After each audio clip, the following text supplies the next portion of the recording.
Hey everyone, welcome to PUBG at the Esports World Cup. My name is Barney Banks and I've got a doozy and Phil First here from BB Team and they're going to answer some questions. Guys, I feel like the biggest thing to first and foremost talk about is you guys were overdue a major LAN victory and you guys got it at PGS 8. So first of all, congratulations. I feel like this is the kicker, right? It can go one of two ways now. So in one way, it's like a weight off your shoulders now and you're like, oh, we've got that major LAN victory. Now we can get momentum going into the next tournament. Or you get added pressure to perform at every single event that you go into now because everyone's watching you as champions. Which way do you think it's going to go, Aduzi? I think usually for everyone it's going to be add more pressure, but not for us because I already told to my boys like we have to forget it because it was like 3 months ago and it's we already celebrated. So this doesn't mean anything because everyone still keep playing, keep practicing, and we just have to think about new tournaments. When we're coming to the LAN tournaments, we're not expecting to win a tournament or like dreaming about the championship. We're just playing our game, doing what we practice at home, and like watching the result at the finish of the tournament. That's it. Ice cold, I like it. Now, thinking about the next tournament, we're here, it's EWC. This is the next major event. Do you feel that the improvements that you guys have had over the past year, because let's face it, 14th place last year, EWC, it's not what you guys wanted, but now you're on a roll and you're performing really well. What do you think is the reason for all of this improvement for you guys as a team? I think the key thing we changed the player. Because like a year ago here we was in different roster, we like had another player, so now with new player we feeling better. He's like fit our team pretty well. Are there any teams that you feel like, oh, they could be pretty difficult if we run into them? I know you play them throughout the year, but you know, who are you looking out for? I think DNF from Korea, they actually just dominated the region. Top 5 of power ranking, like 17, Falcon, Twisted, they still, I think, good and gonna show some good results on EWC. That has been BB Team. I'm Barney Banks. See you in the next one.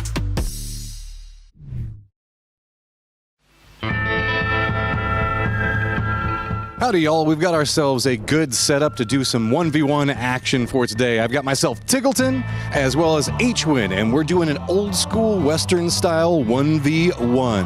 Who do you think's going to win this 1v1? H-Win's going to win because he's from Texas. All right, who is the better man? Get ready to draw. 3, 2, 1, rounds kicking off. Let's go. You ain't nothing, Chief. Oh, I gotta reload. He's reloading push. It's a bayonet rush. You got him.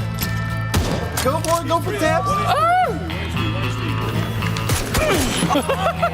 I was winning before you even conceived.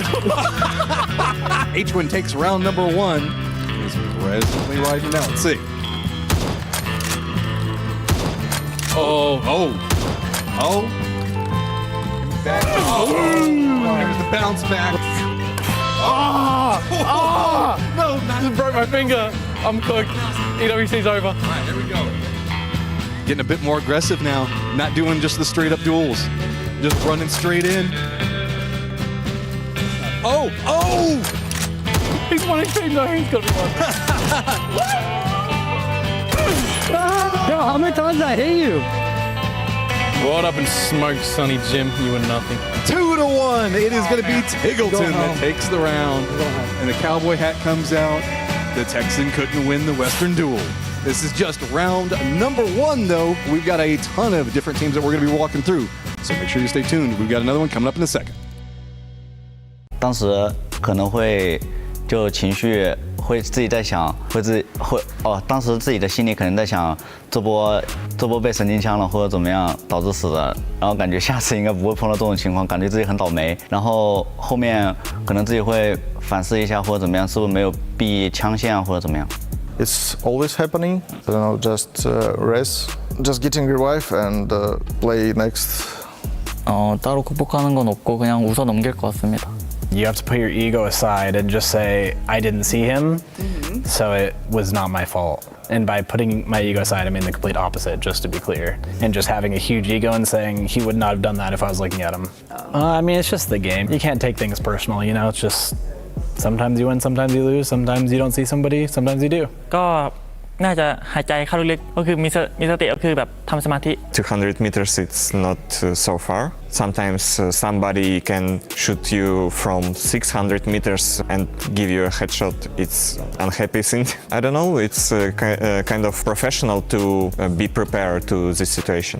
ก็ต้องหาที่หลบก่อนครับหาที่หลบก่อนแล้วก็หาที่ปั๊มยาตั้งหลักก่อนแล้วก็ค่อยหาตัวว่าอยู่ตรงไหน Hi guys, I'm Bella and I'm sitting here with FM Pochan, Zenith and Americano. We are here to play a little PUBG buzzer game, and so here are the rules. I will ask you a PUBG related question, and if you want to answer, you hit this buzzer right here on the table and you have 5 seconds to answer. If you get the answer right within 5 seconds, you get a point, and if not, the point goes to your teammate sitting by you. First question, name 3 weapons that use a 9mm ammo. 지금 바로 시작이에요? 네. 오. 아 지금 바로 말해야 돼요? Boop, Zenith gets the point. That wasn't easy. 아니 말하자마자 바로 one point. Okay, all right. Second question, name 3 of the top 4 teams from EWC 2024. TL. 팀 리퀴드 지금 TSM 현재 TSM. Okay. 근데 T가 없습니다. 탈락이야. 5 seconds over, and TE was not on that list. All right. How long does it take to use a first aid kit? 6초. 와. Okay. 6초. Yes, you made it in time. You got the correct answer. Good job. 2-1. Okay. Number 4. Name 3 weapons the bullet loops can attach to. S686. 떡배 펌프 카고팔. Okay, 3-1. All right, this is good. Oh, Zenith, your last chance. No genius. Not a genius. Okay. How much more capacity does the level 3 backpack have over the level 2 backpack? 오 이거는. Oh, real tiebreaker. It's not a tiebreaker, but guys, what? 저 2개 중에 하나인데. 고민하는 척하고 요거는 해라. Okay. 100. Beep, you get a point. 150인가요? 아 예? 50. 예? 50이요? 이래까지 살까봐 Americano is a true teammate because he gave Zenith all the points. This is amazing. Thank you guys for joining me today. That was really, really fun. 3-2. Americano, you take the win against Zenith. Congratulations. All right. Well, I hope you guys the best of luck here at EWC, and thank you for joining me. Let's say bye. Bye. The most obvious answer would be the recent international that you've won, because every year the competition gets harder and harder and the players get better and better. And the last competition that we won was the Esports World Cup last year. So that would be my answer, because it's just such a big tournament compared to every other tournament that we're at. You come here and you see all the best players from every esport there is, and the names here are huge, and you know the competition doesn't get any more fierce than this. So my favorite moment was 3 months ago. We won PGS 8 in China. It was the first tournament I won. I was speechless at the moment when we just won and did the final stage interview.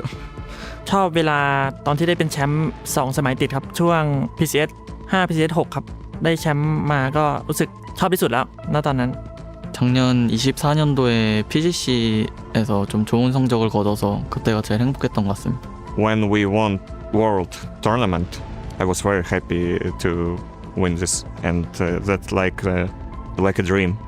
因为刚来 CTG 不久，就我刚转回到 CTG， 然后跟队员磨合只有1个多月的时间，然后就开始打那个 EWC 预选赛嘛，然后当时也没有就是抱有希望，感觉也没有那么容易打进，然后当时打决赛，当时决赛的时候，第1天、第2天，然后分数很高，然后感觉很有希望，然后当时感觉很开心。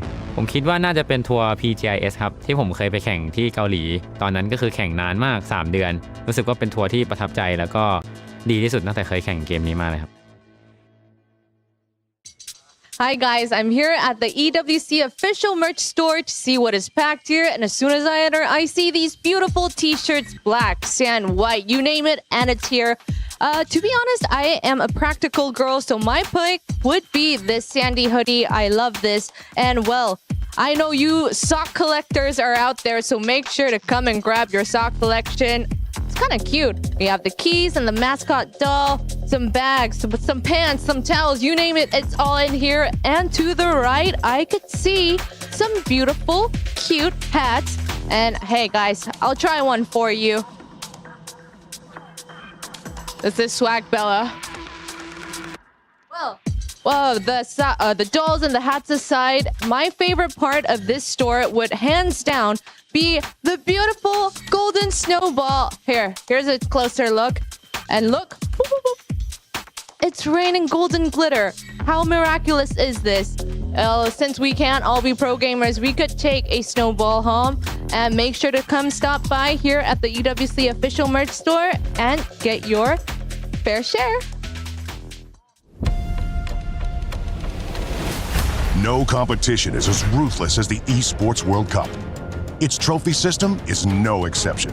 The Club Championship trophy, awarded to the one club that rose above the rest and reigned supreme across all EWC games. The Game Trophy, when a competitor closes their eyes, it's all they see, and it's not complete until it's sealed with a champion's key. Every participant earns a key engraved with their name. That's their right to compete. This year, returning champions hold a key unlike any other. Only one can place their key into the Game Trophy and become an EWC champion. The frame of the champion's key is embedded into the totem, a stone marker of legacy displaying every champion of the year. The keys of the eliminated will be crushed. The champions select 3 broken keys as a personal token, a reminder of who they have humbled. Beneath the totem, a resin block holds the remaining keys, a graveyard of fallen contenders. Will your dreams be broken or your name carved in gold and stone? At EWC, nothing is granted, everything is earned. Good morning, good evening, good afternoon. Welcome back. It is time for day 3, the last day of the group stages here at PUBG Battlegrounds at EWC 2025. Today, we're going to be taking 8 teams' keys and crush their dreams. We have 6 more games of the group stage. It's the last chance of a shot of the $2 million prize pool. And for those 8 teams, this will be the last time that they'll be going through these legendary halls of EWC to qualify for the grand finals. That being said, let's go.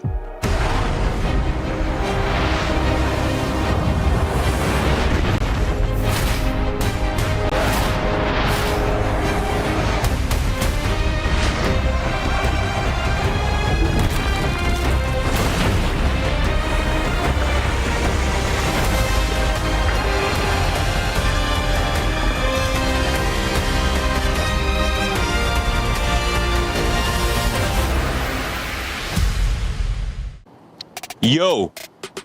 Sup? Coming to you live from the Boulevard, guys. Ready for a recap of what happened here on day 2. I'm Toby, joined by Poro, and we were in for an exciting day. The final day of Group A yesterday, Poro. Yeah, we were. We started off hot with Virtus.pro, coming in late into the circle on Erangel, and getting just a boatload of kills. It was a great start for Europe, and that continued in game number 2, where we saw Twisted Minds find a win. Exactly. Over to the Wild Cup maps and Rondo of Tago we went, and with that, the Expendables got themselves a great start, but surpassing that was Theraton 5. On both their games of Tago and Rondo, they had themselves incredible performances all across the board. Headed back on over to Miramar. Theraton 5 with 60 points on the day, but Europe was not to be denied once they got past FN. After FN Poncheon won the first game on Miramar, but it was all down to Navi and Twisted Minds for the final victory of the day. Twisted Minds secured it, but Navi might have secured themselves a spot in the grand final. Exactly. It all came down to that final game. And with that, the leaderboard looks very, very interesting now. Group A, as we said, they're done. They're going to be sat back watching. And there are some teams down there in the bottom portion of it that I'm, worried about. Of course, teams that are out for sure. Full Sense, Buram, I think we can count them out. But some teams right on the cutoff as well. They're going to be sweating. And sweating is a thing we do around here in this heat. But it's going to be an exciting day. So make sure you guys tune in for every last second.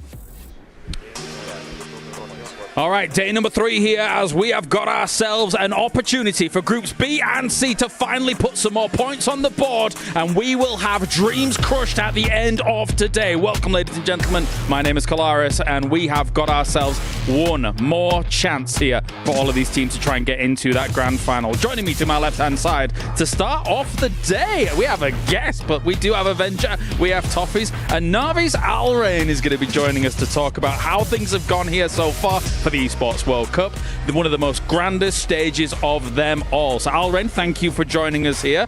I guess my first question to you is, how much were you sweating before that last game? Thanks a lot for inviting me. My pleasure. Well, the boys, they always come with the best performance in the last match, you know? So we have the mentality that we can win until the very last game. So. Yeah. The game is never over until it's over for us. Fair. Avenger, Toffees, do you have questions? Yeah, I have a question here. First of all, it's always great to be here. You watching the last day and like, okay, we're qualified, it's fine. But coming into this event here, like it's a difficult event because there's so much in the line for you guys. Like, what was your kind of preparation compared to the other globals that we've been playing so far this year? For this event especially, yeah, we made some different preparation. We came to Warsaw, Poland for a boot camp for 10 days. It was very productive. We worked a lot on our mental state because basically the last year we didn't perform well enough just because of the mental part of the game, I can say, yeah. So individually, team is really good, and the mental part definitely improved. So I hope it will be enough. When we talk about making improvements to the team, we added a new player with Extends. Can you tell us what does he really bring to the roster, or what have you guys found is working that he's brought to that fore? Kirill Extends, yeah, he's a new addition to our team, and with him coming to the roster, we actually changed roles pretty much, because he's more experienced guy, even though he didn't play on LAN and stuff, but he has keen mind, I can say so, yeah. So he's co-GL right now. He's helping Fairist with decision making and stuff, yeah. So Soset moved a little bit to the role of shooter, fragger basically, yeah, helping Hakatari with stuff, preparing crucial moves for our team. So yeah, he's still working and getting experience right now, I mean, Extends, but I think in a few tournaments he will fit in perfectly. What were the goals or expectations coming in as we take a look at the numbers from what was going on for the past 2 days?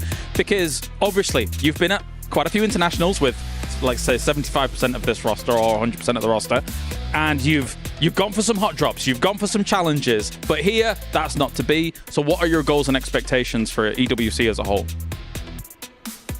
For sure, this tournament means a lot for us as players, as a team, but for an organization, Navi, for sure, because we are in the club championship race and stuff.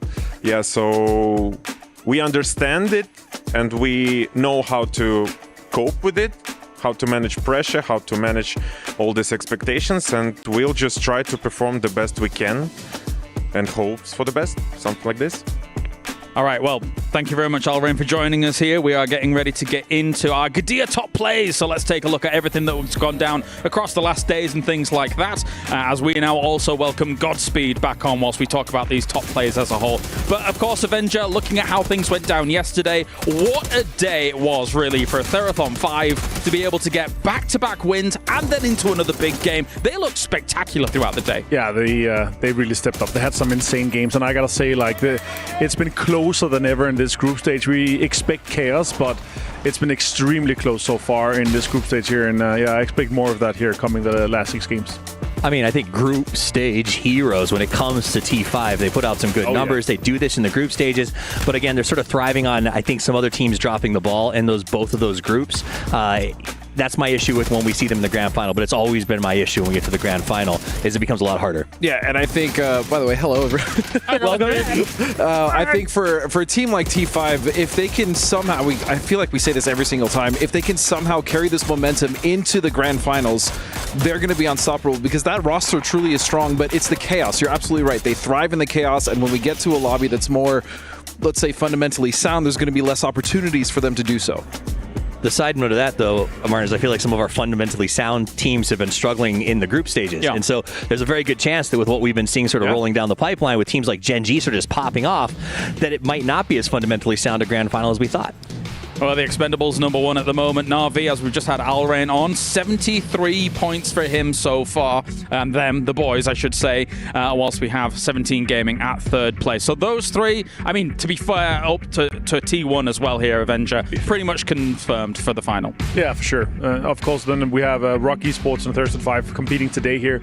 They, I feel like, will be pushing the boundary. Like, they are the ones to kind of take the helm of this, along with maybe Gen.G, Falcons here. Twisted Mind's also great. But full sense, 46 points is not going to be enough. There's going to be plenty of teams that's going to be coming into this. We're talking about a hypothetical cutoff in the 60 to 65 range. Yeah, I just think that the cutoff today is going to be so razor tight. I mean, all these teams are so close on the lead. There was no team that sponged up points throughout this entire group stage. We normally have that. And so I think it's going to be so dangerous for the teams that are going to be dropping games today. Well, let's take a look at the Bravia top reactions as well, coming on in, because we've had many emotion riding high, understandable, because Esports World Cup means a lot to these players, Toffees. It does mean a lot, and I think that for those teams that, you know, you saw in the intro when Martin was standing by that wall saying we're crushing 8 dreams, not just, you know, their trophies tonight, and I think that is a very big deal for some of these, and I think that cutoff is going to be really tough where Toyo sits right now up to GSW. I think it's a very real world where that 3-point difference is really the difference between playing for the big money and not. We mentioned it yesterday, but crazy that Toyo could potentially be the cutoff despite getting 2 wins. I think, I can't remember a time on International Godspeed we've had that scenario go down. Normally, if you've got 2 wins, you should be a shoo-in for the finals. Yeah, it goes back to the fact that they didn't get big impact kills. They didn't get a lot of kills in those wins, so they didn't really garner the points that we normally see. And yeah, thinking back in recent memory, I don't think I can remember a time when we've had a team win 2 games and not qualify. Well, let's move on to what is going to be here for day number 3. The Jamil Motorsports arrival for all of these teams from B and C to get ready. Do bear in mind there's one more opportunity, and as mentioned here, the bubble has never been closer. So every single one of these teams is going to be coming in razor focused to try and get this done. And Jax, apparently, geez Louise, needs a tan. He brought the guns out for the last day, you know what I'm saying? Boy's little wife. He had to do what he had to do. I mean, that's the story of a bunch of different teams walking in. You can see the smiles on Rock's face, the smile on Falcon's face. The Birds are at the top of their game right now. Liquid walking in front, very, very different. ALGL as well. Their faces showing that maybe they're a little bit stressed out. They have a very big order. This is one of the biggest events of the year, especially if you are branded with the team that is in the race. And this is a tough day to play. Here's groups B and C, of course, as we said. C coming in had heavy hitters across the board. One of those names, of course, was Team Liquid, but I think they've got to be sweating as well, Avenger, all things considered from yesterday. Yeah, on 25 points, but their focus is just get to 16 right now. 16 is only 36. Like, it's 11 points. One good game to start things with in the first 2 games, and you're actually in the top 16. Then you just need consistency for the rest of the day. I want to believe it, but I ran into Extreme earlier and I said, "Are we good today, man?" And he said, "I hope so." And so I don't know if that was just, I don't know if that was sad extreme. I don't know if that was sad extreme or not, but it was one of those moments where it's tough for them. I know that they're here with the back of that game champion, the EWC Championship for clubs on their back. It's going to be really a tough situation. All right, well, one team that's probably not going to be sweating coming into today after their amazing day 1 performance, it is Rock. Let's hear from them. Hi guys, I'm standing here with Rock Esports. How are you feeling? How are you guys doing? Good day? Good day, good day. Good day. All right, wonderful. Well, RB, you guys had a great first day. You topped the leaderboard with 63 points, I believe. How was that, topping that leaderboard? Vocês tiveram excelente dia, vocês lideraram com 63 pontos. E o que vocês acharam da performance de vocês? Foi muito boa. O que vocês têm a dizer sobre isso? Acho que foi um dia muito bom. A gente conseguiu aproveitar algumas das oportunidades que a gente teve. mesmo que com alguns erros individuais, então ficamos muito felizes com a nossa performance no primeiro dia. It was a great day. We have many opportunities, and as individuals, we could perform really well. So we are really happy with the results. Yeah, and that was only day one for you, but now today is your second day here at EWC 2025. You had a day off yesterday. Well, how did you guys spend that time? Biel, talk to me. Bom, a gente veio pra cá, a gente assistiu os jogos daqui e depois a gente passou tempo conhecendo o lugar aqui, toda a estrutura da EWC. So we came here yesterday, we were watching all the games and we took a walk around the Boulevard to see the other installations, and yeah, it's looking pretty nice. A little bit of a chilling day for Rock Esports. All right, well, you guys saw groups A and C play yesterday. Did any of the teams catch your eyes? Sin, can you tell us? Vocês viram o grupo A e o C jogarem, né? Tem alguma equipe que vocês estão mais de olho, que vocês viram que é bem forte? Uma equipe que eu vi que é bem forte é a Twisted Minds, eles estão sempre no topo. Eu acho que é isso, vamos tentar deixar os caras de fora aí. So yeah, Twisted Minds, they're looking pretty strong, and we're gonna try to kick them off, so yeah. You're gonna try to kick them up? All right, well, lovely. Best of luck to you guys today. I hope you guys have fun. Keep killing it. All right, bye. Say bye. All right, well, that's not Rock. That's Na'Vi. It's a good team. Their stats were so good, we wanted to see them twice. They're overwhelming the day one champions. But actually, to take away from that, if we were to actually look at Rock stats, they are obviously better than what we were seeing overall from Na'Vi if you were to average things out. They've only played 6 games. They had a blinder of a day, Avenger did, Rock. And it's going to show here, hopefully, when we actually see it. And imagine you come in and you play one day and you have 63 points. You're already qualified. You're like, yeah, let's just chill. We have 2 more days to kind of watch and play. And now, of course, coming in here to close things out. There's no way they're not going into the finals. But the question is, are they going to come in and sponge up the points from everyone else? And have an impact? Or are they going to chill and only get, 10, 20 points, as we see often from the teams that have big days? The funny thing is, before their actual win or pop-off, it felt like they weren't really doing much, but it felt like that snowball then became an avalanche. They actually just ride with the momentum so well. I just think everyone underestimates their sneakiness is the issue, right? They sort of sit outside for a little while, they get good underpasses when other teams are fighting, they get to the center, and they hold it very well. And you can't underestimate their sneakiness anymore. I do think they need to make some moves now, because other teams are going to start to watch them, watch their tape, and they're not going to get away with what they get away with as they have in this event. But that said, though, I think I'm super hyped for BL and Fantastico, because it's been 2 years since they were on Pachao together, trying to find the recipe to do this, and to finally have that group growing together has got to be pretty exciting for them. They look great. They look great. And of course, we have another team that needs to change their plan here coming into today. It's All Gamers Global.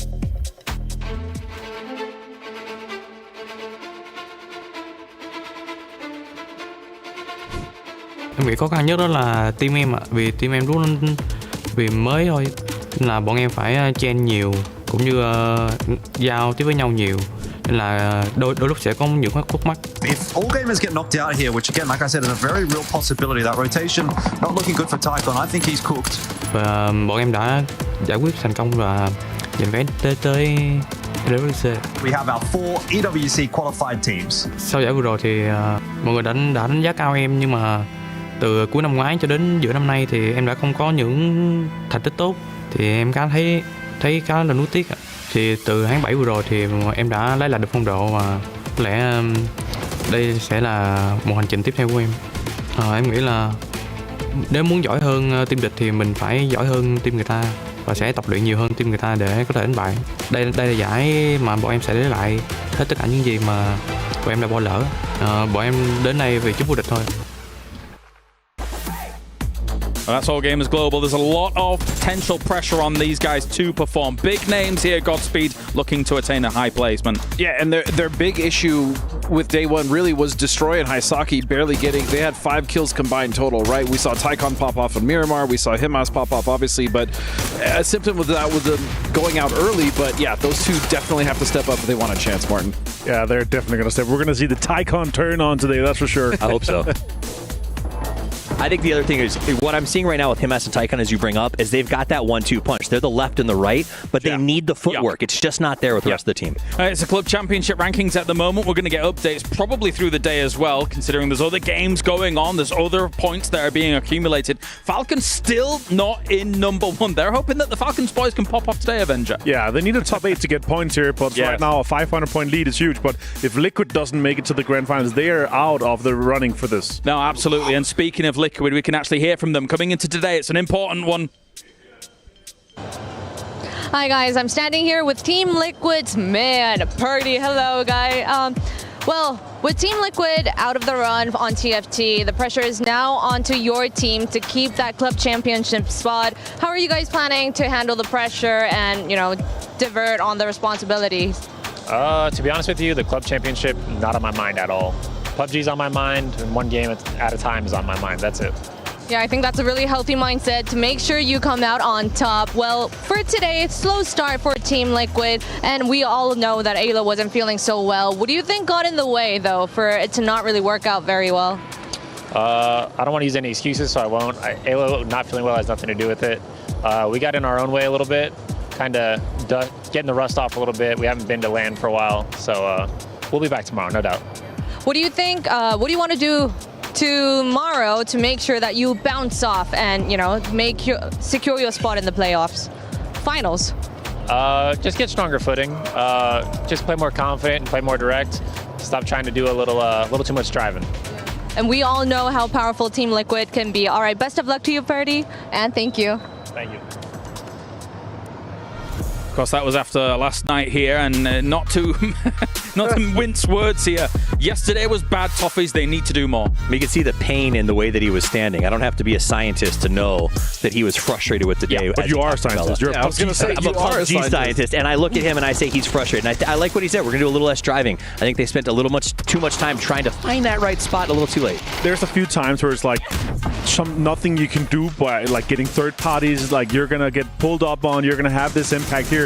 That one good game they could have won, maybe it kind of slipped a little bit from them. T5 was just looking really strong after that win before that. Yeah, and to Avenger's point, they really just had a lot of those games did kind of chalk down to bad luck. Sure, a lot of it was driving too much, but they just could not, as Kurt said it himself, they just couldn't get their footing. So to the Aramco Power Rankings we go. We haven't really changed too much from this here, Toffees, as all of these teams are pretty much in a similar position, but our contender of Team Liquid, they need to justify themselves today. Yeah, Team Liquid needs to make a big push up. AGAL, as a reminder, they're a surprise in a bad way. They fell far farther than we thought they would, so they also need to step up and make some big moves. And then, of course, Rock and Gen.G, two teams that have been absolutely just a pleasant surprise to watch, refreshing. No, of course. And let's take a look now at our Saudi National Bank head-to-head, because we have got Falcons and Twisted Minds, two of the fan favorites, not only of this region, of the world when it comes to the rosters here, Avenger. Both of them, 49 points versus 48 points per day, now in the same lobby. Exciting. Yeah, it's going to be cool to watch these guys go head-to-head here.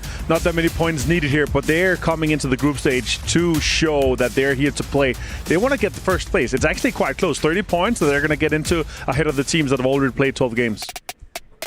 Yeah, and on top of that, I will say, coming into today with some of these teams having their last chance and not being as high as Falcons and Twisted, we could just have a mess of a lobby. Teams just, it could be just a smorgasbord of craziness. 100%. Well, thank you very much, gentlemen. It is time to get day number 3 underway. The bubble has never been closer. We will potentially see big names fall out here in day 3 and not make it to the finals of EWC.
8 teams have given their all, and now all they can do is sit, watch, and wait. The quality of our competitors here is truly out of this world, so prepare to watch and learn. My name is Barney Banks, and I am your host, and welcome to the final day of the group stage for PUBG at the Esports World Cup. And it's like I said on day one, you truly have to set the bar for yourself and the rest of your competition. Make them realize that they should have never stood anywhere near you on the map. And so with that being said, it's time to introduce your teams to the main stage, starting with BB Team. They are a doozy, Bestalotch, Phil First, and Molodoct.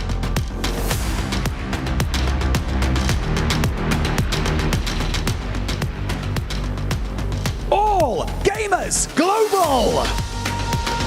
They are Tycon, Hisaki, Destroy, and Himas.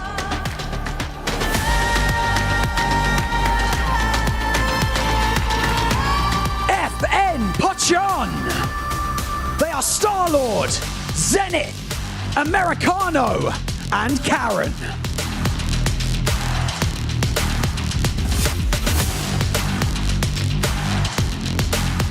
Petrichor Road. They are Aches Left, Ming Ming, Chewy, and Nan.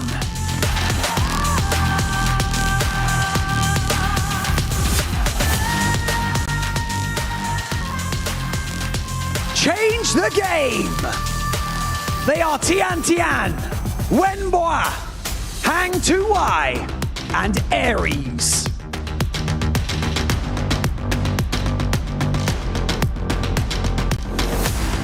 Sharper Esports. They are Earth Zapalui, Excrazit, Thunders, and Jedi.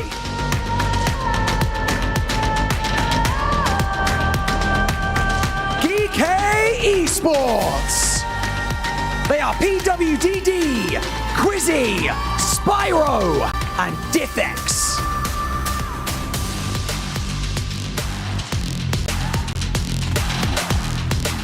TDT Esports. They are Huang F, Jun, Wang Yi, and ZU1.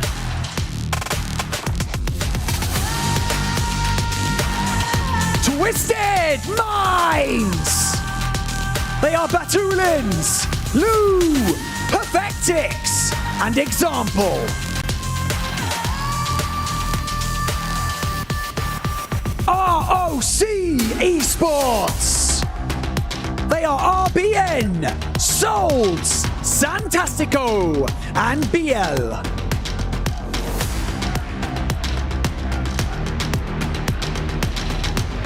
DN Freaks.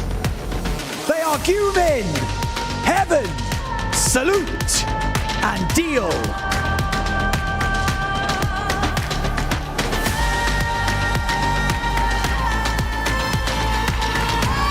Ton 5. They are Rossiter Jr., Patompong, Fluky, and Ranger X.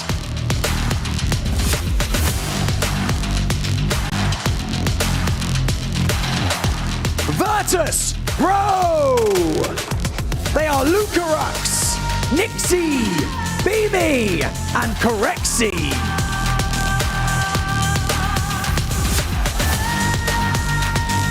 Gen.G. They are Tosi, Bean, Orca, and Flame.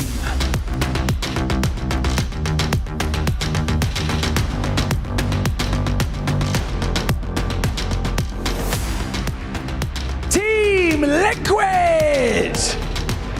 They are Alo, Luke, Sparking, and Purdy Curty.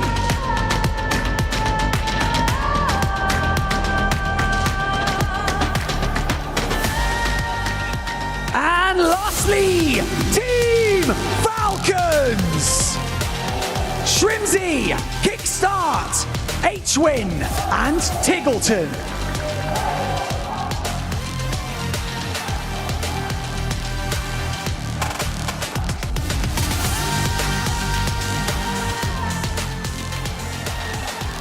It all comes down to this. 16 teams, 6 maps, all battling for a spot in our finals.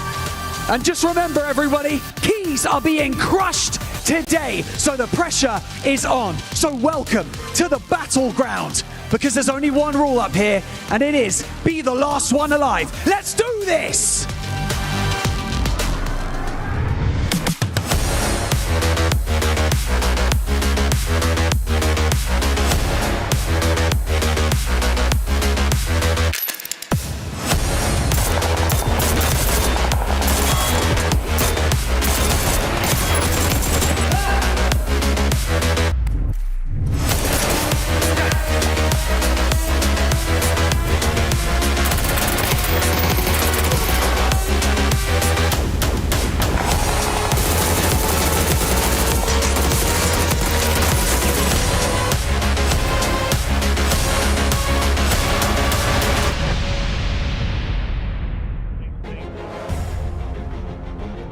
Urgency is imperative here on day number 3 of the group stage, and rapidity is the name of the game. Who is going to be able to ascend?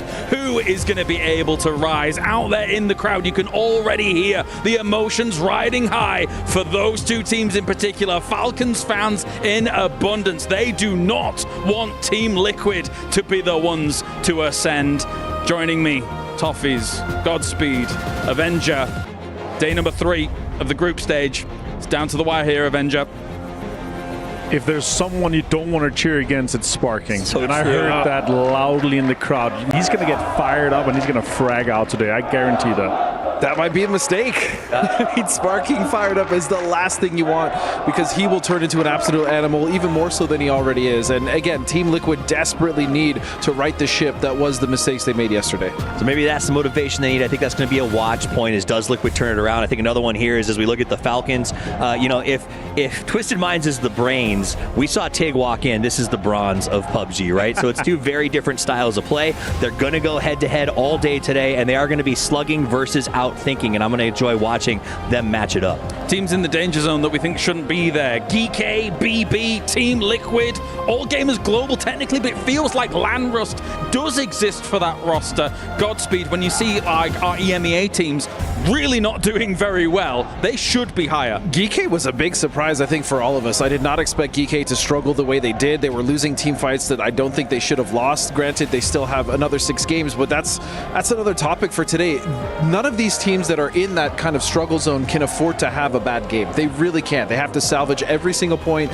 Even if they get wipes or 2 or 1 are left, they have to make sure they at least get placements, maybe a couple kills, steal as much as they can. Diffex doesn't look both physically and playfully as he did last year, and I think that's the big problem, is that he's coming in and he missed the PGSs. It's a little bit maybe rust on there, and it's showing. Yeah, I mean, I still gotta say this though, like, this is gonna be the day where if we're gonna see targeted kind of kills, third parties, this is gonna be the day. Like, if you want someone not to be in the finals because you are afraid, or you want to take the loot spot, or deny a competitor that is a fierce competitor in the finals, this is today to do it. So that's what I'm really worried for the teams that are currently in the bottom. You can see the players smiling, and I think that sort of energy is in there right now, not only because of, 8 are getting knocked out after this, but also this is the first time that we've seen, blue chips in this level of competitive play. How will that affect teams that are on the chase? Will they go more aggressive trying to find points? And I think a lot of the teams are kind of, I talked to VP, like, we don't really know how that's going to come into play when we get into those late games. That's a good team to bring up, though, Virtus.pro, right? I think 35 points or so at the moment. Another team that, considering they've just brought Curexi on here, Avenger, we're expecting more of them, especially being our EMEA brethren. They should be able to perform with this kind of roster, but 35 isn't the wheelhouse we thought they'd be in. No, they started the day on a high note, and it kind of silenced off a little bit quite quickly. They got the kills, but still, 35. They got to do exactly the same today. Like, they got to have 35 again, or at least 30, just to get in that mid-60s to push them ahead of some of the teams that are not playing today. GameStop win 64, Toyo as well in our early 60s. Like, that's going to be around where the cutoff point is going to be today. To that point, where do you think the cutoff is? What were you saying, Avenger, there? I think, the teams are going to be aiming for 64. I think potentially it's going to be 62. Okay. I think, anywhere that Martin had said earlier, between 60 and 65 will be the cutoff. Do you support that, Toffees? Yeah, I think right between that Toyo GSW is what we're looking for. And I think because so many teams are bunched up in that 30 to 40 pack, it's going to be a pretty wild chase to get there. The other thing that's super scary is for the teams that did do well in their first day of play and now coming into this, they, as you said, could dictate. If they have 1 or 2 good games here, they shoot past that threshold we think is going to be the cutoff.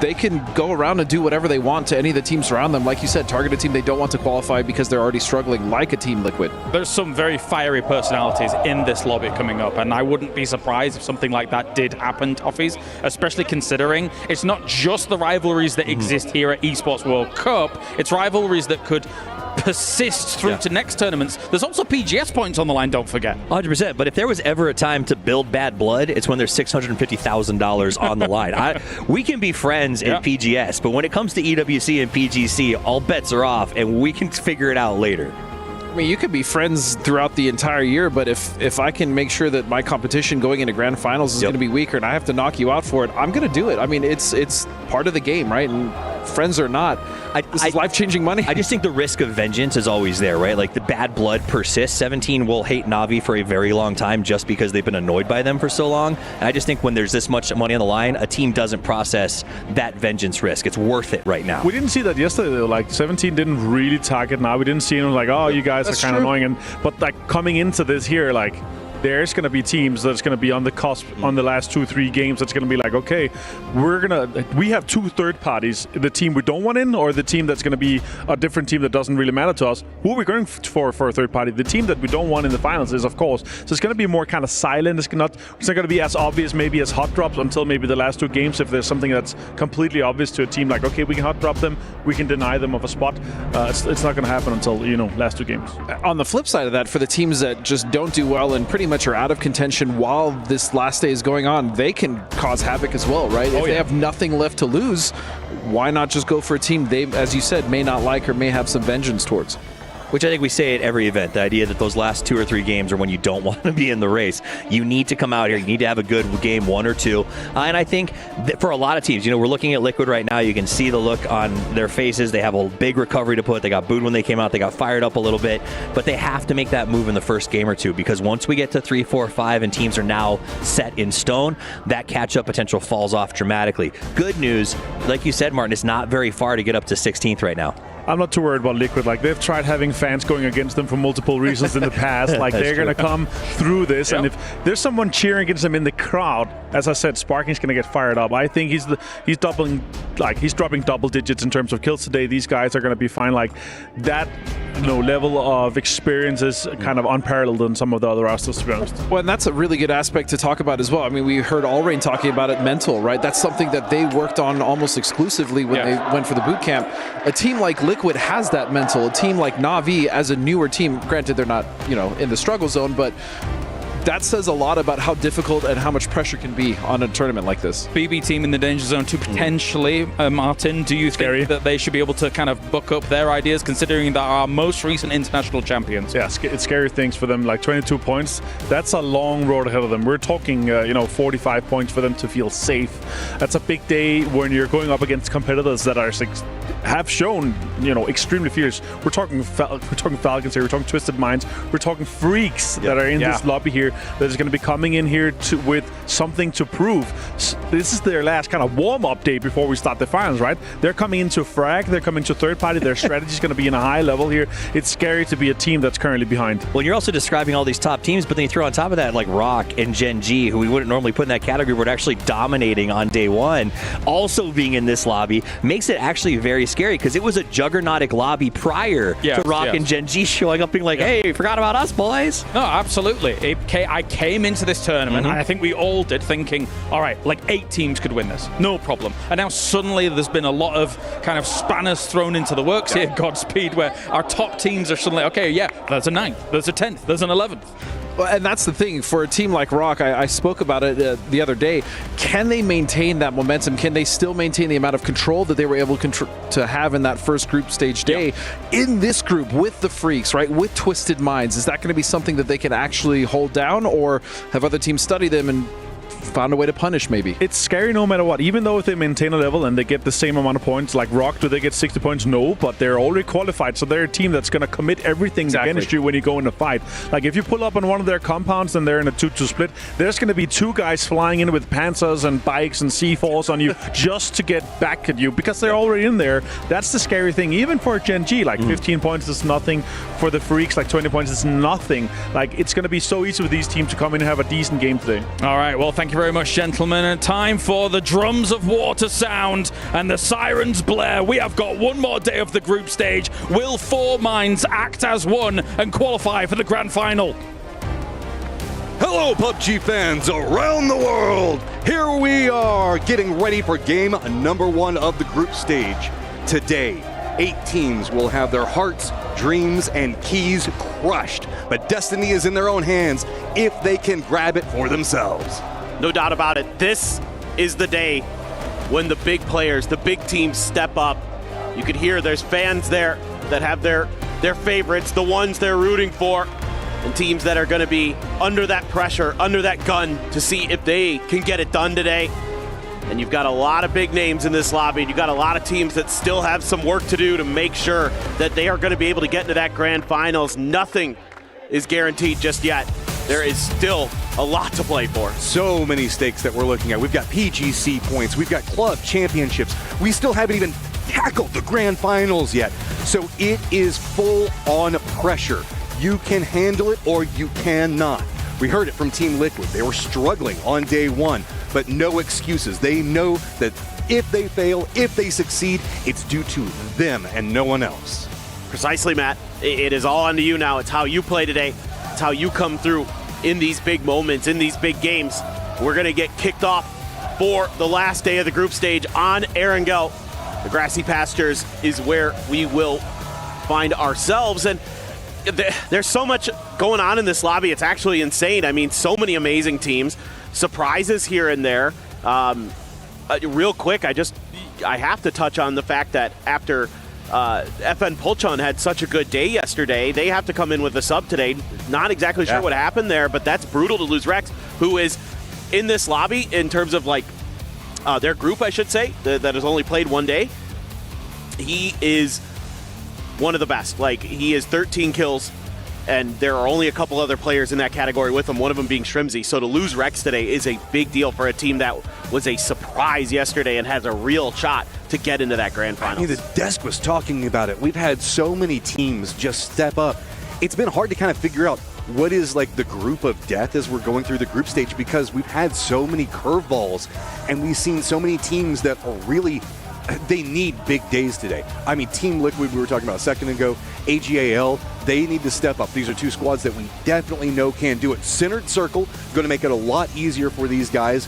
Not quite so crazy. Rock, the only team that opted to go down towards military base itself, but they have easy pathings to make it back into the main island, so nothing to be concerned with just quite yet.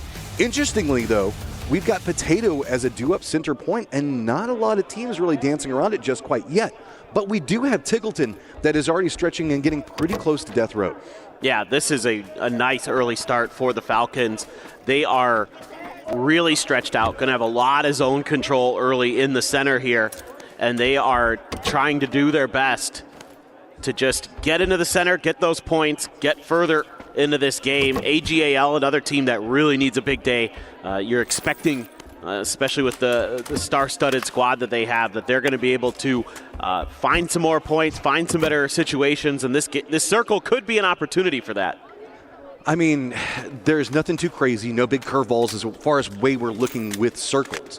But with having Falcons already in a good position to kind of regroup and get into the circle, we also have AGAL just closing the other side of Death Road. We've got Gen.G, who's been on their own mini tear. They're over in Pachinki, very, very close, and then Petrichor Road up on top of it. That means that the Cinder has already got a lot of very strong fraggers, especially whenever we count in the Freaks are just to the north of that. So teams where we're looking at VP, TL, This is going to be a hard rotation for these guys to potentially deal with. Geeke, the squad that the desk was talking about that had a lot of expectations coming into this one, they're all the way up in Zarki, and this is going to be a really tricky one for them because the way that the circle is playing, and it's playing a bit further to the south, and it's got a little bit of that military in it, means the river is just right up against the northern part of the circle, denying a lot of decent rotating paths. No, you're exactly correct. I mean, there is worlds where you're going to be able to drive all the way down through Sosnovka to get back up in towards the northern part of the circle through like the eastern side bridge that BL is crossing right now. But yeah, it is really difficult. So teams that can play edge well are going to not be too fussed by this, like VP. I think they're perfectly fine seeing a circle like this because it does lend itself to their play style. But for a team like DK, yeah, you have concerns. Maybe they're comfortable with it, maybe not, but the first day didn't look comfortable. So that's where you're kind of worried about a team of their caliber that we've seen be very strong in the past. So now we do have a quick look into Rock, who's making their rotations out of Novo. They're going to be crossing the northern bridge, and they're granted a lot of space. There's nobody that's going to be up there near Milta or Farm, really. So they've got a lot of room to at least get into the circle comfortably. Oh, I love the fact that Rock, you could see the reaction. Crowd loving their performances coming off of their day one. On top of that, being a bit of a hometown team right now, getting a ton of support on land, and you could see the reaction from the players. They were like, hey, this is what we need. We're talking about some boos that have been going on. Rock, who's been performing incredibly well, now getting some chance, getting some energy being thrown behind them. I can't wait to see what they do today. Right there with you. I'm really happy that Rock is getting some support, and it's well-deserved after how well they played on the first day of the groups. This is Love a team me Fantastico. Yeah, dude, I mean, yeah, Fantastico, BL, I mean, RBN as well. Like, these guys are great. Souls is having solid performances, but really it's kind of that duo of Fantastico and BL that you feel like are going to lead the charge for Rock. But I liked the once they got confidence, once they had that one good game, then they just took off running. Then they were taking more aggressive fights. Once you got to that rondo and they played well, then they were just putting up points. They're putting up kills. They're making aggressive maneuvers to capitalize on teams that were in bad situations. So it's things like that that kind of can be turning points for a team in a tournament where they can learn very quickly what they need to do and how they need to adapt. Well, we've been watching just an evolution of Rock just over the last couple of PGSs into EWC, and it's just so cool to see them coming more into their own, finding out how they want to play, because that's one of the core things I love about PUBG is there's so many different ways to play the game, and what worked for you in the last event may not as a meta changes up, so you're constantly having to evolve who you are, and Kurt manages to get a good shot on the Ranger X and just drop him out of that car. Oh my god, that is filthy, Kurt. Let's go. All right. Let's go. Boo Team Liquid some more. It doesn't look like it's going to phase them too much. Yeah, man. That is nice. But we've seen this from Liquid yesterday where they get an early kill, they get an early pick, and then they're not able to really use that to springboard into further situations where they can find some damage, find some kills. It was a pretty grindy day for them. 25 points is way less than I would have expected. I think that everybody is kind of shocked by that. But I mean, they did miss out on the PGSs. There is something to be said about coming back into LAN and how that kind of can burn you a bit. You're kind of having to knock back off the LAN jitters a bit. And I know they'll keep saying, oh, it doesn't matter. It doesn't matter that Liquid's in first in the club championship right now. It's fine. It doesn't matter that we missed the PGSs, and now PGC points are going to be a lot harder for us to get. But it's in the back of their heads. Just every single time they're trying to do something. I call BS, yeah. Yeah, it's there. I don't care. I know you, Kurt. I know you can't have all of the content that you push out where it's just brutal, honest, truth content and be like, oh yeah, there's no pressure that Team Liquid's in first right now. Yeah, it's fine. If he told me he wasn't nervous, I'd be like, yeah, sure. But it's going to be in your head. Yeah. It's inescapable. You just have to have those things going on as a competitor. The situations because people are going to be talking to you about it, whether you like it or not. It could be people in your own organization. You saw in the interview whenever Bella was like, hey, and he was just like, yeah. Your mouth says one thing, but your eyes say a different thing. So there's GK making their long rotation over from Zarki. They have T5 pretty close to them. T5 on a tear of their own. I mean, they were popping off pretty big, so good job on scouting this out and getting some distance away from them. Team Liquid that we were talking about still has looped up on Everest. That's going to be south of the river. The other member's going to be rotating pretty close to the red zone, but everybody else pretty settled right now. Not too much dicey going on, which is surprising because we have been seeing the start of every single game for the other 2 days being way more violent. Yeah, generally we've been seeing some either rotation traps or kind of early scuffles over vehicles or something like that, but this one seems to be pretty fair and square. But this is a much more fair circle, to be honest, compared to some of the ones we've got. So this one kind of feels like everybody has a pretty good idea early of what they want to do, what their opponents are trying to accomplish, and you can see just a few little movements here and there on the map with FN Polchon trying to make a bit of a rotation. Geeky finally coming in from the northern side. T5 wants to, I believe, get that res going for themselves, is my assumption, why they're chilling around the crashed plane up there. So everybody just going to be doing a little vibing, it seems. You do have Virtus.pro watching their flank. They should see Geeky coming, so they can play a little bit of defense in terms of thwarting them away. Well, I mean, there's a lot of momentum that hinges on this very first game for these squads. Specifically, whenever we look down and we can see AGL kind of down from that. I mean, you can kind of even put VP in there, but I mean, if you're holding about 30 to 35 points, you're holding the average from yesterday, and you really just kind of have to replicate that. Sure, 30 to 35 points isn't the best, but you're on target. It's down below that where pressure is going to be mounting. I mean, we have the last PGS champions in BB team. They're going to be one of their members inside of a red zone right now, but they've got compounds, so they should be fine. They're going to be playing over in the southeast.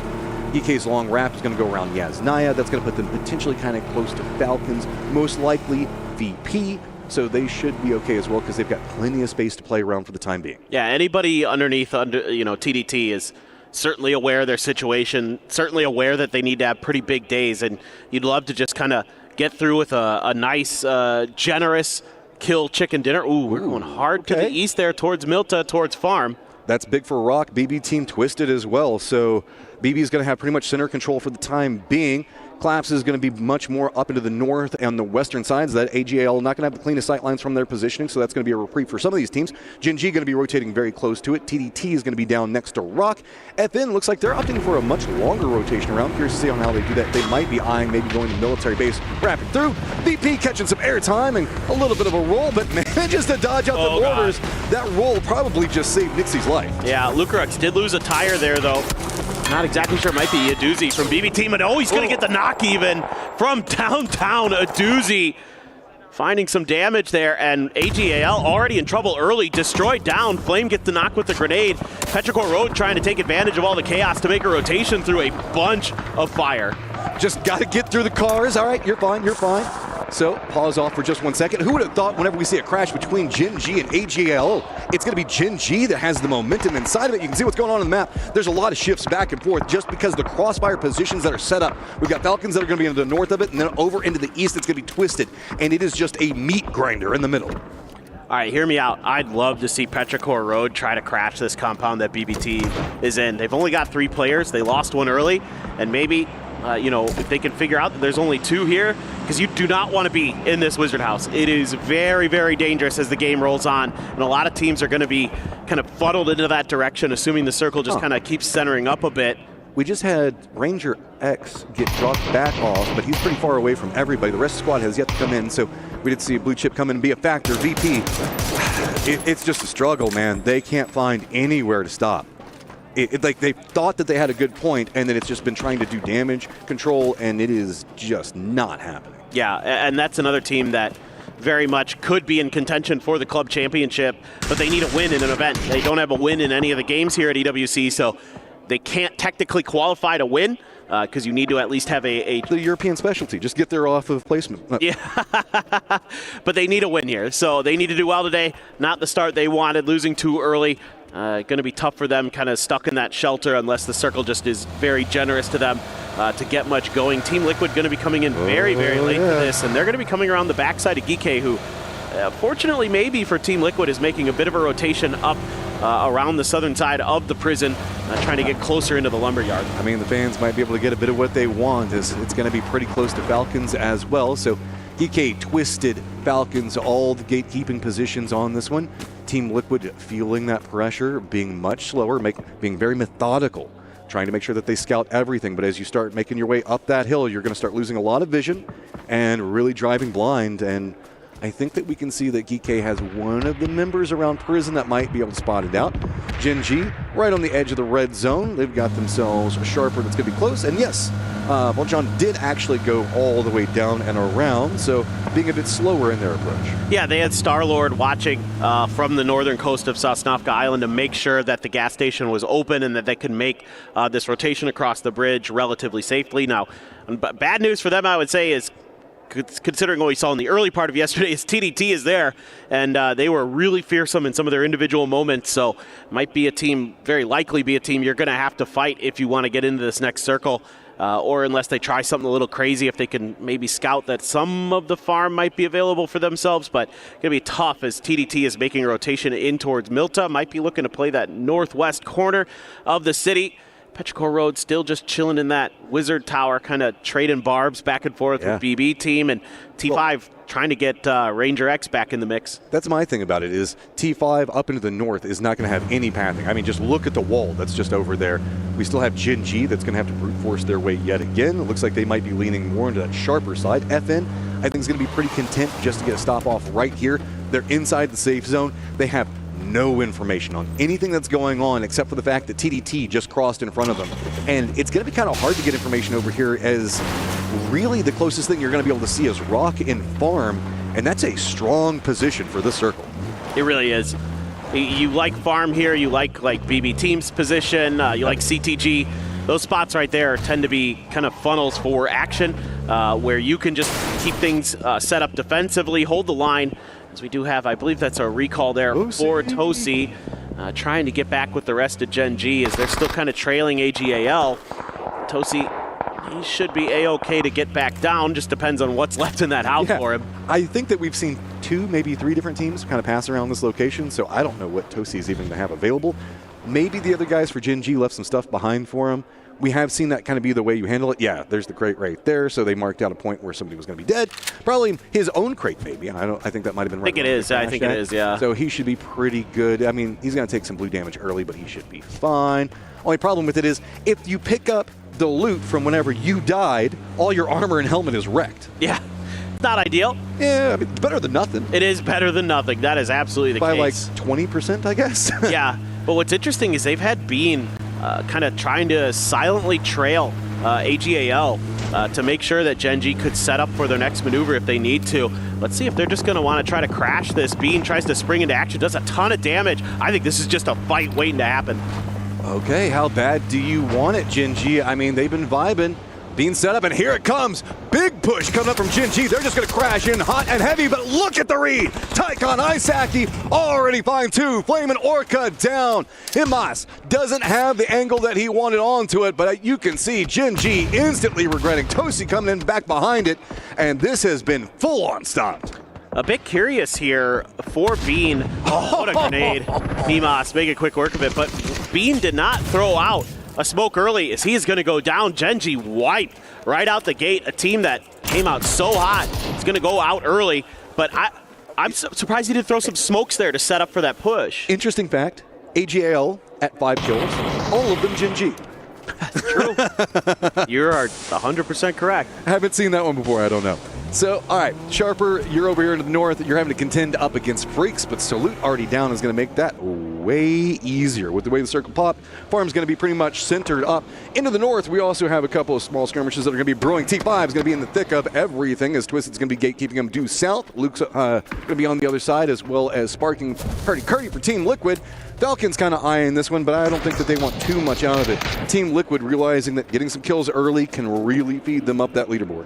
Yeah, I mean, at this point in the game here as Liquid, you're looking to do some damage and then maybe make a easterly rotation. But they're losing tires and their vehicles are getting beat up here by Twisted Minds, who's also angling in this direction. Falcons taking advantage of T5 being in a prone position in a spot where they just can't really do much. And yeah, I don't think T5 is long for this lobby. Yeah, hey, the matter is just going to be who gets the kills on it. Team Liquid wants them bad. Falcons, though, looks like they've been trying to see what they can salvage off of it. Twisted wants to get inside the circle, so that's going to open up more pathing options for Team Liquid, as well as maybe T5 if they can weather the storm of bullets that are raining down on their heads. Team Liquid's going to be coming in this pretty late. I do like, though, that we are seeing Team Liquid realize, okay, we need every point, and we need every point early. We're going to start playing more aggressive for it. This is a squad that is very heady, but often can sometimes be their own detriment. Instead of just realizing, dude, we can frag the world. Let's just frag the world. Right. Sometimes you get caught up in these situations where you overthink things and you make decisions and you're like, this should be safe, and what you should actually be thinking is we should be taking some fights. In this case, Team Liquid, I think, making a good decision. Yeah, Falcons, but X-Grizzit hits a headshot with the SKS. Only one more bullet, can't get it to connect. H-Win, a little bit of a reprieve there to get behind the buggy. But Perfectix does hit a shot onto Shrimzy. That does stall out a bit more. Oh, Tickleton drops in right on top of that Molotov. That was kickstarts. That's a problem. And now Falcons, they are firm gate kept by Twisted as well as Sharper. And this is going to be a very difficult rotation. They do have one of their down teammates. They're going to try to roll through. There's not a lot of options, and there's nowhere to go. Jedi reads that one perfectly. Well, I think this is about done and dusted for the Falcons as well. Twisted Minds angling in this direction. There's a random player from Pero here. Ming Ming must have got stuck in transition, couldn't get to the rest of his team, and he's going to go down. Twisted able to deal with him, but Tulin's the only one lost so far. Lou in a battle with H-Win out in the blue, and actually Lou gets taken down by the blue itself, so H-Win did enough to at least get the knock, has that blue zone bag for just a bit longer. Falcons are in trouble, but they haven't gone down just quite yet, and that's created a lot of problems. Petrichor Rhodes hopped inside their vehicles, and they're just roaming right over here. Nexus, now Twisted has to be cautious of this new angle of approach. T5 still outside the blue, up into the northeast. They have no pathing options now as there's been a new contender that's holding them out. Meanwhile, Team Liquid trying to keep the rampage rolling as they've spotted out tail end of this, pick up another one, but it is going to come at cost of losing Alo.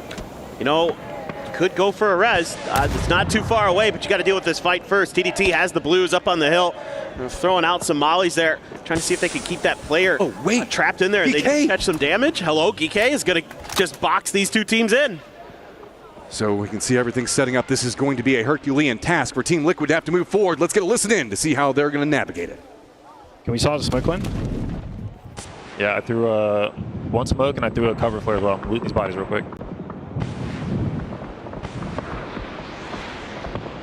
I think they might have left this yellow. I think I'm just going to. I think they might be playing the ball. You alone, Luke. Okay. My sun went out. I'm going to just come clear. They're getting knocked by GK. Yeah. Okay, one up. Should we take blue? They got knocked from the ball, okay? He's gassing here. Be careful. Okay. We need to kill main yellow, guys. Yeah, let's go. Push the yellow right now. He's inside. Right? That could be a knock there. Front left. There's two there. C4 here. Guys, I think we need to take blue right now. People on the ball. In front of GK. That's what I'm doing. Bolt it out, guys. Front of yellow. He's dead. Can you play heals maybe? I'm gonna try. They're getting knocked in the back. We might be able to fucking kill them right now. There's a body here, two bodies here, Petty. And I have first aids. Drop first aids. Okay, that didn't go the cleanest. And while they have been picking up a lot of firefights, Team Liquid needs to get points, only sitting on 3 kills right now. They're going to take those shots at GK, force them away, but while this is going on, Ponchon has moved into the circle and now is kind of holding out the new position. So Team Liquid, GK both in some trouble. Sparking wants to make something happen, but man, this is a hard hill to push up right now. Yeah, I mean, Sparking getting a little bit of help though from FN Pochon. They've done some damage to GK. He's looking for some damage into BB Team, who's gotten beat up by CTG up on the northern side of the circle. In fact, they're just wiped out. So Sparking there, you know, wanted to get a little bit more aggressive, wanted to see if they could counter rotate, get ahead of GK. And he's trying his damnedest to get there. Still DL as well here for the Freaks, looking to see if he can go fishing through the smokes. Perfectix alive in the blue. Pretty Curdy as well had a ton of first aids and trying to shimmy his way forward. Okay, this is mounting up. We were talking about the early game being pretty chaotic. Nope, mid-game this time around, not a lot of options to work with. Sparking does pick up at least 1 kill for this one. He's right in the face of Diffx, though, as the smoke's going to be between them. 23 alive. Sparking needs to move forward. 1 HP. No, he's going to go down. A little bit of damage going to be enough combined in with the blue zone. So Sparking trapped out in the blue zone right now, and I think it's changed the game. That might have spotted him out, taking shots, slowing his approach. Yeah, Diffix trying to get a heal through himself, but hard to imagine he's going to survive much longer. Tons of bullets raining in, and yeah, the blue is just going to finish what a bunch of other players started. Pretty Curdy is still out there, still out in the blue. I mean, FN Pochon, they've got a great foothold here in farm. They've got Zenith even close to Rock's positioning on the northern half of the farm, right outside of a fence there. Perfectix just trying to hang on as long as he can. AGL taking some of those ditches that are out to the west of farm. That's about all you have to work with. Not much going on in the circle, and DL has the shack. I mean, we're looking at this in-game circle just being the bowl of the valley coming down into farm itself. So Rock getting this position early, great for them. They've been able to defend it up. Nobody's been able to really encroach in. I mean, Zenith is getting pretty close over there, but it's just teams coming in absolute tatters and shambles right now. As you can see, Purdy Curdy trying to creep his way in. AGAL does have some control over the western side. Perfectix in a similar position to Purdy Curdy trying to come in from the north. Change the game. Kind of the odd team out is there's no real easy path down that hillside. There you go. Kurt spotted out. Does go down, but at least managed to pick up some points. Yeah, a little unfortunate there for Karan that he couldn't get that kill. The blue ends up being what finishes Purdy off. Perfectix, 2 more first aids. Still quite a ways to go, actually. I don't know if he's going to be able to get there. Jedi does get Hung Tuai in transition. More players falling for CTG. They have to make a dangerous rotation. There's just too many angles on them, and they're getting cut apart. Shocked that they managed to make it into the circle with the amount of teams that were going to try to make something happen there.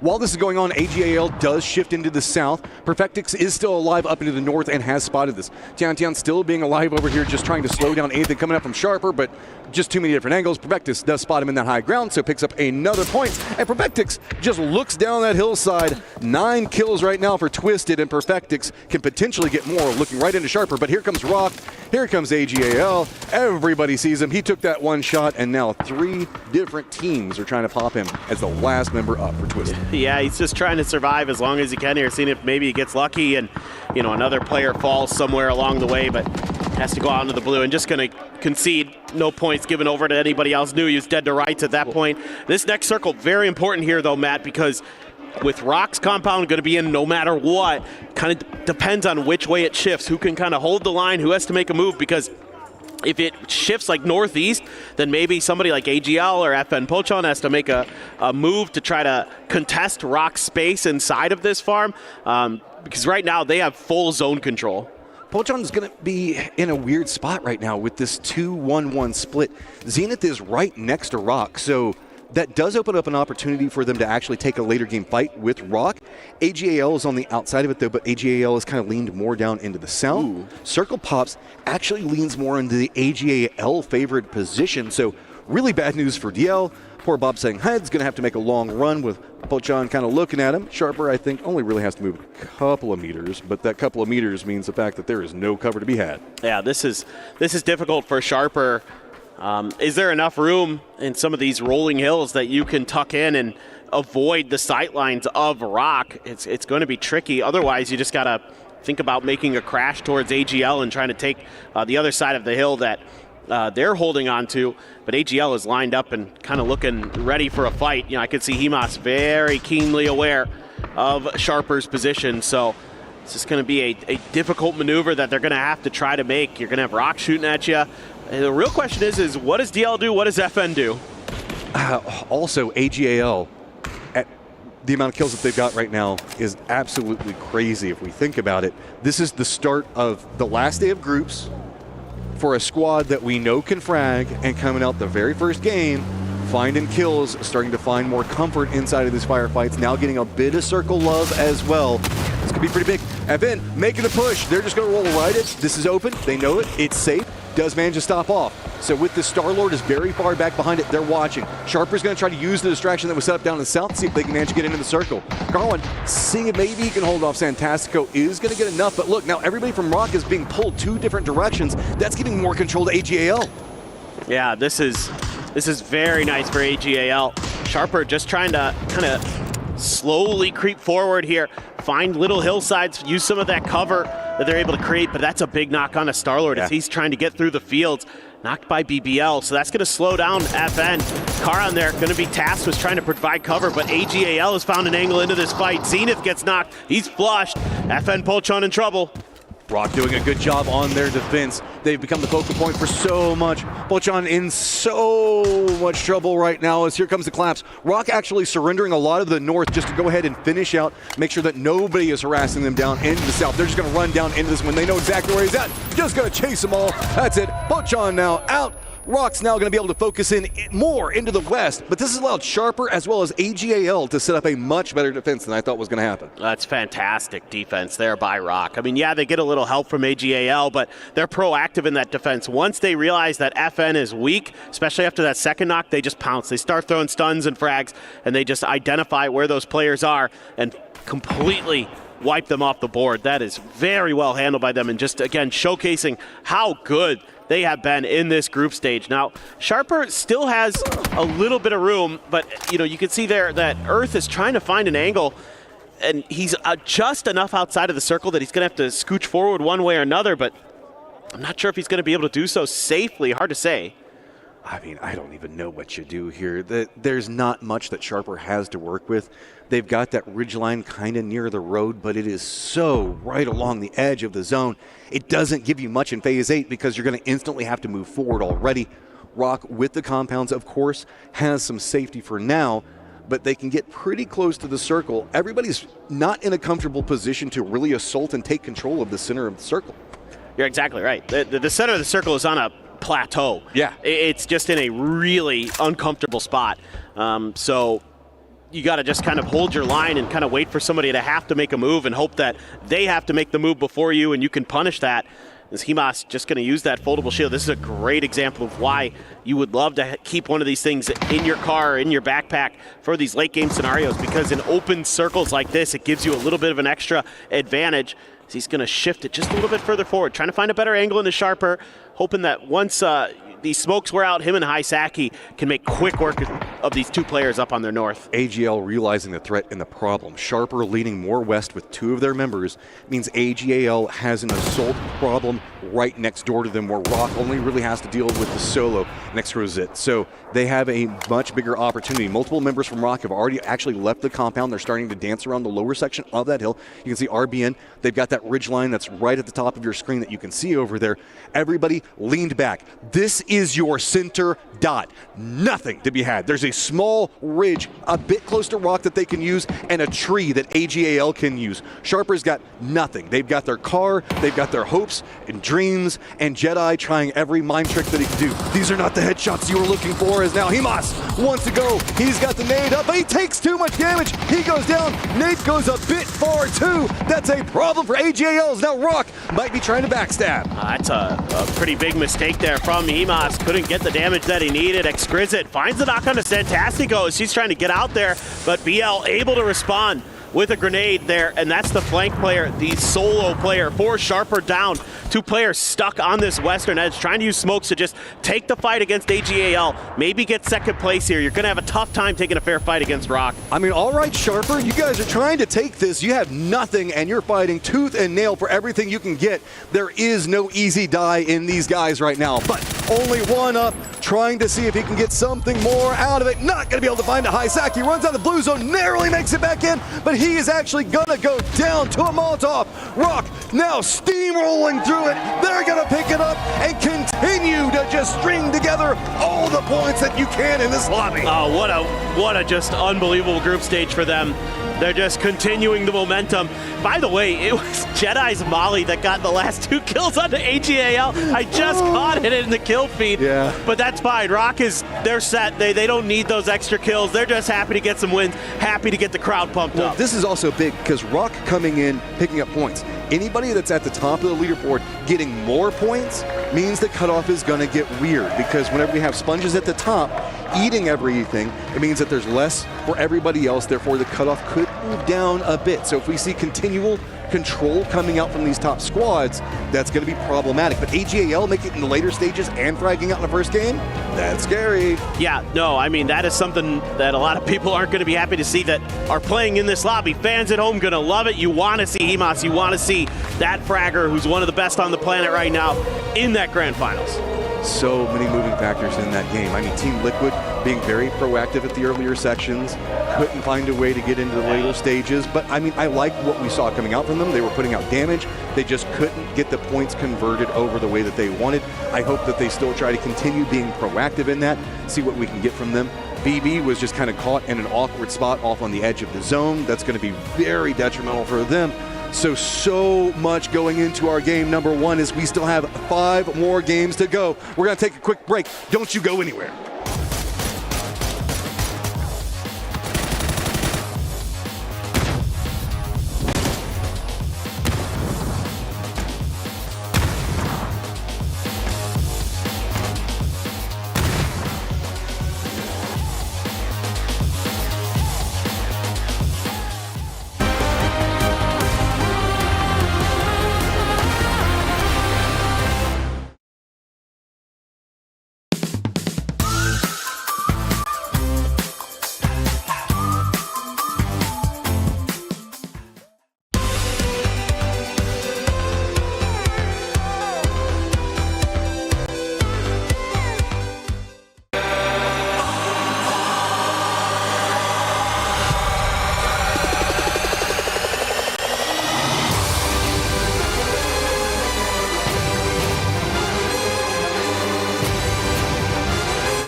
Hello everyone, welcome to the STC Club Championship Updates News with Bella. I have 4 grand newses to share with you, so hang in there. First up is going to be TFT playoffs kicked off with the contender group Virtus.pro looking to make strides. They're the only team still left running in the club championship points, so we don't know what they'll end on. On the other side, there's Weibo and T1 still playing in the playoffs as well. They're looking to climb their ranks in the standing as well. Next up, PUBG. This is the final day of group stage. It's going to be groups B and C, and we have the important contenders all going head to head. It's going to be Team Falcons, Twisted Minds, Team Liquid, and Virtus.pro. Well, as of now, Team Falcons and Twisted Minds are in the lead, and Team Liquid and Virtus.pro really need to have a good day to secure their spot in the finals and make sure they are still in the race for the club championship. Third up, it's Tekken. Well, second day phase 1 group stage has started. Well, no upsets yesterday because it was only the opening day, but we are going to have 8 more eliminations and 8 more players moving on to the phase 2 group stage. Last but not least, Rocket League. Group stage kicks off today. It's going to be Falcons, Vitality, Virtus.pro, and Twisted Minds all looking to overtake Team Liquid in their first standing, and this is the title where they're missing out, so we have no idea how this is going to go. No eliminations today as it's only the opening match. Well, that is the club championship update for you, and thanks for joining me. Yes, thank you, Koan Cabela. And now breaking news coming in as well. Virtus.pro in TFT has apparently defeated Wolves and moved through into the semi-finals, which is actually big for those club championship points because Virtus.pro is yet to get a championship under their belt, and to be able to be eligible to win the club championships, you need to have at least one championship. So moving into the semi-finals, very important. Let's look at the club championship points. Martin, what do you think about that? Yeah, I mean, they're guaranteed that many points. Being in 4th right now, and obviously Virtus.pro already have players in other games as well, have a team here. They need to get into the finals here to get some points. You need to get top 8 to get any, but it's pretty exciting, obviously, with how the teams are playing today and with that many teams and our organization is this close. Like, the championship is still not close. I'm really sad because BMW M Team, Redline, Red Bull, Sim Racing has almost dropped out of the top 13. So and it was so much fun to say. Like Earth is up. They got those 1,000 points at the very beginning in Ren Spot, and they've been there ever since every tournament I'm covering. But anyway, we have got ourselves. Where were we going? I can't even. I'm having too much fun. This is PUBG. It was devastating. Look at the team coach winning moments here from good old Rock. Yeah, now they're catching just here after 7 games. Going to be in first place. That's pretty impressive. The thing with Rock... Eu vou fazer nade lá. Eu tenho 2 bang, guys. Tchau. Bate os 2. Vamos bangar. Pera, eu tenho nade. Knock. Vamos lá. Vamos puxar. Rouba aqui o... Vamos, porra! Vamos, caralho! All right, we're back on track. We have got ourselves the victory here from Rock. And my question to you guys is, I'll start with you, Toffees. Are Rock now just God gamers, apparently? They predict well. I don't know if they catch circle. I don't know what they're doing, but these nests that they're building, they fight out of it, guys. But I think that's something that you have observed is really nice that they're doing. So let's call it what it is. They caught 9 there, right? They were there pretty much from the beginning. That being said, they flexed out. They actually were proactive. They're getting kills. We've seen multiple teams now at this point in the group stages not flex out, not be proactive, not get the kills they should be getting when they're winning games. That's not necessarily the case with Rock, and that's what I love to see from these boys. You know what was most exciting this game for me is that Sharper Esports now also was to a top 3 position. But that 15 points from the start of the day, and now, coming in here and getting points is huge for them.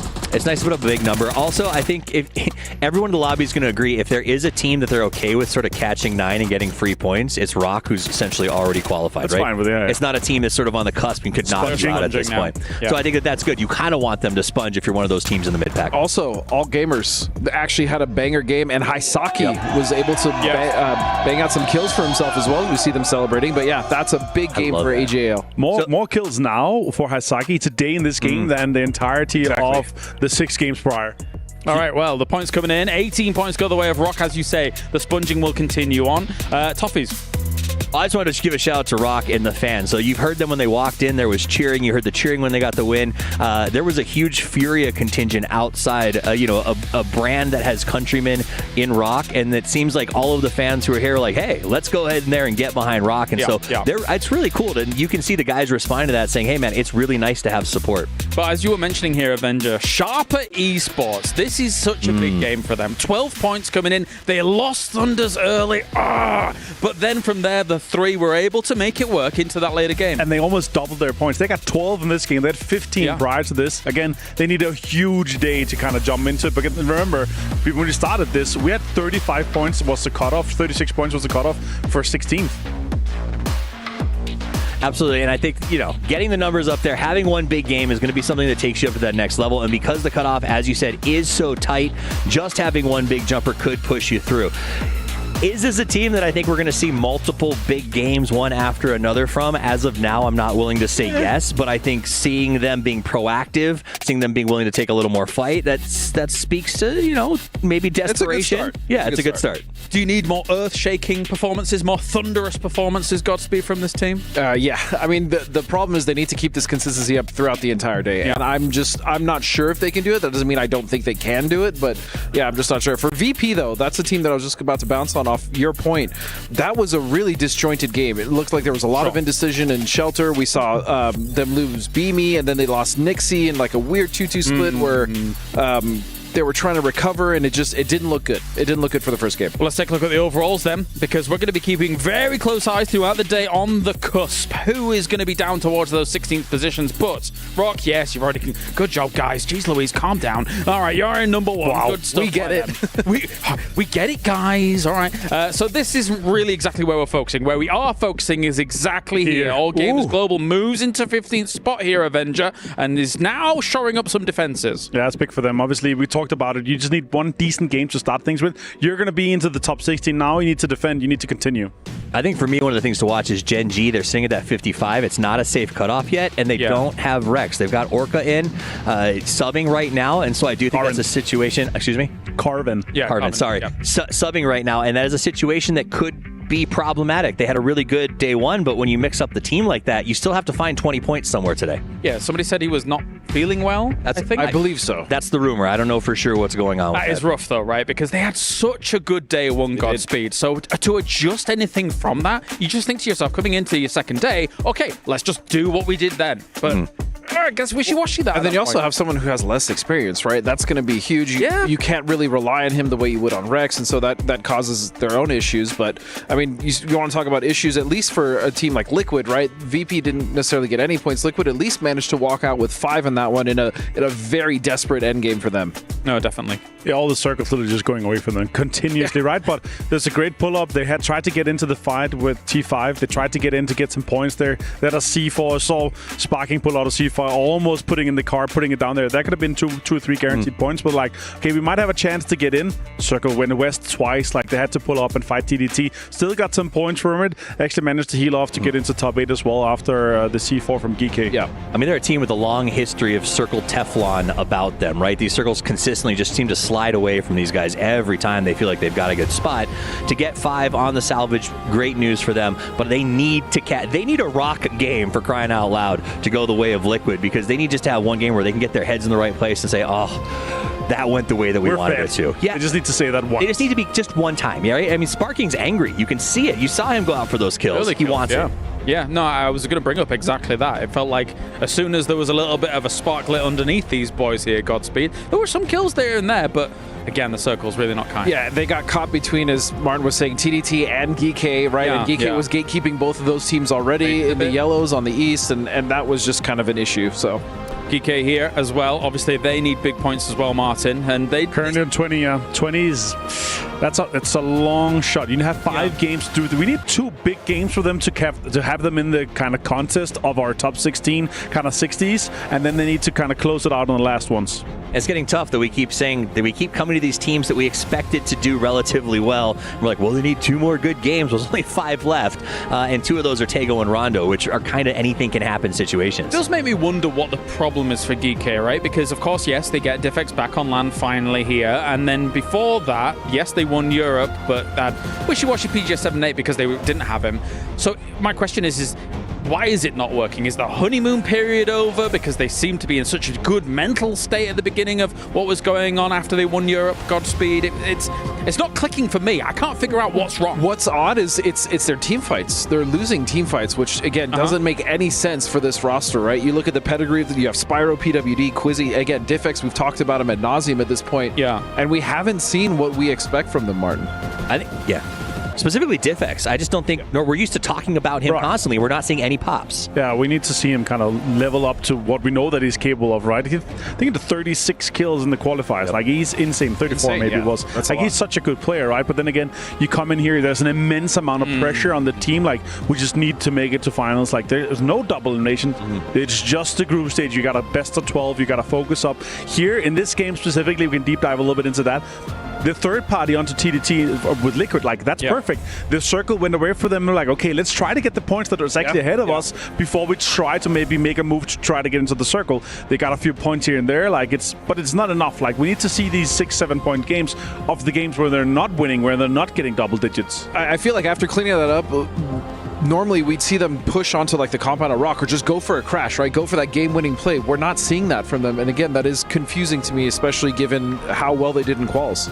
It feels like they came in with a just make 16 mentality, and now that they're at 20, they just haven't Could be. changed their play style. Like, that's the problem with the Just Make 16. If you don't hit early, you have to totally reprogram your planning for this event, and that doesn't happen overnight. You want to see a mindset of, let's go in and win this thing here. Absolutely. Let's show everyone what we're capable of in the group stage so we can go into the finals and replicate that again, rather than, it's just top 16. It's only the bottom 8 that goes out. Like, I see that. I like that mentality, and that could be the problem for many of these guys, on top of the kind of pressure that is like, okay, we're here now, we need to perform because this is one of the biggest events of the year. I mean, as you look across the faces, Quiz is the kind of guy that actually would be quite jovial sometimes when their team's doing well. But look, just no jovialness about that. Really trying to focus, trying to figure out, trying to solve the puzzle almost here, Toffee. Well, they've lived in the justification pocket after PGS of, well, DiffX wasn't here, right? And so you've sort of built this of, when he's back, everything's going to be great. And then qualifiers, he is, and it is.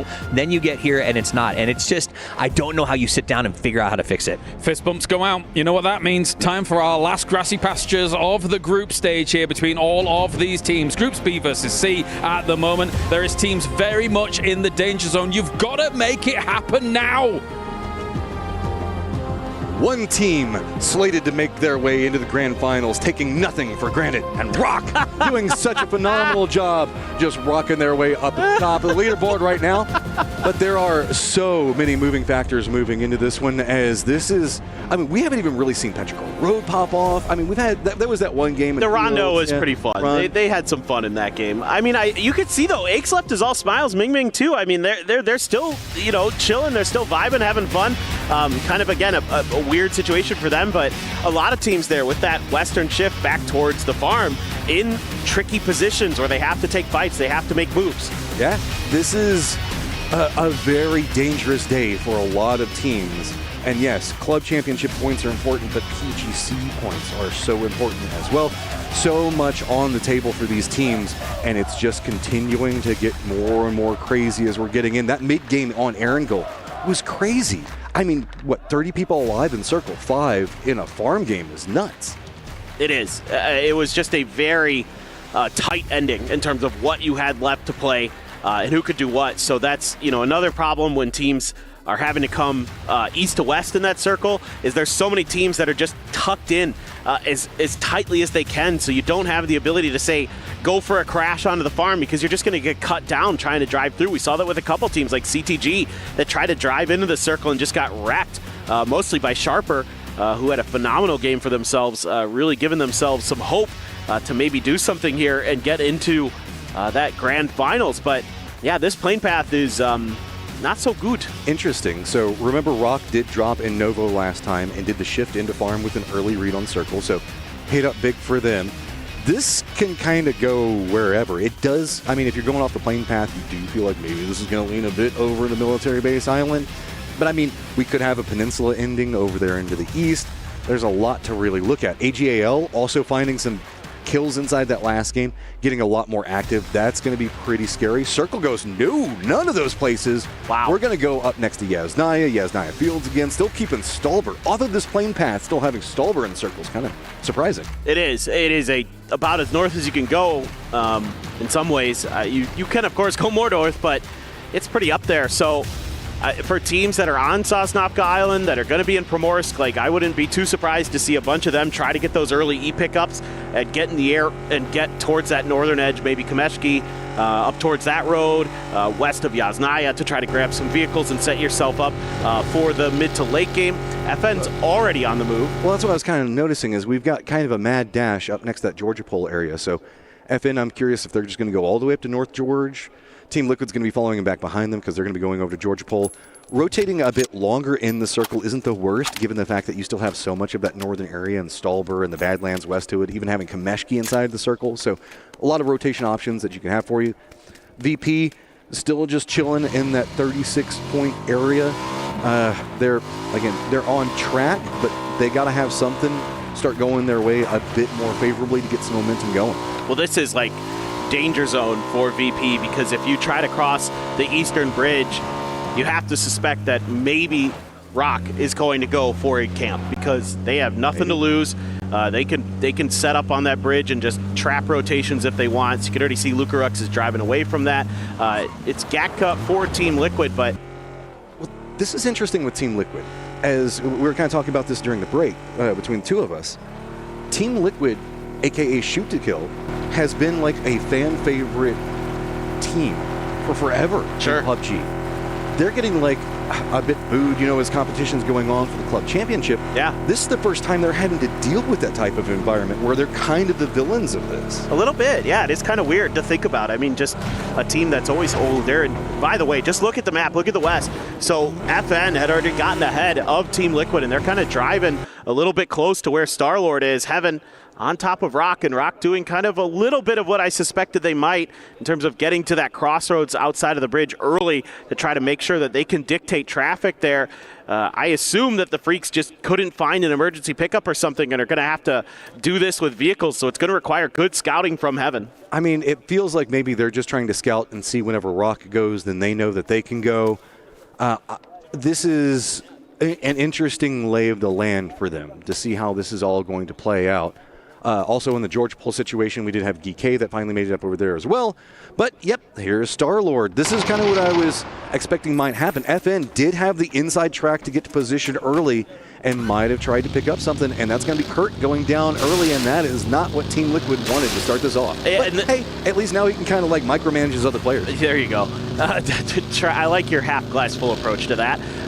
But this is kind of funny to me because if you think back to really old school Star-Lord, like you're thinking back to like Active Stars Red, BSG, he loved to come to North George.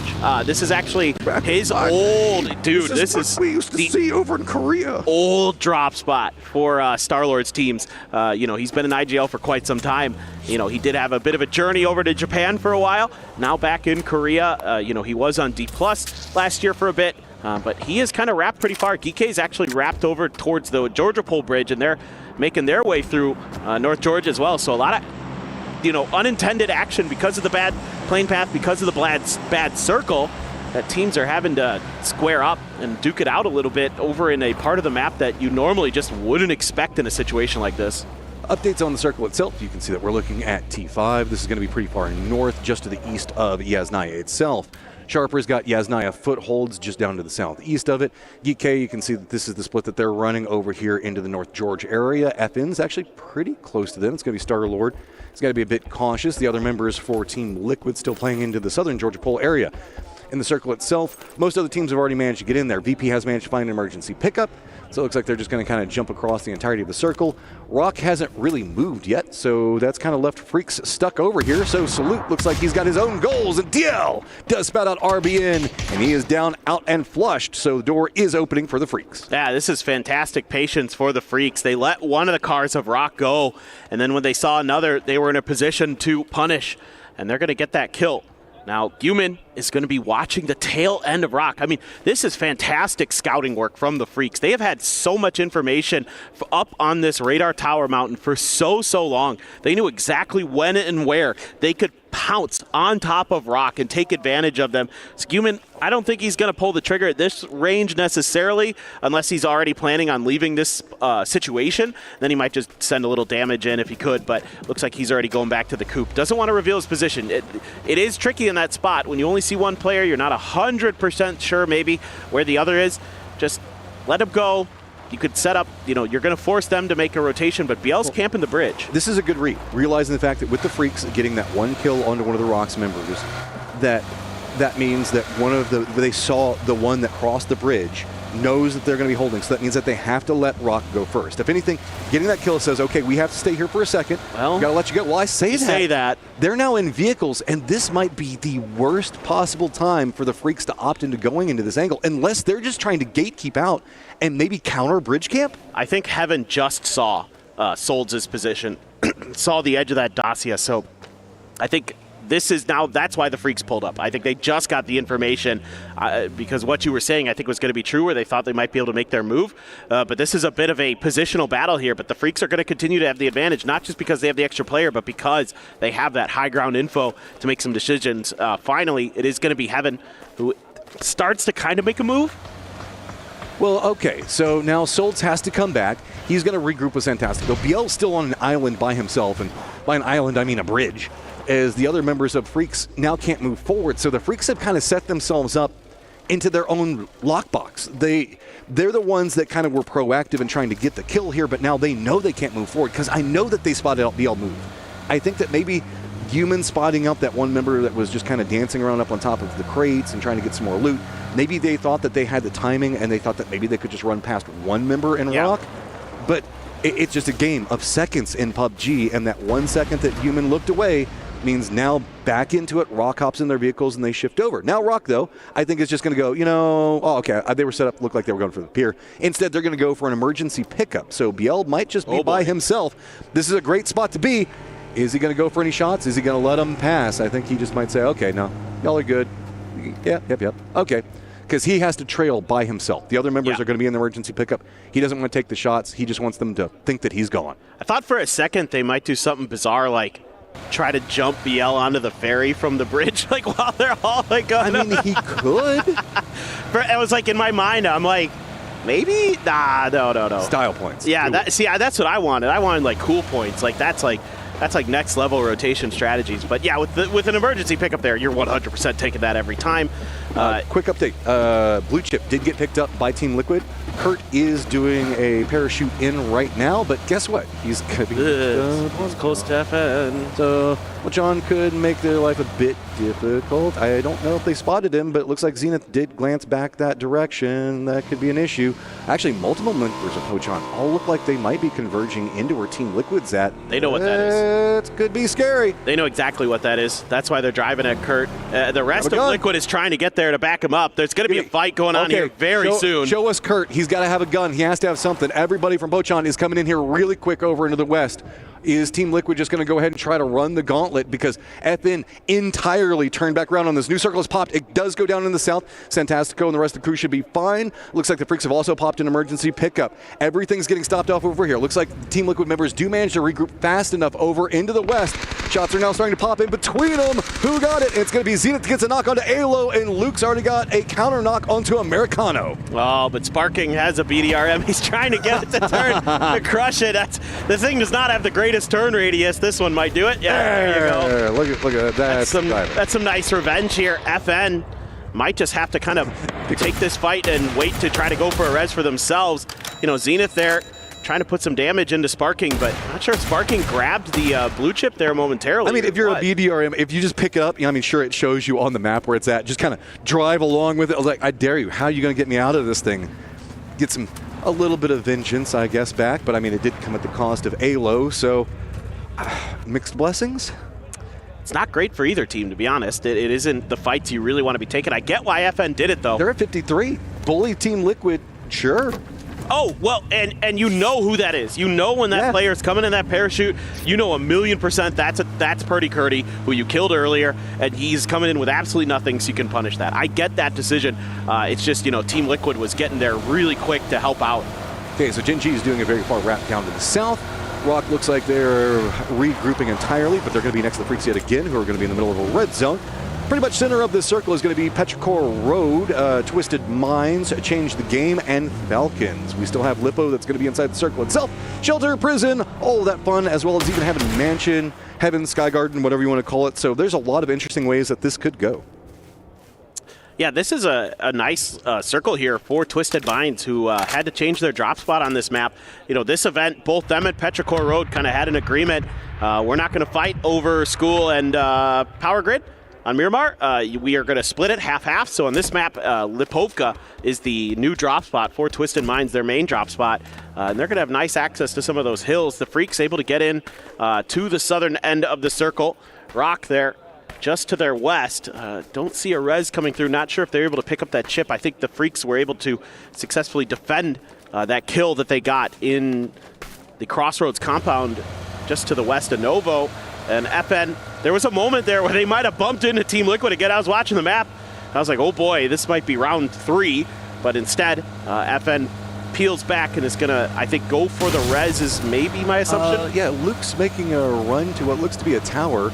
I think they're both going for reses. Yeah, this is potentially odd. So, actually, no, Luke ends up pulling away from the tower. So, but I don't know if FN got the chip. That's what I was thinking. I don't think that they could have, because they all headed to the hills. This is just kind of This is an awkward duel between two teams that just keep kind of bumping into each other. And, I mean, right now it's been Pochon. They've been the ones that have been the proactive part of this. They got the knock onto Kurt, they got the flush, and then they turned back to come after him yet again. So, okay, so I don't think they have the chip. They're not going for the tower, at least not initially. Just stopping to heal here momentarily as we look to see where... Pochon's way over to the west. You can barely see them. Yeah, you can just see the edge of Star-Lord's name. Where is this circle going to go?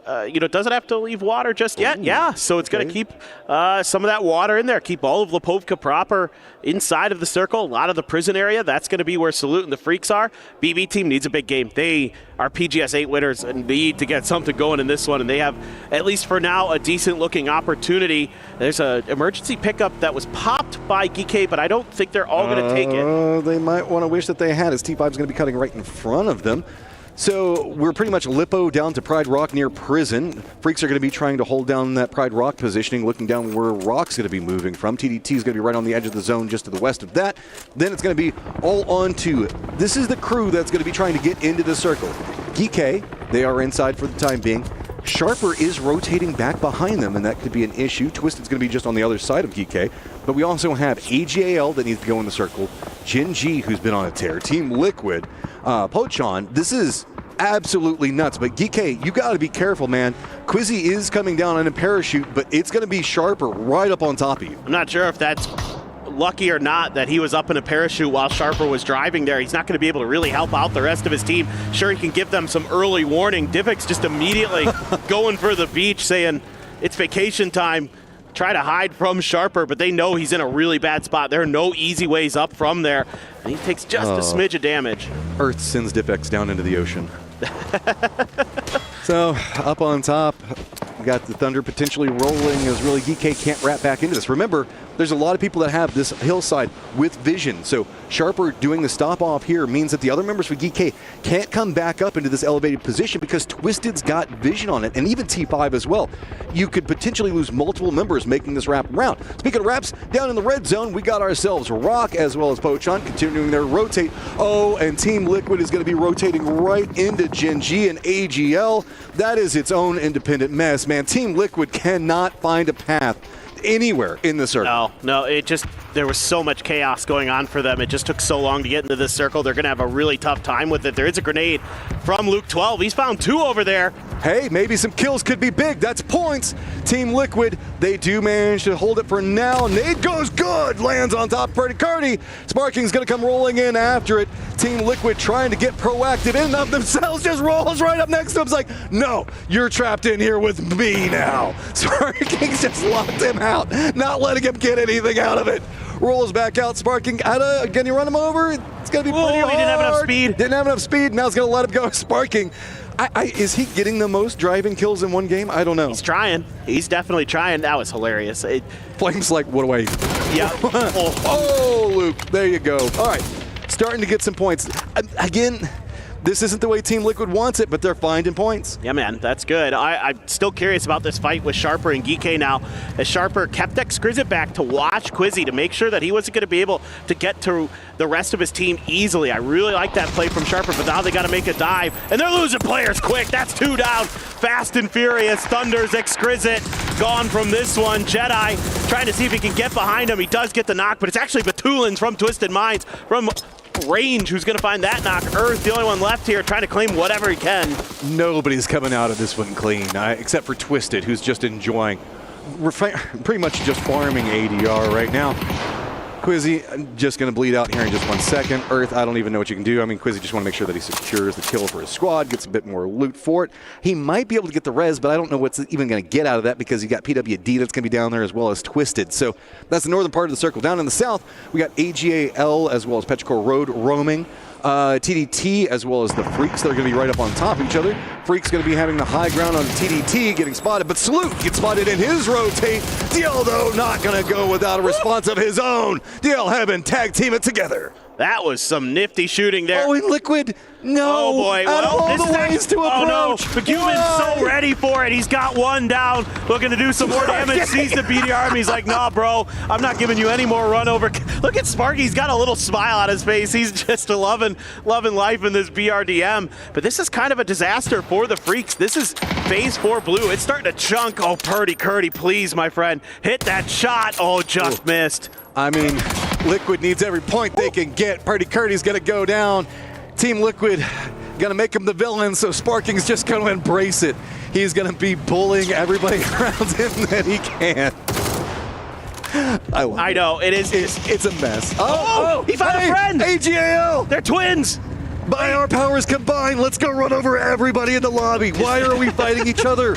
We could be friends instead. Is this going to be like a Highlander situation? Oh, no! Oh, God! Tycon almost gets run over. Destroyed, just pops up. AGAL. I mean, you got to be vibing. Let's do a quick listen in with them to see how it's going. Nó đi vòng lên em. Nó bò này. Thằng đó trên xe em, thằng đó trên xe em ơi. Bò cho. Nó bò em ơi. Mà xưa em. Còn cuối đi luôn rồi. Cuối vòng còn hai hàng thôi.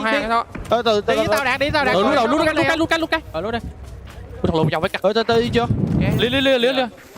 Mày ghép. Cố kìa. Có mình không? Bóng mình. Lên xe ngồi cái. Hãy cho sửa. Từ. Chết đó Hải. Bắn cối không biết chết.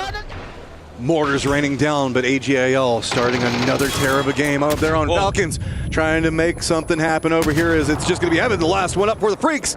They go down. Falcons getting control over the mansion area for the time being. They still have Sharper that's just going to be up to the north of them. AGAL, new circle pops. It leans into twisted direction, so that means AGAL, Petrichor Road, Pochon all have to make moves. Falcons just going to be the north of this. Do they want to get involved? Shrimsy and Kickstart look like they want to make some points of their own. This is going to be really interesting. The Falcons actually looking to maybe get behind AGL. Do they have a Panzer ready for this BDRM? We did have one available earlier that took down poor Sparking there. And it was a Highlander situation. There can only be one, and it's AGAL's who's going to be the sole surviving BDRM right now. They're trying to drive ahead, but oh man, Petrichor Road. That's some disgusting spray from range there from Wenbo. That is pretty far. AGAL just kind of looks over at people getting shot out of their cars. Peasants. We continue to drive. Sucks to be you nerds. We'll just stop off here, I think. Oh look, there's people we can shoot. BDRMs and AGAL. I'm scared. That is a scary combo. It's just like I'm just waiting for a random Panzer to just blow them all up. And Himas, gets taken out by Ming there. Not quite ready for Petrichor Road to be coming up over that hill on foot. Tycon able to respond, so Non-Aches left alive, but very, very weak. Ming is going to get run over by Tycon. As Himas, they definitely want to get him rezzed back up and running because they have more fights brewing. There's a ton of teams coming over here. We've got BB that's approaching on a similar vector. BP is caught up with T5 on the other side of the hill.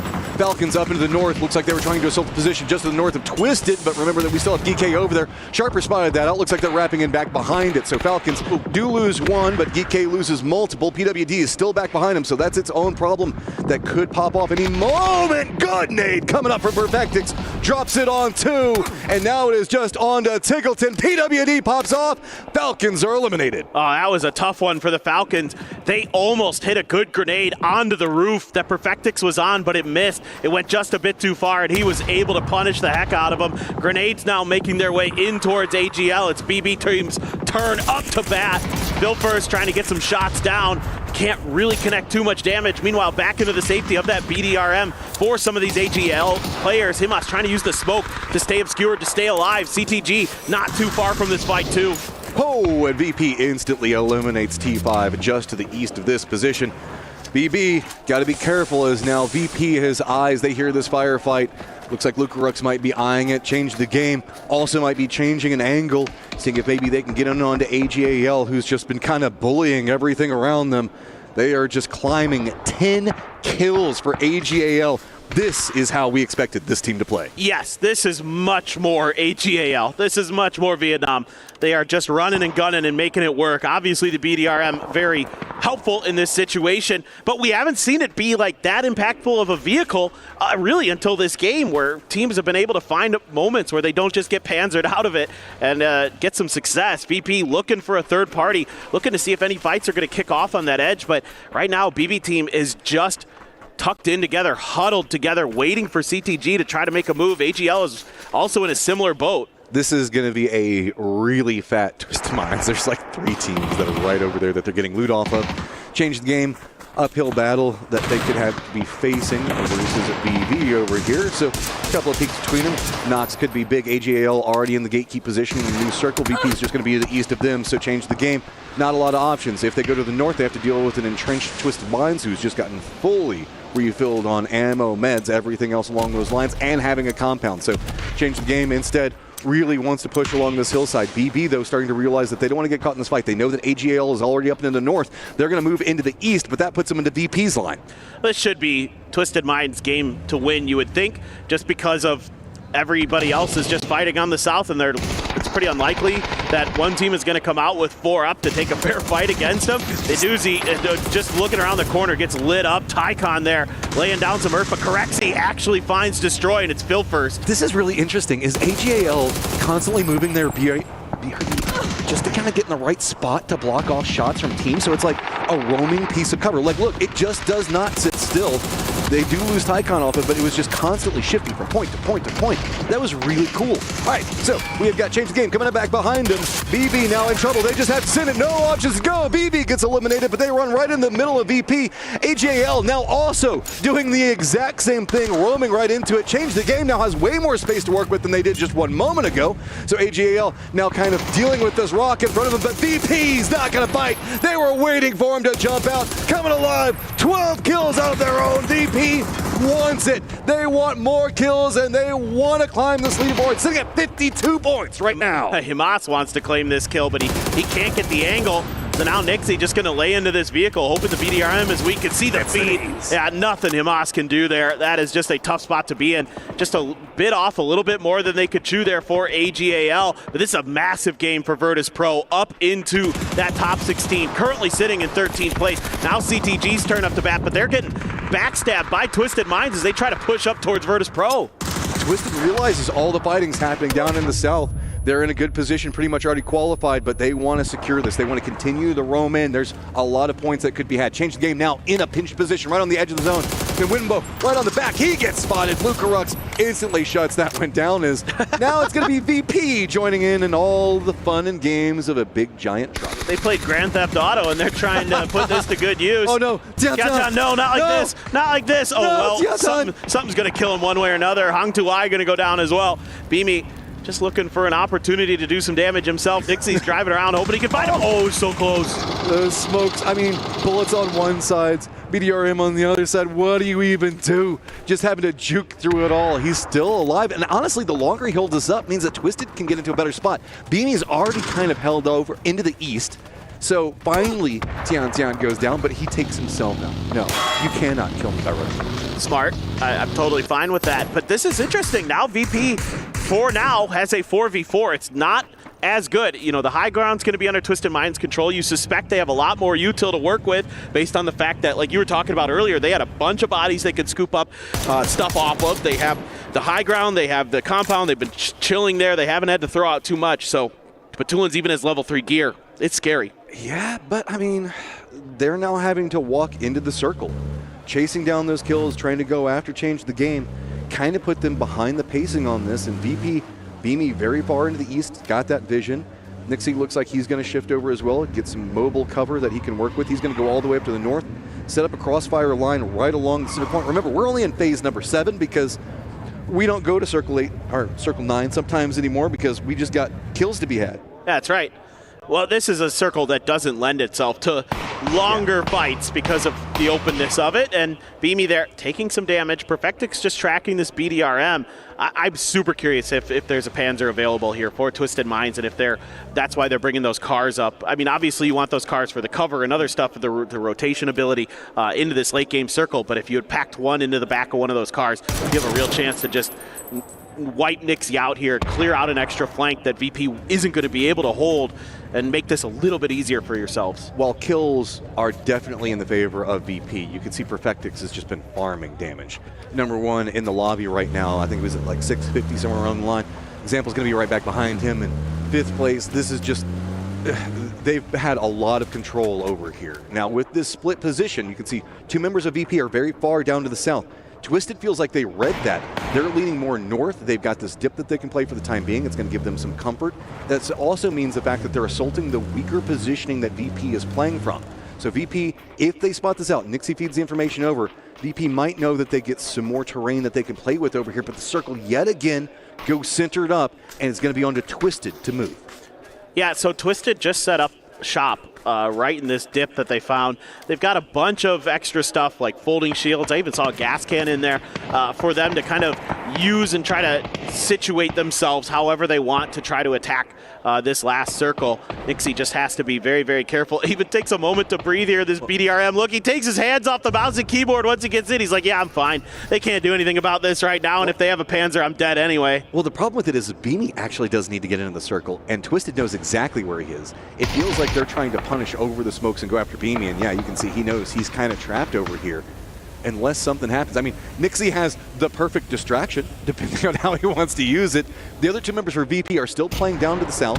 I think that they've got a bit of the ridgeline that they can play, so a couple of seconds before the circle starts closing in, and all pressure is going to be onto Beamy, so Nixie getting a bit of pressure now of his own as finally the vehicle explodes. That thing's been taking a lot of bullets. Yeah, no, I was going to say, it's about time that thing's going to blow up because it's been taking a lot of damage. There was a Panzer, but Tulin's held onto it, got the knock as well. Now they're going to use some smokes to try to scale forward into this next circle. Perfectic's going to be on Beamy duty. He's got level 3 gear. He's got a P90 in the back pocket, but Tulin does get knocked here. So now it is a lot more difficult for Twisted Minds.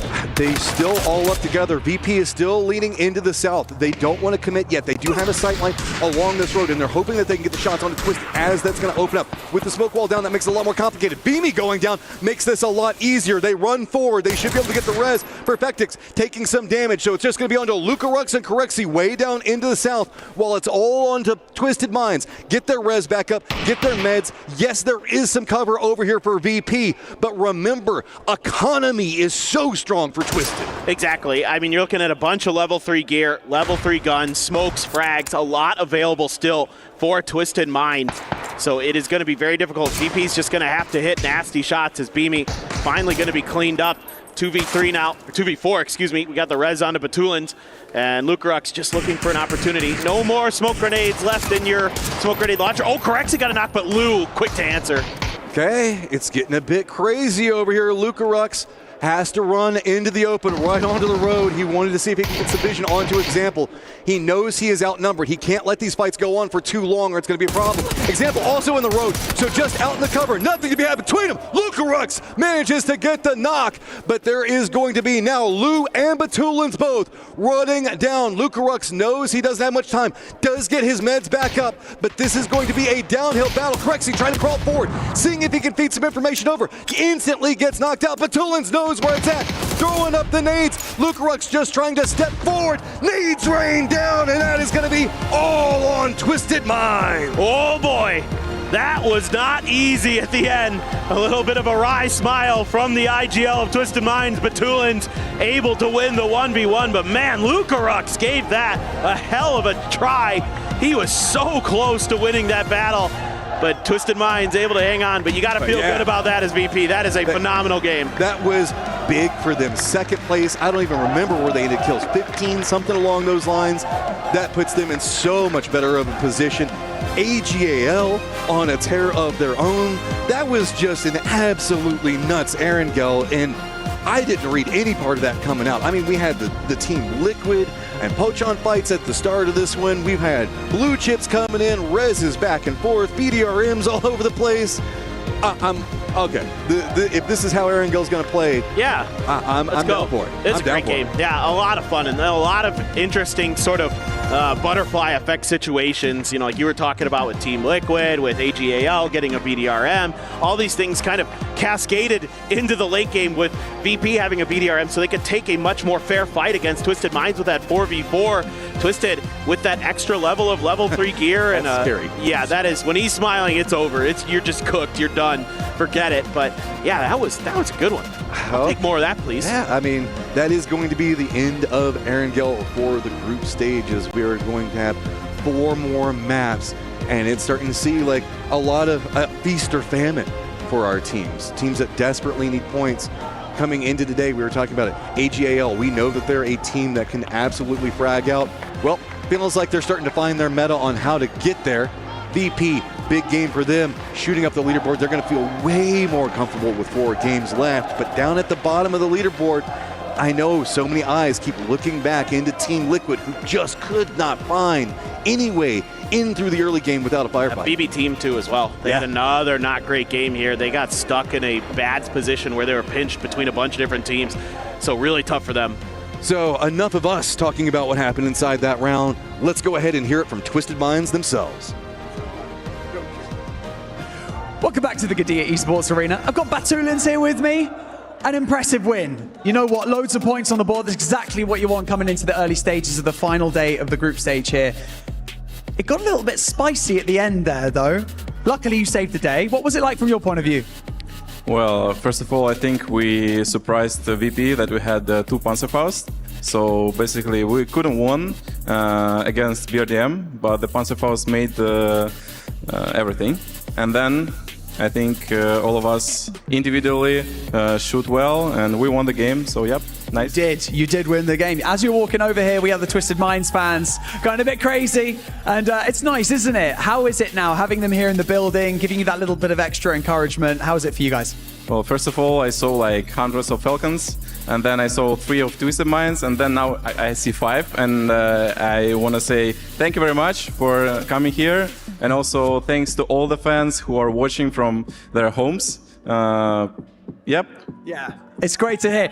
From 3 to 5, they're louder though, let's be honest, they're louder. Now, I've got to ask you a question that's maybe a little bit more on the serious side, because when we come into this today, when you get to a point, a certain threshold of points, you're going to kind of almost be guaranteed into the finals, all right? I think you're fast approaching that anyway. When you get to that point and you guys decide as a team, you know what, like, we're good now, does the point of focus pivot towards teams that might cause you any issues in the grand finals for where you drop or like how you rotate around the map? What's your thoughts for that? I don't know. I feel like we just focus on ourselves, like as always, as usual. And I think it's just normal game for us. We don't really care about any teams this tournament. We just, it's like very short distance. And for everyone, the biggest goal is to play their game and get some circles. And I think it's the same for us. So, yep, that's all. Keep your eyes on the prize. I love that, Batulins. Thanks so much for joining me in this interview. I'll give you a little spud there. But for now, we're going to throw to a very quick break. We're going to be back here with more action for the final day of the group stage.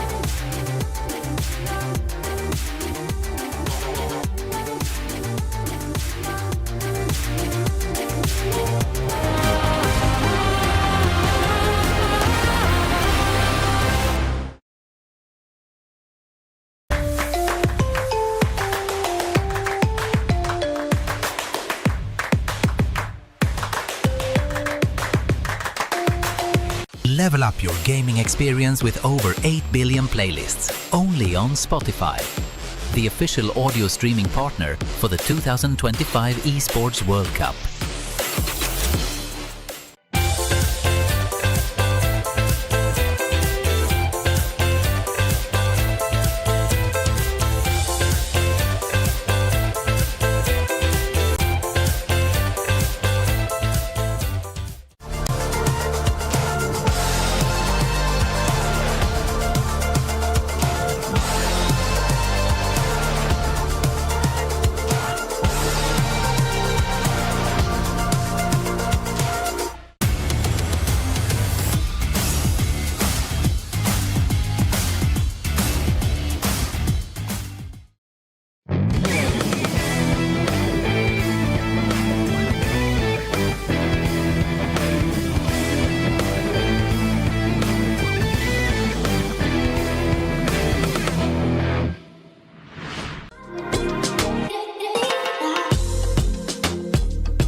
This land is calling.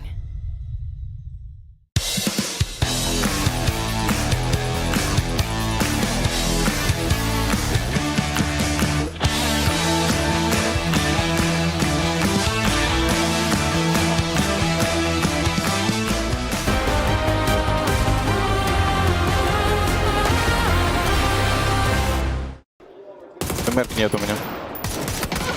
Просто 1 хп флопа на дороге.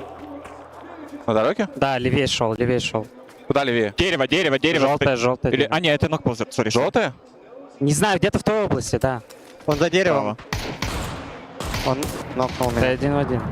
Он за деревом, троечка. Лежит в опане. Маленькое дерево, берем дерево. Ты ему дал. У тебя утилки дохуя. Найс, хорошо.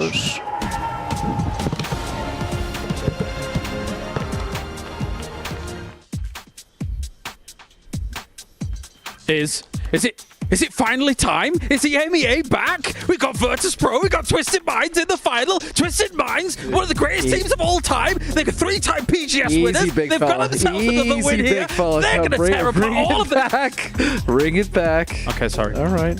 You're okay. What do you You're think about lying. this? What do you think about Twisted Minds, man? I thought they did really well. They played out of their minds, as did You don't have to be quiet. Oh, sorry. I think he's trying to calm you down a little bit. Sorry, I apologize. That was an absolute banger endgame between these two teams. VP and Twisted Minds, that was one of the best fights we've seen so far in group stages, and yeah, it was just a pleasure to watch. It was back and forth till the very end. I think it was back and forth. The Twisted Minds, ultimately big brain, they get the big win. I was also impressed with VP, not just because that fight was fun to watch, but like other big brain moves. What was it? Nixie had the extra AR on his back, so he faked AGAL to get out of the BRDM while he was reloading, but had the gun switched instead. Like, VP was just playing like, man, moment by moment. So smart. It was exciting to watch. Martin. Yeah, we're back. Yeah! Let's go. No, I mean, obviously, a fantastic game to watch, right? Even though, like, you can say what you want about the BRDMs, but when you go see two BRDMs go against each other, like another one pulls another one, we get the Panzer Faust coming in, like, what a great end game here. And also, VP farming throughout. I mean, again, we get this 4 versus 4 to the late game here. There's just such a great show of skill. That's actually a really good point. Based on this game, Godspeed, now, how much do you think EMEA is going to win by in the grand final? 21 look, points. the match rankings. Oh, the match rankings. All right. Well, Virtus.pro here, 21 points for number 1. Actually outdoing Twisted Minds, which is an amazing feat considered. Twisted Minds playing from that north side here, Avenger, looks great, but Virtus.pro is banging right now. Yeah, massive amount of points. I also got to say here, 27 points in 2 games, so all gamers global now. Yeah. You know, that's fantastic. Huge. They're going to be in 57 points. We're going to be seeing them in the finals. Virtus.pro, though. Dude, I have to say, though, the journey that Virtus.pro took this game, they started all the way at Millie Base. They then took a knee pickup all the way to Kameshki. They then went to Lipovka. Then they went south because the circle hadn't posted. Then it completely shut them out. Then they had to come back in from boats, by the way. I mean, it was a crazy journey all the way from Millie to the north. I mean, they pretty much did the world tour. It was a metaphor for their journey as a team in general, right? This sort of long meandering, trying some new things, finding some new people, and it seems to be clicking really, really well. On top of the back of the fact that their counterparts in another game are also surprising expectations and putting them up there in the club championship. I think seeing this, I mean, if I'm Virtus.pro's front office, I am losing my mind right now because the potential of this team is incredible. Well, forgive my elation as we take a look at the head-to-head between Twisted Minds and Virtus.pro. As we take a look at the numbers, 45 kills to 45 kills. Now, bear in mind, Avenger, my elation comes off the back of, I was very worried for EMEA before to start today. That's really impressive with that, but look at the amount of placement points Twisted Mind has, more than insane. Virtus.pro 12 only, 33 for Twisted Minds, but then again, the amount of wins that we've seen Twisted Minds have so far is just insane, right? 3 to book with it, that's huge. I think this is a concern, actually, to make it serious though for a moment, because we know when Twisted Minds is on, they're able to get back-to-back-to-back PGS championships, right, Toffees? So if now Twisted Minds, after showing a lackluster start to the year, who is now in second place. If they are on, they are scary for the final. I mean, we gave EMEA a hard time yesterday and the day before. We said they're starting slow, but we also continuously said these doesn't make sense. These are consummate professionals. They know how to bounce back, and that's what we're seeing. Things were chaotic, things were tough, and they have ground their way up. Overall rankings, though, as we take a look at those right now, the teams that are sort of in the chase, Freak's still at 53. Yeah, I think they're fine. Yeah. What are you looking at right now is a risk? Well, I mean, what I was going to talk about is Virtus.pro up to 57, really pushing themselves towards that safe spot as well here, Godspeed, for them to just kind of shore up their position. Yeah, I think this is the second time they've started early in the day with a huge win. We saw it yesterday as well. Coming into the rest of these games, I feel like they're going to be fine. I'm not worried about VP at this point. There are some teams, though, that I am worried about. Again, another very I want to say unlucky game for Liquid. How many times do we say this is the question? Well, this is my point. Is I'm done talking about Liquid at this point, right? Until they put something up. No, that's because we're just disappointed. And I'll just leave it at that. I'm disappointed in what I'm seeing. I think they're disappointed in what's happening. Is it their fault? Not entirely. They're getting crap circles, but that's it. Until they do something, what's the point right now? Because they just keep getting bad on bad on bad. Martin, what's your take on it? I mean, 33 points still. They are getting, salvage points rather than the zeros and the ones. That's fine, but we need to see big games from a lineup like this, right? This is a superstar lineup. We know what they're capable of. We're talking 4th place last year at Esports World Cup. We're talking 2nd place at PGC last year. Like, this is a team capable of big things.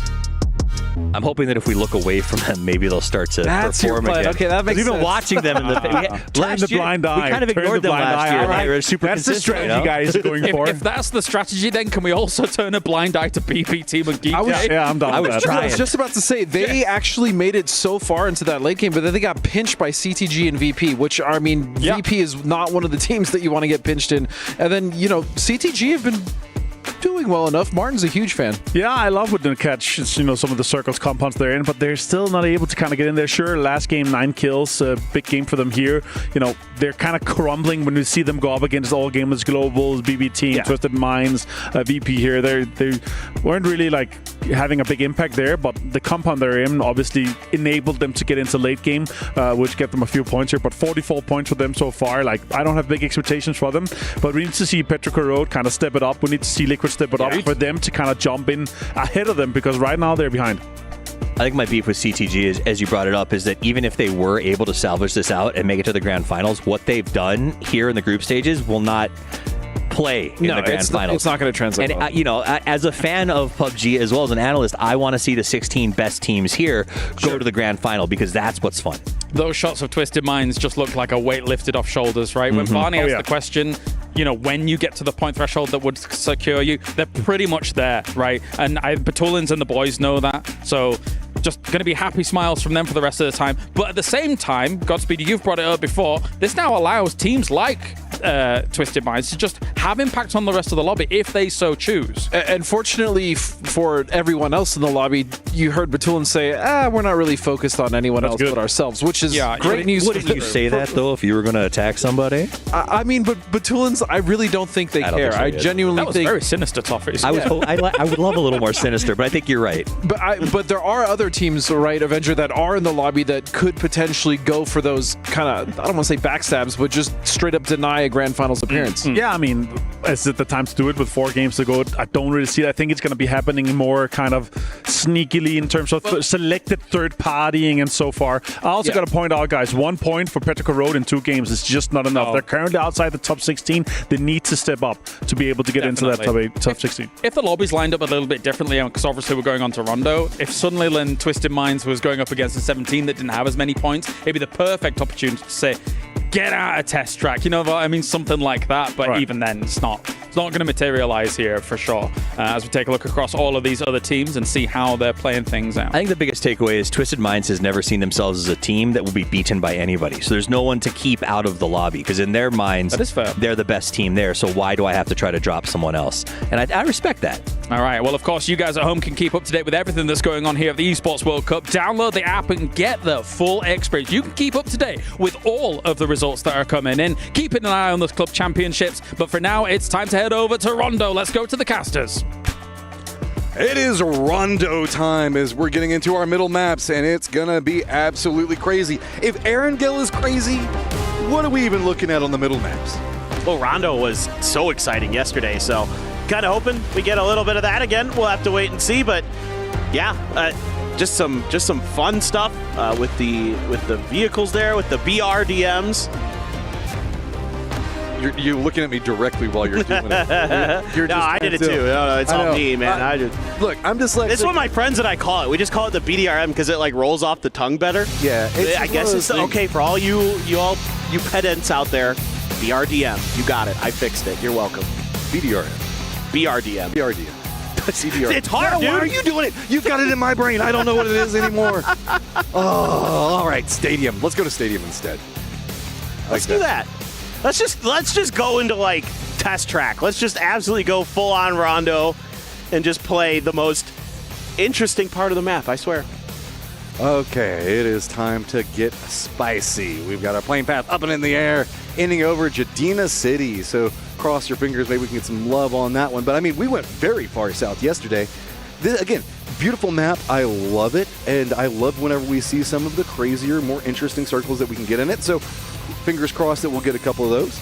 Yeah, I like the northern part of the map, and the eastern part of the map, because it plays a bit like Miramar. So for me, that's kind of fun. But usually we end up just kind of center, again, somewhere in this Bermuda Triangle that Stadium, Joutin, and Test Track create. But we did get kind of a fun one yesterday just in terms of, you know, what teams had to work with and what they had to do in some of those situations. Like the way Petrichor Road was crashing people was super fun. So just kind of looking for some more spicy. So Twisted rampaging up at the top of this. They're a team that you can never count out. And this year has been a bit more quiet for them. And if anything, EWC could be a big statement for them. And you know the fact that they're going to look for every single opportunity. Opposing side of that, AGAL, man.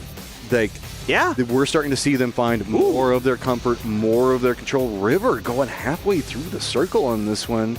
Interessante.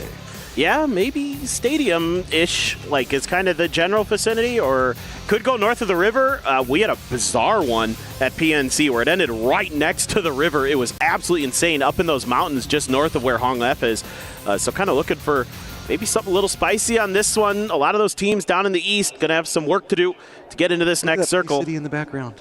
What? I said there was such a pretty city in the background. Oh, I know. No. But we don't ever get that. We're not. No. We don't get good things, Matt. I know. Could you imagine urban ending? Yes. So good. I can. I do. I enjoy urban endings, both playing and watching. Same. I actually really enjoy playing. They're so fun. Mainly because it means everybody has to get close range where my aim isn't as bad. I like it just because it opens up a lot of different possibilities and ways to attack a situation. Yeah, Speaking of... This is an interesting drop situation that we've got going on. It's changed the game, and Sharper right on top of each other. Sharper's a bit more separated out, so that's given Change the Game more momentum to kind of play around with this one. They are kind of spread across this hillside, so Sharper going to be to the south with Jedi as well as Thunders. Trizit going to go ahead and get spotted, and that's going to be all she wrote for the duo that's hanging out over here. So 2 easy points right off the start for Change the Game. Yeah, this is brutal for Sharper. Looked like maybe they were going to be able to kind of get something going today after that first game, but they got knocked out pretty early in a long fight with Geeke in the Erangel game, the previous Erangel game, and this one they already lost 2 players, so going to be tough, but you never know. Blue chips are there. Maybe they can get something done with that, but nice work by CTG closing in to make sure that they get those 2 confirmed points. That's going to be nice for them as they're sitting in 17th place right below the bubble, so they would love to get a few more to get something going. Rock is fine. They are just, they are solid, and they can do whatever they want. Yeah. I mean, there is a moral victory for them to be had by winning and getting in first place, but sure, qualifying, being at the top of the leaderboard, specifically for the squad, though, what I love is seeing them be much more proactive. Sometimes they could be a bit more passive in their play off of just trying to get into center, trying to get in circle control, but we always knew they could frag. Now they're getting more confidence on that international stage to do that. Squad, though, that's set up for a good game, pretty much centered up right now in a 2-2 split is the Freaks. Yeah, so the Freaks there, just making a little bit of noise so that if anybody was thinking about trying to drive or get close, you might think twice. That's why you're going to see a lot of players kind of blasting some bullets early into doors and other stuff like that. It's mostly just to kind of fluff up their feathers, make themselves look a little bigger than they are. Team Liquid desperately needing a game to go their way. We know that this could be their opportunity. Who knows how they want to attack this circle, if they're going to just kind of settle in on a 2-2 split on that eastern kind of south, well, it's mostly south-central location that they've got just south of the stadium lake. So I don't know what they're going to do, just kind of keeping my eyes on them. TDT can just get as close to stadium as they feel comfortable doing, set up a bit of a wide split formation, try to punish any rotates that try to go through that road. That road is very dangerous to drive on. That's north of stadium.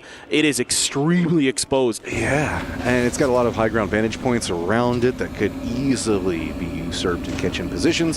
VP on a tear of their own. I mean, that was a great game for VP. They're going to be very far, like pretty much up against the zone wall over in the east in a 2-1 and very far northern one, as Nixie is going to be very close to DK, what, about 1.5 kilometers away from the rest of his squad, with all of, well, most of CTG in between them. Well, Nixie's about to run into a couple players from DK potentially. Not sure if that's going to amount to anything or if he's just going to try stay hidden, or DK got out of their cars. I think they noticed that Nixie's up there. Maybe they saw his vehicle or something like that, and they thought they might need to try to take a fight.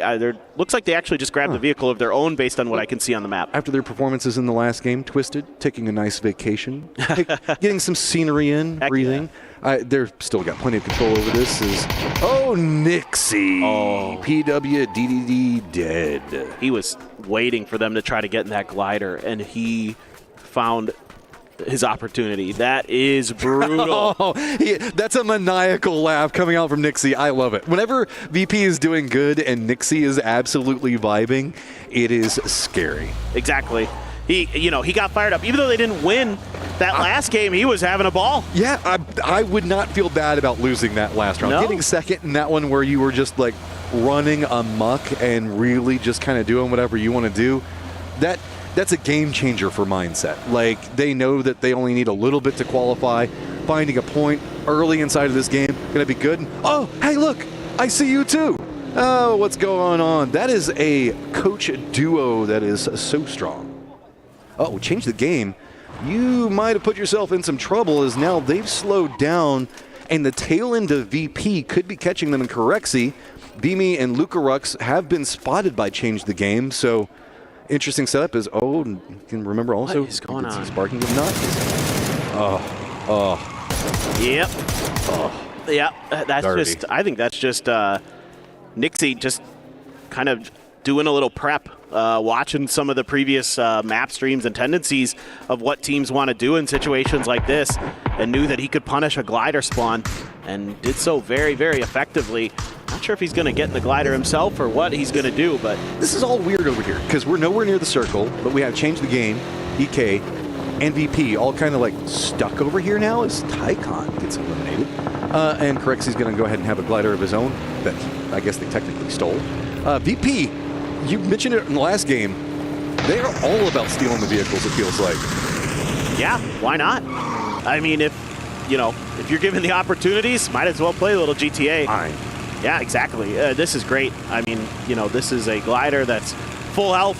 They're just going to be able to do a little bit of scouting, figure out what exactly GK's doing in front of them. CTG did pull off of this, so that fight's not going to happen. FN Polchon is kind of somewhere in the vicinity as they stopped just to the north of where everybody's kind of rotating. So things getting a little bit awkward outside of the circle. Get so many teams outside of this first circle has made it really chaotic on trying to figure out where and when you can get in. We talk about center meta a lot, but teams with everything that's going on with the BRDMs and everything else like that, it feels like everybody's like, no, get certical fast, get compounds, get safety as the new key component for later game successes. But we have Rock, BB, SP after their 2 casualties early, going to be coming in pretty late.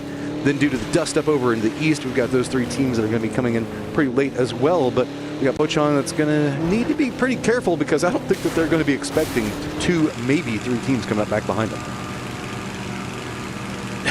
I agree with you 100%. Karan is kind of out there on his own, just watching some of these GK rotations. Is FN going to try to set up a trap, or are they just going to try to kind of stay ahead of them and drive around? Is my thought right now, is where my questions lie. Quizzy is taking some shots at Americano from his Pico.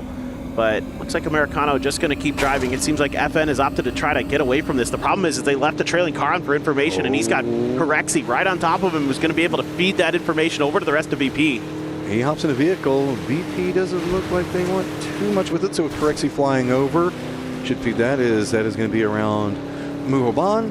And I think that VP looks like they're also doing a quick stop off. So, Pochan, 3 members safe for now inside the safe zone. GK did opt into going more north, so really it's just the tail end of it.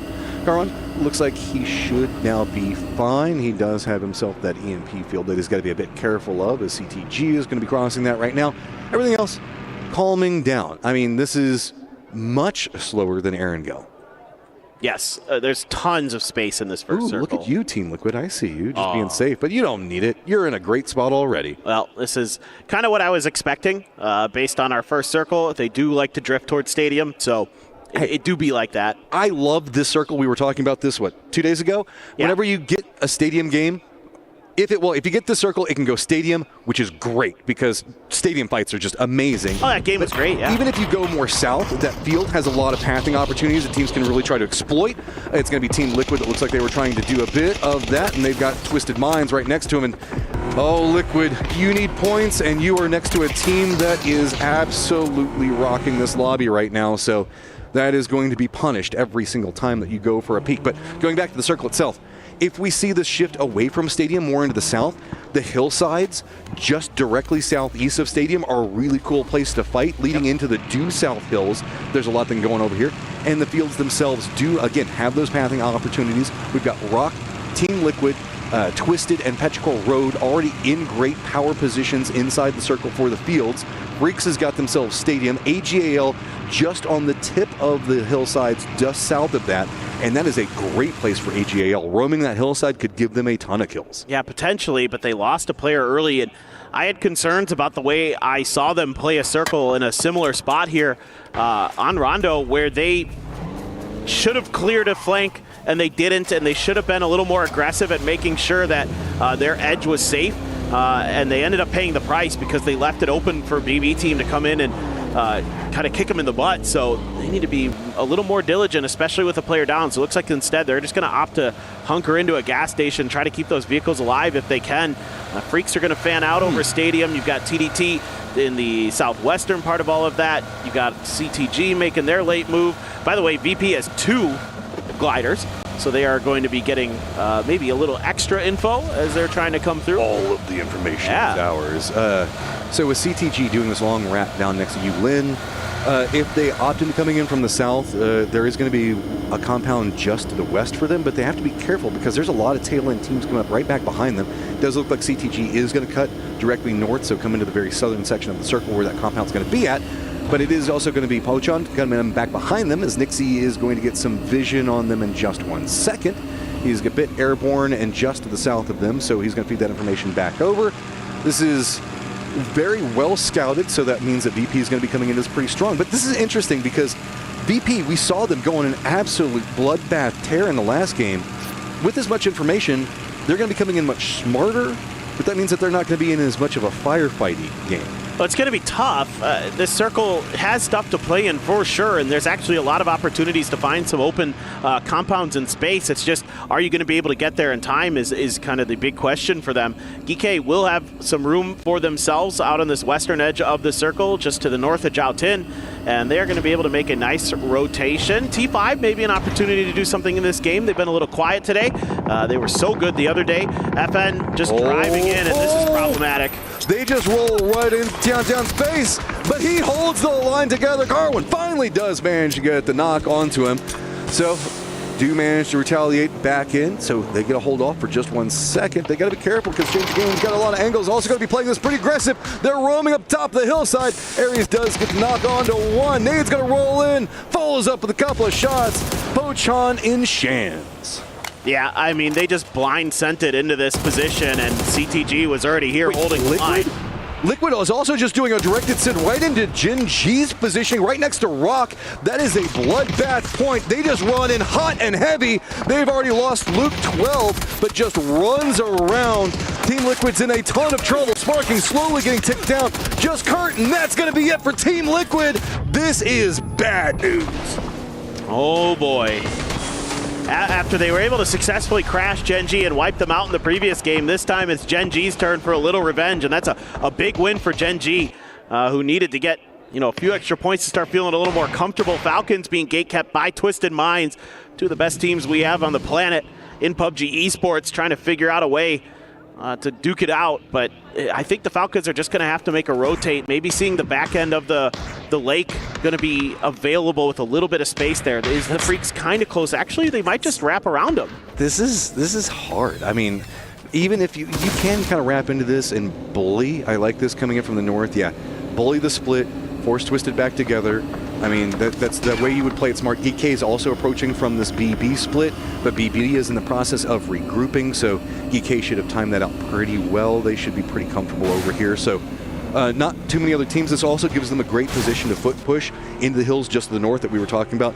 That does look like that's going to be a core component point to play from for the later stages of this game, no matter how this circle goes, because we've got roughly 3 different clusters. We've got the stadium cluster, we've got the center of the fields cluster, and then we've kind of got what's going on just on the outskirts of this hill. Nobody committed to the hills yet, so that means that there's no big firefights happening, but everybody kind of jockeying for position around it. Aduzi's getting a lot of great info here from this glider. He's seeing that so much of these hills that are to the east of BB are wide open, so they can kind of figure out how they want to approach that, when they want to approach that. As long as he can stay up there, he's going to continue to just provide tons of great util. That's Fluky up there that TDT is shooting at. They're not able to really find anything onto him, though. He's pretty far out there. That's a good 400 meters or so. And he will kind of drift back in to see if he can get a little bit more info if possible, try to avoid some of these shots. And he's A-okay. I mean, at this point, you're just like, guys, they're everywhere. I don't know. I'm getting shot by, like, every single angle. Just know, don't go forward, don't move. Pray the circle goes here, because it's going to be bad no matter where we have to go. TDT just peppering in more shots. BB continuing the harassment. Again, nothing landing yet to make Fluky too scared, but circle's going to pop in just a few moments. With the regroup from Twisted down to the south, it does look like Falcons has leaned more into the northwest. We are focusing up directly onto that hill south of Stadium. That's a strong point to play. And it looks like T5 realizes that they've hopped in vehicles. They're sending it quick. Rock's going to be in the gatekeep position around all that cluster in the middle of the fields. It's going to be also change the game. They've got goals. They're going to be sending it in roughly the same spot that T5 is going to be going for. DK might also have to do the same thing. Twisted in vehicles. They're going to be roaming right up next to Rock. They're going to get a couple of shots coming in after them, but where are they going to stop off? They're just going to have to make the commitment. They're running right into the hillside, and that's going to be where T5 is already set up at. They have to stop a little bit early. They found a ditch. It's not the safest, but it's there. And they're just going to be trying to hold the line here with T5 already taking that spot. It's going to be tough for them to get any further forward without doing it on foot. T5 busy kind of fighting battles in a couple different directions. Here goes the last 2 players of Sharper. Here goes VP. Zenith. Zenith's just rolling around, and they're just not going to let him go. Whoa, Beamy. That just bullied him out of the vehicle, finishes him off. VP, though, they've got to send it by Twisted, where we just saw. They stopped in the middle of that ditch where the river goes through. Sharper just runs right through him. VP, same path, and going to be rolling right up on top of Twisted. Shot's going to come through. Everybody's going for the drive-by. Nixie's down. Jumps out. Perfectix holds it. New sets coming in. VP had a plan, and that plan did not work. Man, Lou there, absolutely nasty work. He's going to get a ton. Him and Perfectix doing great damage to just thwart that attempt. They did take some of their own, but he's pointing over. I love you. Yeah, look, they did it, not us, guys. You know, we were holding this. The DN Freaks able to gatekeep the Falcons here a little bit. They're swarming around them. Shrimzy trying to find a way to regroup with the rest of his team as Kickstart holding the line, but getting lit up by grenades. The blue has arrived as well. Going for that first aid. Try to get back up to some level of stability. And the Freaks do lose DL, and they are trying to keep the Falcons pinned on the bad side of this hill. Okay, blue zone. I mean, Falcons, they're not comfy yet. They're tied up with the Freaks, so this is an important firefight for them to at least survive through or get some distance away from. Multiple members of the Freaks right next to him. Salute's still way out in the blue next to Stadium, waiting to backstab. Shrimzy's already managed to hop inside of a vehicle. He's going to rotate away. Haven't spotted out Kickstart, and that's not going to be good for him. Salute also going to be able to come out back behind him. So, yes, Kickstart alive for the time being, but I was going to say the blue zone probably going to finish that one off. I believe that we've got Bean that's coming in for reinforcements flying through the air right now. I think that looks like, yeah, they just want to make sure that they secure this one up. Every single point matters, and that's good heads-up awareness. So make sure that you get the point specifically from the squad that you're tied up with for the time being. Love the way BB team is playing this. Spreading out, taking a ton of real estate, getting info on what's going on up by that hill. You know, Aduzi was flying around there for a long time. Now he's grounded and putting those legs to good use. Circle, where are we going to go? Northeast here towards Petrichor Road. Twisted Minds keeps their dip in. Rock, Gen.G, GK, CTG, BB team, TDT, going to have to make moves. DNF as well. AGAL, going to have to maybe play some defense here. It might be kind of a situation where eventually TDT has to either crash them or try to gatekeep them. Well, we've got a death funnel that's going to be happening on the hillside where T5 is going to be the gatekeep position with Change the Game as well as GK, BB, all going to have to push into a pretty scary spot.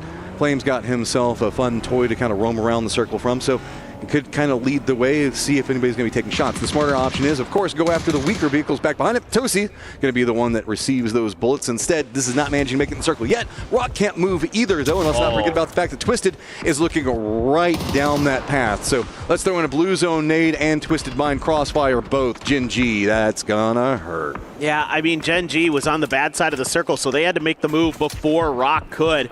Santastico says, well, I can figure out where they went. I can just claim the 2 points. I don't know if he's going to get there in time before Petrichor Road does. Oh, well, there's a BRDM there, so there you go. Unnecessary, but I like it anyway. Why not? Why not? Just looking for the last. Where's he at? Well, now you have a BRDM for yourself. Yeah. Being alive still. Hey, and they need that for this rotation. Yeah, they do. They just got to avoid a backstab here from Bean. Oh, it's identified. Santastico sees him out in the bush. He's going to be able to relay that info over, and Santastico cleans it up. Dude, I love the way that Rock's playing right now. 6 kills for them, 5 for Twisted. The fight for the top continues. Back over on the hillside, we've got Change the Game, gatekeeping GK, because Change the Game is being gate kept by T5. BB really wants to push over from the west, but no real clean options for them to deal with right now. Just easy. Pasty. Again, not needed, but you never know. Yeah, you know, he put a little salt in the Gen.G wound there. Yeah, I mean, he might have been going for a res. They didn't know where the solo was. There's tons of reasons, or, you know, just style. I like style. I'm all about style. Grenades landing on top of CTG. Smokes have to come out for GK.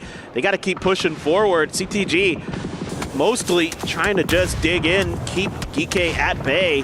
Meanwhile, BB team's trying to find their way into this circle. Rock actually has a crossfire position on GK, so they can't move at all. BL is going to go ahead and line that one up. Twisted does hear this, and they keep trying to peek up from that riverbed. They don't get clean sight lines onto Rock, so that's still opening up Rock and a bit more movement. Change the Game, though, still going to hunker down with those shots coming out from Spyro right next to him. They know exactly where he is. They just can't get the angles onto it. Close range does not connect. GK holds out for longer than I thought that they were going to, but now it's going to be shambles of their own coming up from Change the Game. They've got to run in as Twisted has moved right up along that hillside and should be able to spot out Change the Game. Rock on the other side of it. That is a brutal crossfire for Change the Game to have to deal with. Well, now you got a decision here to make as TDT. What are you going to do? Are you just going to try to barrel down on top of AGAL, try to keep them from being able to get into this next one? Maybe give yourself a little breathing room? Do you try to make a mad dash while other teams are fighting? But Petrichor Road still has that compound to the east, so that's going to be kind of challenging potentially for them. You know, Petrichor Road is going to be able to just take a lot more free fire onto these other teams. That's a good grenade here from Maladoct, as he does find an opener. T5 starting to crumble here as BB team's finding their moment to strike and claiming a position in this circle for themselves. This is really well read from BB team. They knew the fact that T5 was still trying to hold off what was going on with Change the Game. Twisted was kind of holding down some of the positions that were going on over here. So BB just leapfrogs up. They shift into the north, come in directly east after that. So they get an easy path, only having to deal with what was going to be going on with AGAL as TDT. But AGAL can't move because of TDT's positioning. The south, though, still clustered. BB is shifting back over, looks into this one. Rock also starting to make their push into Twisted's positioning. Down in that dip, every nade is just going to roll right on top of Twisted, and they've got to keep those feet moving, and they know it. Yeah, they're doing a good job here, though, of letting loose with some util of their own that's keeping them at bay. But this could be a strong push with the BRDM, but if it's twisted there, you're a little concerned. They usually have a Panzer somewhere floating around in their mix, and they are so good at putting it to use. And this is 1 versus 2 against each other. Solds eats the Panzerfaust, but Batulin's now down, slowly bleeding out. RBN up on top, no vision to be had. He's just going to drop down some more cover over there. Example's got to continue to dodge out these nades. It's just him and Lou. Change that. It's just Lou still up. Rock wants this push down, but they have to be careful. Petrichor Road way across the circle is taking shots at them, denying their ability to push down and finish out this fight. Petrichor Road needs points. They're in 18th right now at 46. This is their game to really make a move in the standings potentially. So they would love to get some more connections to go from those long-range shots as Rock trying to finish the job on the team that's below them, and they do. That's going to be Twisted Minds out, and they're going to maintain their position at second, but they're still below Rock. 11 kills for Rock in this game. Beautifully read strategy, holding it together. These guys have come to EWC to play, and I love to see it. It just needs to continue past the group stage. If they keep playing like this, taking firefights with Twisted with no fear, sky is the limit for them. TDT hops out. They're in a crossfire now. BB high ground back behind them. They've got Petrichor Road across, but luckily AGAL makes a shift across at roughly the same time. That distracts BB. Yeah, BB team now going to be kind of having to fight a battle on a couple different fronts, potentially at least trying to keep those teams at arm's length, which is going to open up just a little bit of breathing room for AGAL. They do lose Hisaki as he tries to get out of the gas station. There is nothing they can do for him. They're going to have to fight as just two, as Petrichor Road going to claim that point. A doozy gets a knock with the JS9 onto Jun. Besto going to be there to clean that up, so TDT hemorrhaging players as well. This could be big for BB, though. They're in a great spot to get a lot of kills, and boy, do they need it. The last PGS champions, they want to make a name on EWC as well. 4 kills right now. They could maybe start the steamroll going. Petrichor Road right on the edge of the zone, but you can see in front of them, no cover, just a couple of trees leading right into that hillside. TDT going down could make this a lot easier. BB's focus is on AGAL. Very close. Destroy gets knocked onto one. Molotov goes down. And Moss running up that hillside once more. Got the nade prepped. Can he get into the right spot? Gonna go a bit too far. Vilt first denies it. Goes for a follow-up, but Destroy stops him in his tracks. Dude, Destroy with the AK. Doing work, keeping AGL's hopes alive. Here comes Petrichor Road. They're swinging in the back. Chewy on point.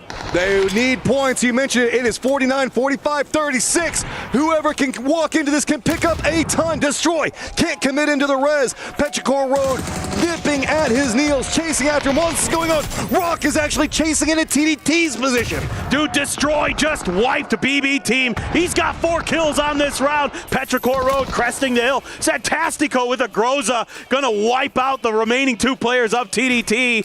This is going to be a banger finish. 4 players for Petrichor Road, 4 other players in the lobby. One is absolutely destroying with an AK. So you got to be ultra careful here. Petrichor Road, you do not want to lose this opportunity. Got all the Doritos. Everybody just has to cluster on this hill. The field is entirely open. We are in phase number 7. The circles could be absolutely brutal. Rock's got the inside position for if it shifts away from this hillside. Destroy still needs to get into the circle himself, but he knows Petrichor Road is right on top of him. He's leaning more into that Rock position, shifted down into the south, and could pop off any moment while we can see Rock focused in on the very loud and moving Petrichor Road. Destroy takes some shots at Santastico and reveals himself. Well, Destroy out in the blue. He's in trouble. 14 HP. I think just decides that that's the better option. Deny the points. Doesn't want to give him over to Petrichor Road. That's the real issue. He doesn't care too much about Rock. He doesn't want to give any more points over to Petrichor Road if possible. Lines up 4v3. Petrichor Road, low side of it. Rock did have to surrender a lot of this circle to shift away from what we saw going on with Destroy. So now it's just straight up firefight. Exlift steps into BL's face, gets denied. Exlift goes down. Rock continuing to hold it together. RBN does go down, none at range. BL trying to be the new point man, but high ground. It's a good crossfire from Petrichor Road. Got to be careful. 1 member now up for Rock, and it's BL. Can he clutch it up? There is just teammates scattered scattered both sides, everywhere. 1v1 between them. Who's going to take the round? Petrichor Road needs it, but Rock wants to hold on to first. Blue Zone nade down. Ming Ming steps away. Can't really spot out anything just quite yet. Bill gets some vision. Exchanges between them. The tree eating a lot of the damage. Got to deny out. Get the kills. 15 now stacked for Rock. This is an intense one. Ming Ming, one of the best riflers we have in the world, and he gets the job done. Massive win there for Ming Ming and Petrichor Road. Petrichor Road needed it, and they got it. Finally securing some more points for themselves, following up off of a big game from Rock. Oh, man. Dude, okay, so Rock is amazing, but gosh, Petrichor Road there, the huge sigh of relief from Chewy. That was on a knife's edge. That was dangerous because they need every single point they can get. They were not safe coming into this game. They were outside of that top 16, and Ming Ming gets it done. That is why I love that circle. It is just so fun to watch. Yes, it's got some open areas, but there are ways to navigate it. The decision making between so many of these teams, how that they wanted to handle a very hard situation.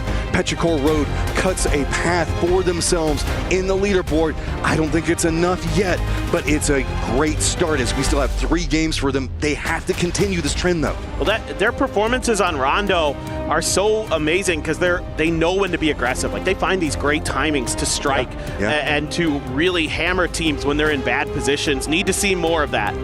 Okay, 3 games left. Destiny's on the line. Who's going to make it to the grand finals? We'll find out in a few.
金界标，看你呢。3标还在，架你呢。看瞄到了，一枪，一直在往你右上爬，还在右上，我脸上。Nice！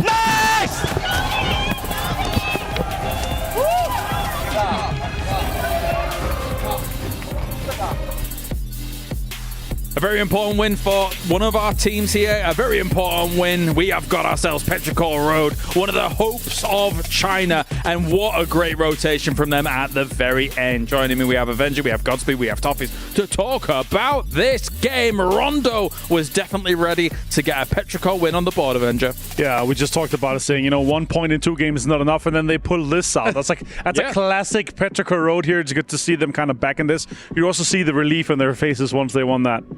Yeah, also for AGAL, I mean, that pretty much punched their ticket, right? That was another great performance back to back to back. They had a slow start in this event, but I'll tell you what, they're back. Yeah.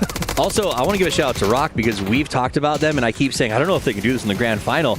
They ego pushed there. They took the fight head-to-head with Petrichor. Like, they have a confidence that I have never seen in these 4 lads before that maybe makes me think the finals might be better for them. Yeah, that was one of those moments at the very end where you're like, okay, yeah, but that is Ming Ming on the other side. And he just kind of picks around the tree. It was like, oh, okay, well, we're done. Well, we're done. We'll take a look at the highlights from all of this game that did go down here, Avenger. Because, again, as Godspeed mentioned, All Gamers Global was getting some nice frags here, too. Yeah, and Syntastico 8 kills in that game. I think BLKamo also got like 5. Like, it's such a good game for them, right? Just, again, you gotta push your ego here. You gotta push your confidence. You gotta build that so you can take that in. Because tomorrow, we have no day off. We're straight into the finals. If you're going off such a high note going into the finals, it's going to be massive for them. And that's such a good point because, like you said, usually there is a day between the final day or 2 before we go into the grand finals. But for a team like Rock, for a team like AGAL, who struggled in the beginning, that's going to be a massive boon going forward tomorrow. Here's the match rankings. We have another 22 points for Rock. Unbelievable performance from them, representing the Americas proudly. And then Petrichor Road with the 17. This is also very important points here, Toffees, right? Because for Petrichor Road, as Martin mentioned, really not much to the beginning of the day. They come in knowing that this is such a big tournament for them to win. Yeah, the temptation is to talk about Rock because they get so many points, right? But AGAL is one of those teams walking in where we're like, ugh, what are they going to do? Also, Petrichor Road, expectations are high. They haven't performed so well. So, yes, those aren't the 2 teams that ended up at the top of that leaderboard, but they're the ones who needed it the most and had the most pressure on them in that end game. Rock didn't have any stress. The other 2 had a lot to worry about. Another team, of course, trying to do America's proud here is good old Falcon. So let's head over to Bella. Hi guys, I'm standing with Team Falcons. Tig, hello, good to see you, Tig. I know you guys came in prepared today. What's the goal for Falcons today? Are you guys aiming to secure a top spot on the leaderboard, or are you gonna try to make it to the finals first? We were thinking about sniping a couple teams, but honestly, we're not qualified ourselves, and most of our ops have kind of made it through already. So, yeah, the goal is just qualifying now. Take it slowly at a time. All right, well, we know that Rock is having a fantastic first day and their second day. What are your thoughts? Do you see them as a threat? I'm really proud of them, actually. I like that group of guys. They're super nice and humble, and it's always lovely to see a team from the Americas thriving. They do lack experience, and, it's easy once you've already got the notion that you've qualified to keep playing well, so we'll see if they bring that same energy to finals. It's a bird-to-bird war, I think. All right, well, what's the key for Team Falcons to finish out strong to make sure that you stay into the grand finals? I think we just need to be more consistent and slow with our decision-making. We weren't very meticulous in a couple of games here. We're just kind of making rash decisions, acting too fast. So just take a breather and just vibe. All right, just keep vibing. Good luck to you. Okay, thank you. Yeah, just vibe. Infinite Riz. I don't know if that's the play, because that's what Australia did. Say Infinite Riz. Whatever all the other silly Zoomer words are. You don't like that, Avenger? Yeah, I love that. I say it all the time. But yeah, we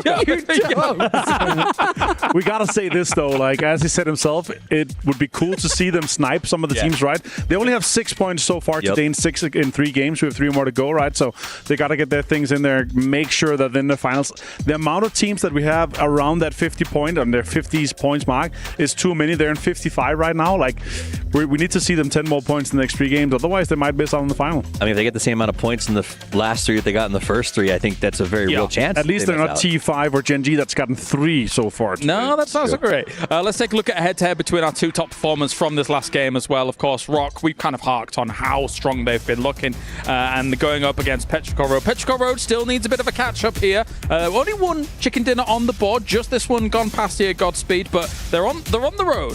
The crazy thing is, look at the kills, though. It's almost double the kills there of Petrichor. I mean, that is in the same amount of games played. Exactly, in the same amount of games. Crazy. Only one more win. That's almost irrelevant here. It's the kills. Well, I love how it takes it. Every player you ask when you talk about Rock, like, I'm really excited for those guys. Like, I really like them. They're such nice guys. They're such nice guys, which is awesome. They're so nice that every time Liquid goes out badly, Rock has a banger of a game to try to suck up as much points to the top as they possibly can. Just bunching. It's like they're trying to, oh gosh, darn it, Liquid died again. Come on, boys, come on. It wasn't my bingo play that the first team to break triple digits here for the group, so it's going to be Rock, though. But they have been slaying it. I was doubting, saying, are they going to be able to replicate that? But now 100 points, that's massive for them. Even Tig said it. He's like, I hope they can replicate this in the finals because they're playing lights out right now. I mean, this is the best we've ever seen this team play. I mean, period. Well, yeah, because they're essentially they've been grinding it out, trying to find this foursome. They go to PGS, and I didn't think I'd talk about them at all there. Then I talked about them a good amount, and then I came here and was like, oh, we'll mention them a few times. I didn't expect to talk about them every single segment,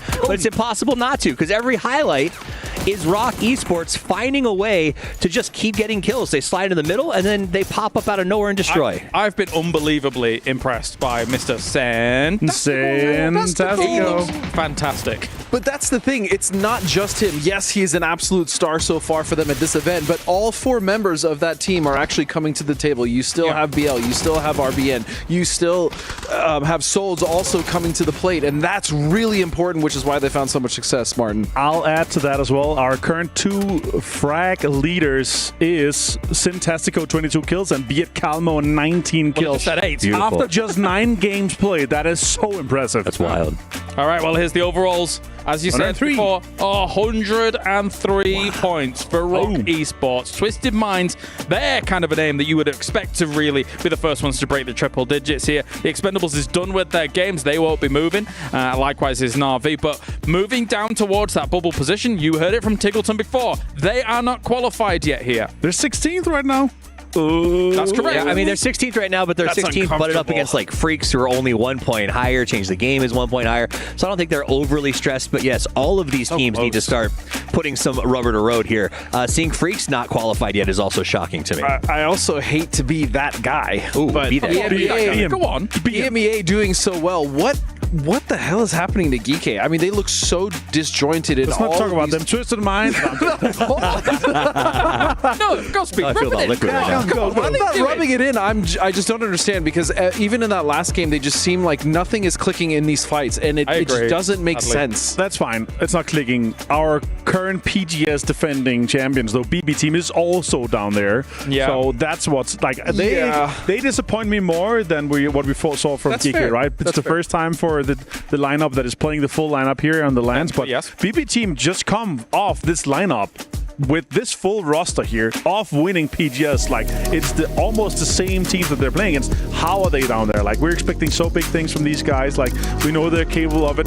They had some scrappy fights where, like, okay, some third parties that didn't work out, but like, they should be dominating teams like these. I agree completely, because it's not like they just won PGS 8. Right. They also played PGS 7 fantastically as well, Toffees. Yeah. So where... You know, if I remember correctly, last time we came here was off the back of Twisted Minds dominating at a PGS, and they failed to make the grand final at EWC 24. So I wonder if maybe there's a win the PGS curse before, or the idea of when you're at the front, you're just not evolving because you're going, hey, we just dominated. You know, we don't have to make that many changes. That's actually the difficult thing about PUBG, right? Because everything is just so out there. You go into one of the sites like Twire.gg, some of the like OP.GG, all these sites have so much information readily available just after the games. You can go and analyze, oh, they were on this rock, let's go there next round. You know what I mean? Like, there's so much counterplay, counter strategy that goes in and is so readily available just at the tip of your fingers just after the game. So you can just counter strat from game to game on the day.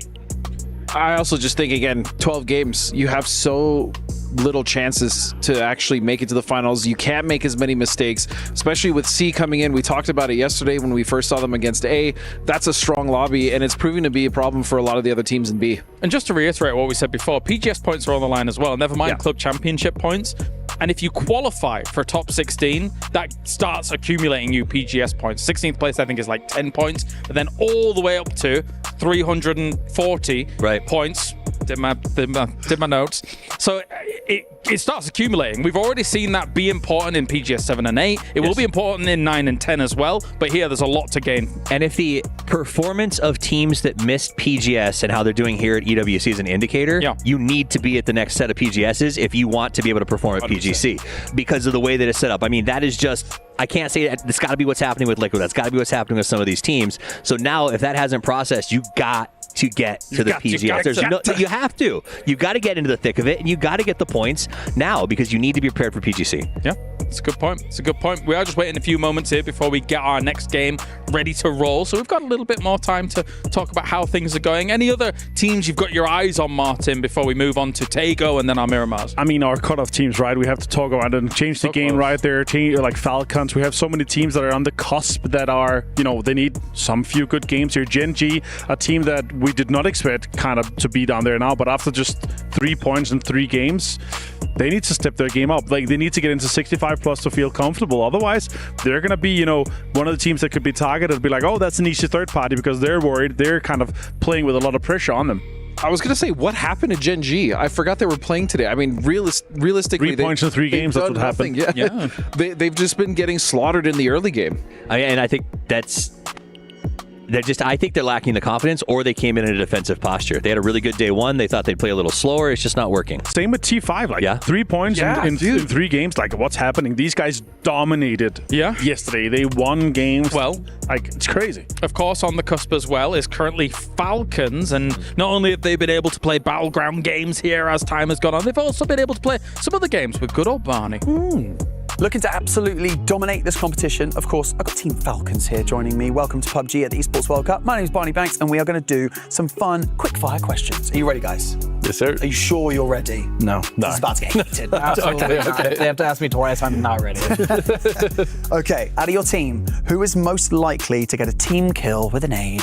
It's me. I feel like it's me every time. It has to. It's Kickstart. It's Kickstart? It's Kickstart. He's had the most team kills like the past 2 months. He's just been fragging the whole team. I feel like Kick's on a hot streak recently, but like all time, like legacy team kill status, it's me. I like how you're taking, then he's like, no, it's me, guys. It's me. Please pick me. I agree with him all the time, but recently it's Kickstart. Most likely to say, we've got this, guys, and then immediately get killed. I think that would be H-Win. Because he's always the positive guy. But the positive guy, No, it is. It's always a good thing. Yeah, no, he normally has the best energy, like in terms of coming into a game, and then sometimes we just get completely rolled. But I mean, that's PUBG, you know? Who's most likely to push by themselves and get way too aggressive? I think me, for sure. Guaranteed me, yeah. I'd be running it down, just straight down mid. Who is most likely to rage quit? Kickstart. Definitely Kickstart. No questions. For sure. He's very competitive. Assassin. I mean, I wouldn't. It's not a good day to be his desk. Every day. Every day. Who gives the best food recommendations? H-Win, no questions asked. Yeah, for sure. I like that. Instant. This guy's like, big thumbs up, bro. Every single day he tells me, I just ordered food from here. You gotta try it. It takes it's always a dub. Food. Sometimes it's not a dub, but it's there. It's there. It's the passion that matters. It is the passion. Who's most likely to smack talk another team? Gotta be Tig, for sure. I'm humble. I'm a nice guy. Come on. Yeah. Who's most likely to clutch up in spectacular fashion? I'm talking a 1v3, end of the map. I think Kick's. I was gonna say H-Win, but I'm down for either. Kick is definitely the most clutch player in our team. His whole career, I think he just has 10 highlights of him just absolutely rolling the lobby solo. There you have it, ladies and gentlemen. I've been Barney Banks, that's Team Falcons, and you're watching PUBG at the Esports World Cup. See you at the next one.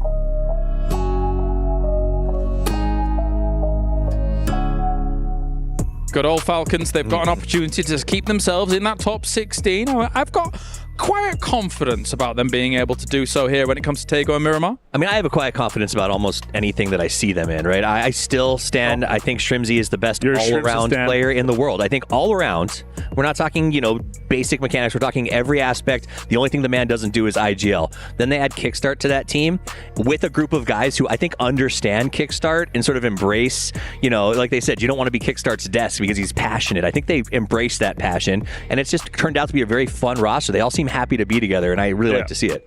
Yeah. They have really good chemistry, right? And that's what they've really been able to build here after obviously adding Kickstart, winning last year, defending back-to-back champions here, like huge expectations on them. I feel like they're just so comfortable in the way that they are at any given tournament, right? They're comfortable in the way that they play. They're confident in the way that they're able to perform here. Even sure, 6 points so far in 3 games. But again, they're just like, okay, if we had 20 points in our first game, we're going to be going out hunting, but now our focus kind of shifts with let's just qualify. Let's take a look at their numbers going up against All Gamers, right? Because All Gamers has come in as a team that we had high expectations of. I felt in day one especially they were a bit rusty when it came to LAN as a whole, but what do you make of these numbers, Godspeed? Yeah, they were definitely rusty, but again, the way that AG was able to turn it around today, even in just the first couple of Erangel games, was pretty mind-blowing. But then you have the Falcons, right, who haven't got as many points. But again, you talked about how it's very hard to tilt that team. They've been together for so long. You heard it last year when they said that, we want to win this for Kick because, he had just joined the team. I think they're going to be just fine. I'm not sure if Tago's going to be the map, but I think Miramar definitely will be for them. Yeah, 30 points day one here, but 37 points for 3 games for All Gamers Global compared to the 6 that Falcons had today. That's a huge turn up. Like, to be able to change that around, you're like, you've got your hand out there. You got your hand on the stove. You turn up. Him and the boys have been able to do so. I also want to just point out, to see All Gamers Global and to see Falcons, 2 of our picks to potentially win this tournament, sitting at that sort of 40 kill count. Sure. After we just saw Rock at 70, again, just blows my mind how those guys are doing. All right, well, you know what? 2, but yes. Thank you. Because we've taken a look at All Gamers, let's take a little bit of a closer look and have them do a little cheeky shootout with each other. Howdy, y'all. We got ourselves a good old-fashioned PUBG 1v1 shootout going on between AGL. Members decided that they're going to settle a duel between themselves. We got ourselves Tycon as well as Destroy to figure out who's going to be the better man at the end of the day. So let's go ahead and get this underway. There we go. Gets in a little bit of damage. Are we going to see the push around? Get some damage out finally on it, but not going to be enough. Counter side on it. Destroy trying to see if he can destroy Tycon right now, but just can't find the angle for it just quite yet. Peek still coming out. He's just going to try to run out. Goes for the peek around the side of it, just chase down. Tries to avoid the shots, continuing to tap in a bit more damage. It's getting closer by the second. Steps in, back and forth doing the 2, but it is going to be Destroy that takes round number 1. Round number 2 underway. Pull peeks out, gets a quick shot off, but doesn't connect. Destroy still holding angles on it. Cheeky little angle up on top, though. He's going to get red. The Tycon's already taken some damage on it. Sin still close between the 2 of them. The outside of it, giving it a little bit more time for it. Goes for a couple more shots and does manage to finish it off. Tycon takes round 2, so we are 1-1. Round number 3 underway. Quick shot off the start from Destroy. Takes some damage over on Tycon. Tycon still playing it aggressive. Playing it slow, tapping in some more damage down to about half life. Tycon still just going to hold the angle. Bold, brazen, just believes in his shooting skills, starting to get the damage off onto it. So now quick reload coming out from Destroy's side. That means Tycon's just down to 2 bullets, but the damage still continues to come out. Neck and neck between these 2. Good shots on both sides. Destroy on no life. Just playing it a bit slower now. Goes for aggressive push. Spots it out. Doesn't quite connect at the end, but there you go. Gets that last shot off. So Tycon wins the 1v1. Folks, at the end of the day, it is going to be Tycon that takes it 2-1 as we find ourselves who is going to be the greater man with the Winchester. Well, thank you, Matcham, master of the shootout. And just to keep people informed at home as well as to what is currently going on, we have Zenith from FM Ponchon, who is actually subbing out, which is why we're kind of having to wait a little bit longer before we get into our next game here. A little bit of a shame, all things considered, FM Ponchon in a position where they're kind of trying to challenge on that bubble. And of course, lucky. Is that? Look at me! One of us. It's not a bad player to sub in. This man still plays the game a lot. Like, he has insane amount of knowledge too. So again, but swapping out for Zenith, it's still a downgrade. He's a good player, but he's still a bit of a normie when it comes to when's the last time we played an international LAN, right? Yeah, it's been a while. Never. Right, exactly. But I love that they brought a coach. He's a passionate guy. He loves these guys. He's been with them or been around them for a long time. I just feel bad because this is the second time they've had a struggle here today, and they were, like you said, on the chase. Sure. They were going to make a move, and now all they can really do is try to survive. I mean, That's tough. You could have said kerfuffle. I would have been okay with it. I thought he was going to commit. I thought he was Well, they weren't really in a kerfuffle. It was just an unfortunate series of events. You know, it was a lemony for Snicket. So. Someone's going to put a curfew in this guy at some point. And that's the thing about that as well is FN and Ponchon have actually been in a good position in a lot of these games, right? They haven't necessarily gotten a lot of the kills and been able to convert, but they've been putting themselves in the positions to at least, especially in these last 3 games, actually get enough points to qualify. And so, again, I love Cheese, and the good thing is that he does play the game constantly, but, you know, he's not Zenith. No, so that might scupper their plans a little bit. We'll see if that kind of continues on here, Avenger. You've been racking your brain. You've been looking at some of the numbers. What you got? I mean, again, the 9 points for those guys so far today, right? They had 45 going into today, so like you're like, okay, we need to get 20. They've got 9 so far. Like, that might not be enough if they continue that average, and now they have another kind of curveball thrown against them. It's going to be a little bit difficult for them, but yeah. I would hate to see that would be the reason, you know, like Cheese steps in.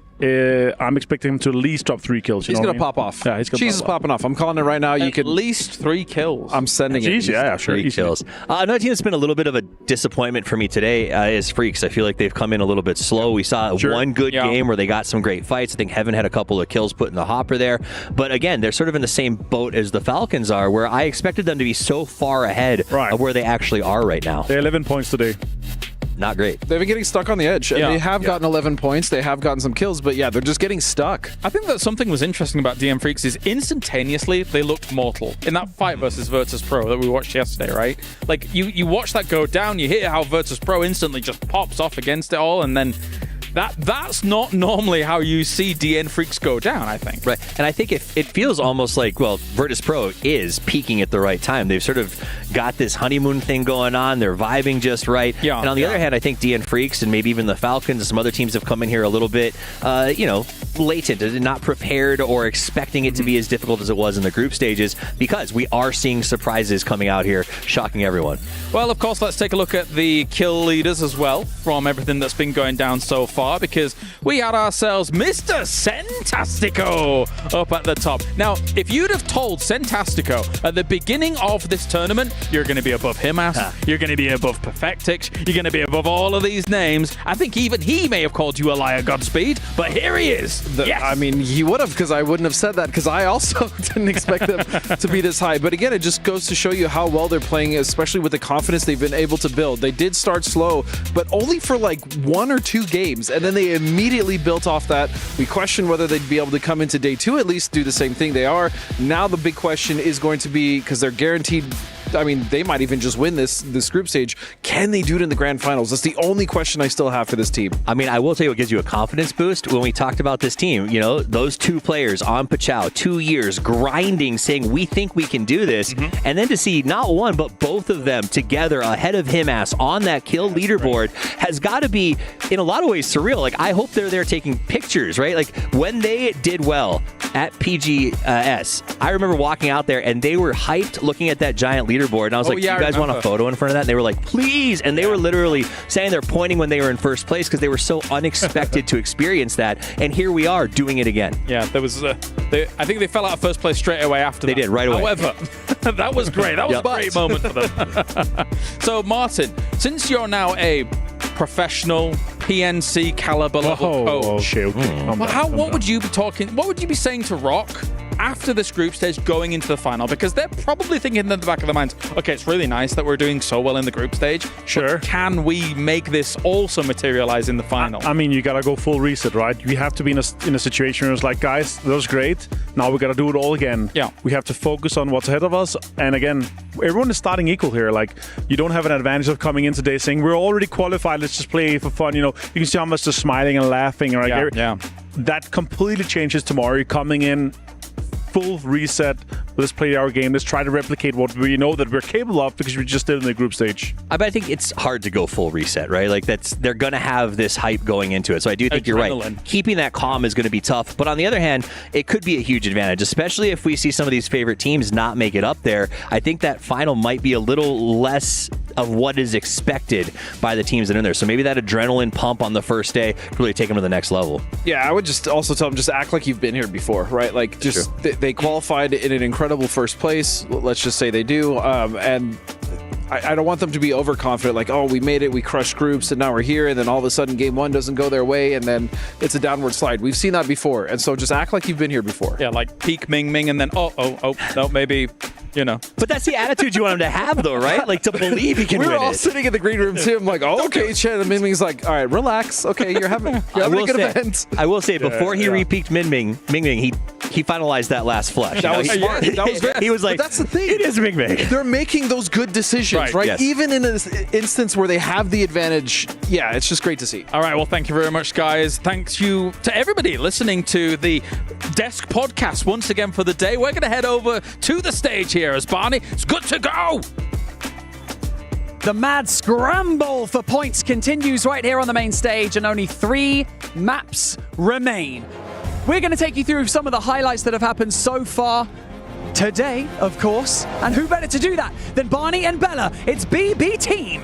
Hi guys. Well, Rock had an amazing start to the day. They come in with the first chicken with 8 kills and 18 points. And well, Twisted Minds and Change the Game were right behind them, and they got 9 kills. They were ready to secure their spot early on. And what happened next, Barney? Fancy seeing you here. Oh, hey, map number 2 started pretty slow, but then the carnage quickly ensued because Virtus.pro managed to secure 14 kills pretty early on, and then it came down to a 4v4. Virtus.pro versus Twisted Minds, and with the help of the Panzerfaust in the back pocket, Twisted Minds managed to secure the chicken dinner. Bella, what happened to map 3?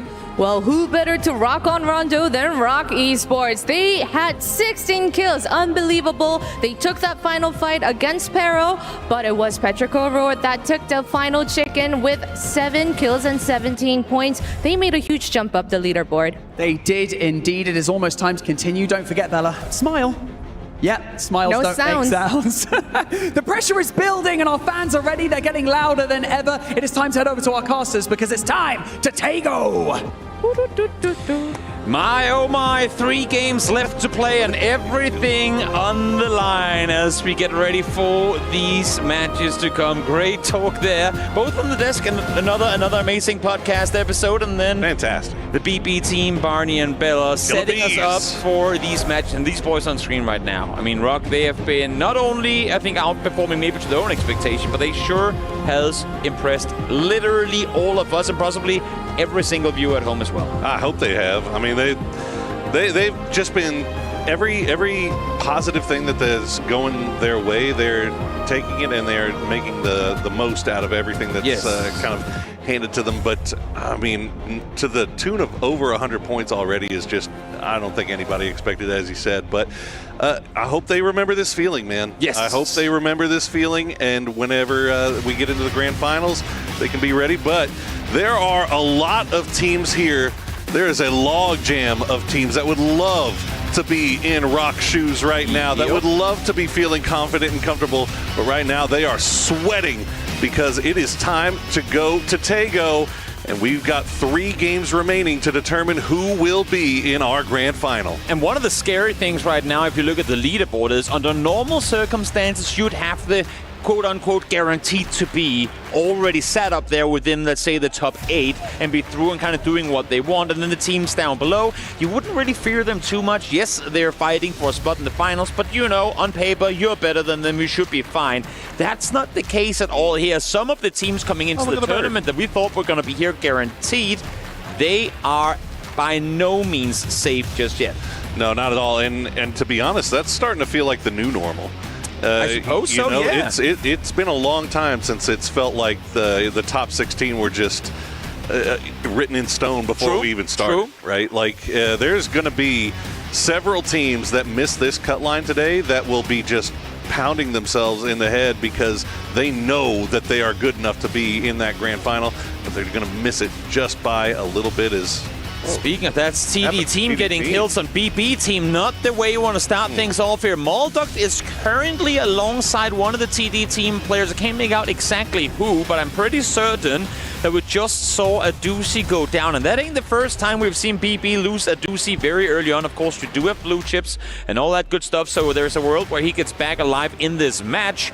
But again, for BB team, a team that needs to get things going here with just 3 games left to play, you want to avoid all this chaos completely. They just can't seem to find their way out of it. Looks like it's going to be Huang F. Yep, there you go. And the rest of his team has already left Hosan to come and join him. The rest of BB team also on their way. So neither of these teams really wanting to get involved in this, but the spray from the ump going to fall just a little bit short. But now both of these teams know it is a full-on fight. Two teams with a whole lot riding are coming up victorious here. TD team, as you can see on the leaderboard, currently ahead of BB by 11 points, so a little safer, but still, if you can get the wipe here and get rotating into the next circle, you're very happy if you're a TD team. They definitely need to collect a few more points, though. That you brought it up during the break. That gap between FN Poncheon and Full Sense is getting a little bit larger every game, as Full Sense will make use of that Panzerfaust, or Phil First, rather, not Full Sense. We'll make use of that Panzerfaust, but Zhu might be able to get this revive off as BB team trying to go for a reset here. They're going to try to go for the cross, and June is ready. Wong F will find Bestalosh, and now BB team is in a world of trouble. Great understanding of the situation by TD team here. You have one guy holding the cross while the rest comes through, and as he's baiting the attention towards the rooftop, Shui can peek around the corner. Ironsight's AK, not the best gun to spray with, but when you have two guys right in front of you looking the other direction, you are good. Now Moldog does get a chance to respond, but not able to find the kill, and there you have it. Just like that, BB team eliminated.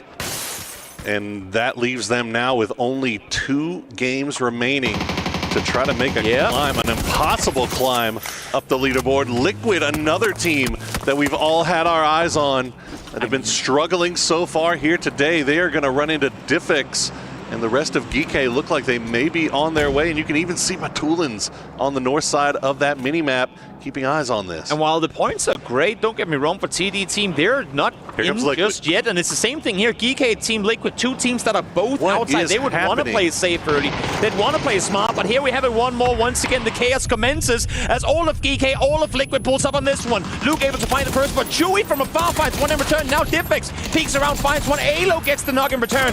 Multiple casualties comes through as Spiro finds one. Ixlip finds another. There's a red zone on top of all of it, and just like that, Sparking solo player left alive on the side of Liquid. Just absolute madness. The one thing that all of these teams would have preferred to avoid in the early game is the one thing that they have found here in the first 5 minutes, as now another team, Petrichor Road, they have gotten the shots from range, and now they want to come and finish the food off their plate. Quizzy still alive for GK. Sparking gonna hide in the corner as long as he can, but he's got that M16. That is not the gun you want for a fight, and Ming Ming will finish them off. And back-to-back games here for Liquid with practically nothing to show for.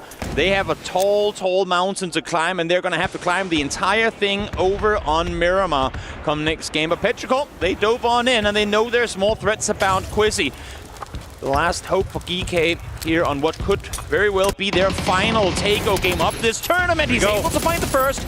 Will try and get the point confirmed with it, because you know how much they need him, but Ixlip will come in and clean on up. In the end of it now, issue is Twisted Minds is here as well, the fourth team want a piece of the action. 51 alive at 5 minutes. This is unheard of.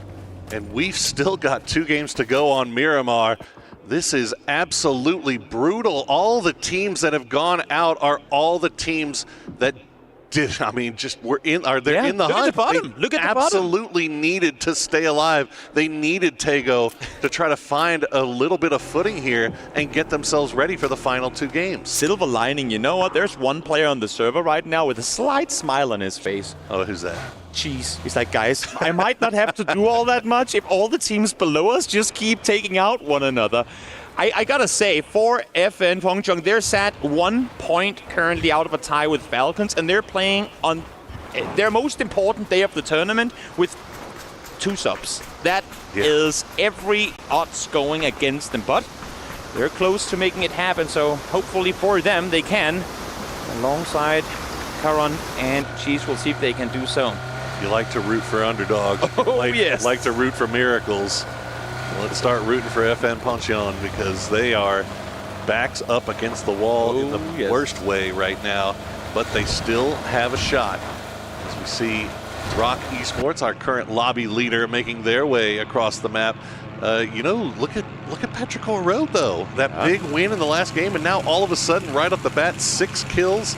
They've got 3 alive. Most likely, I mean, we'll see if they are able to get their revive off, get back up to full strength, but they are looking real good right now. Definitely, yeah. Of course, we do have to keep in mind when looking at the leaderboard on the left-hand side, as you can see, the numbers don't just go 1 through 16. There is a jump from Twisted down to All Gamers Global, of course, not including the Group A teams that aren't playing here today. So a lot of them, with their 12 games having been played already, are sat up there in between. But no, definitely, I mean, as you're saying, Petrichor, a very great improvement with how they've been able to perform today, especially off of that previous game. So many teams just between 50 and 60 points right now. They would love to be able to get over 60 going into Miramar to feel a little bit more comfortable.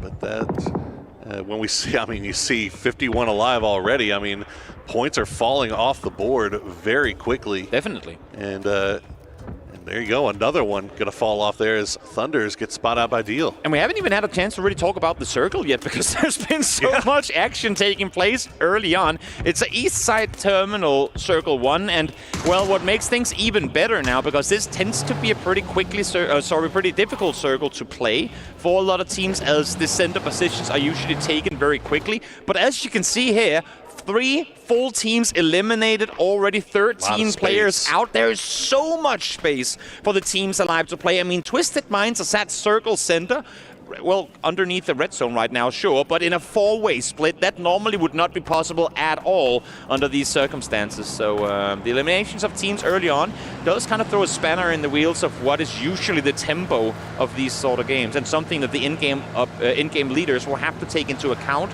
when trying to set up rotations and whatnot. Nice supply drop there for Twisted Minds in the center there as well. See how long they stick with this, as you said, this 1-1-1-1 4-man split across the center.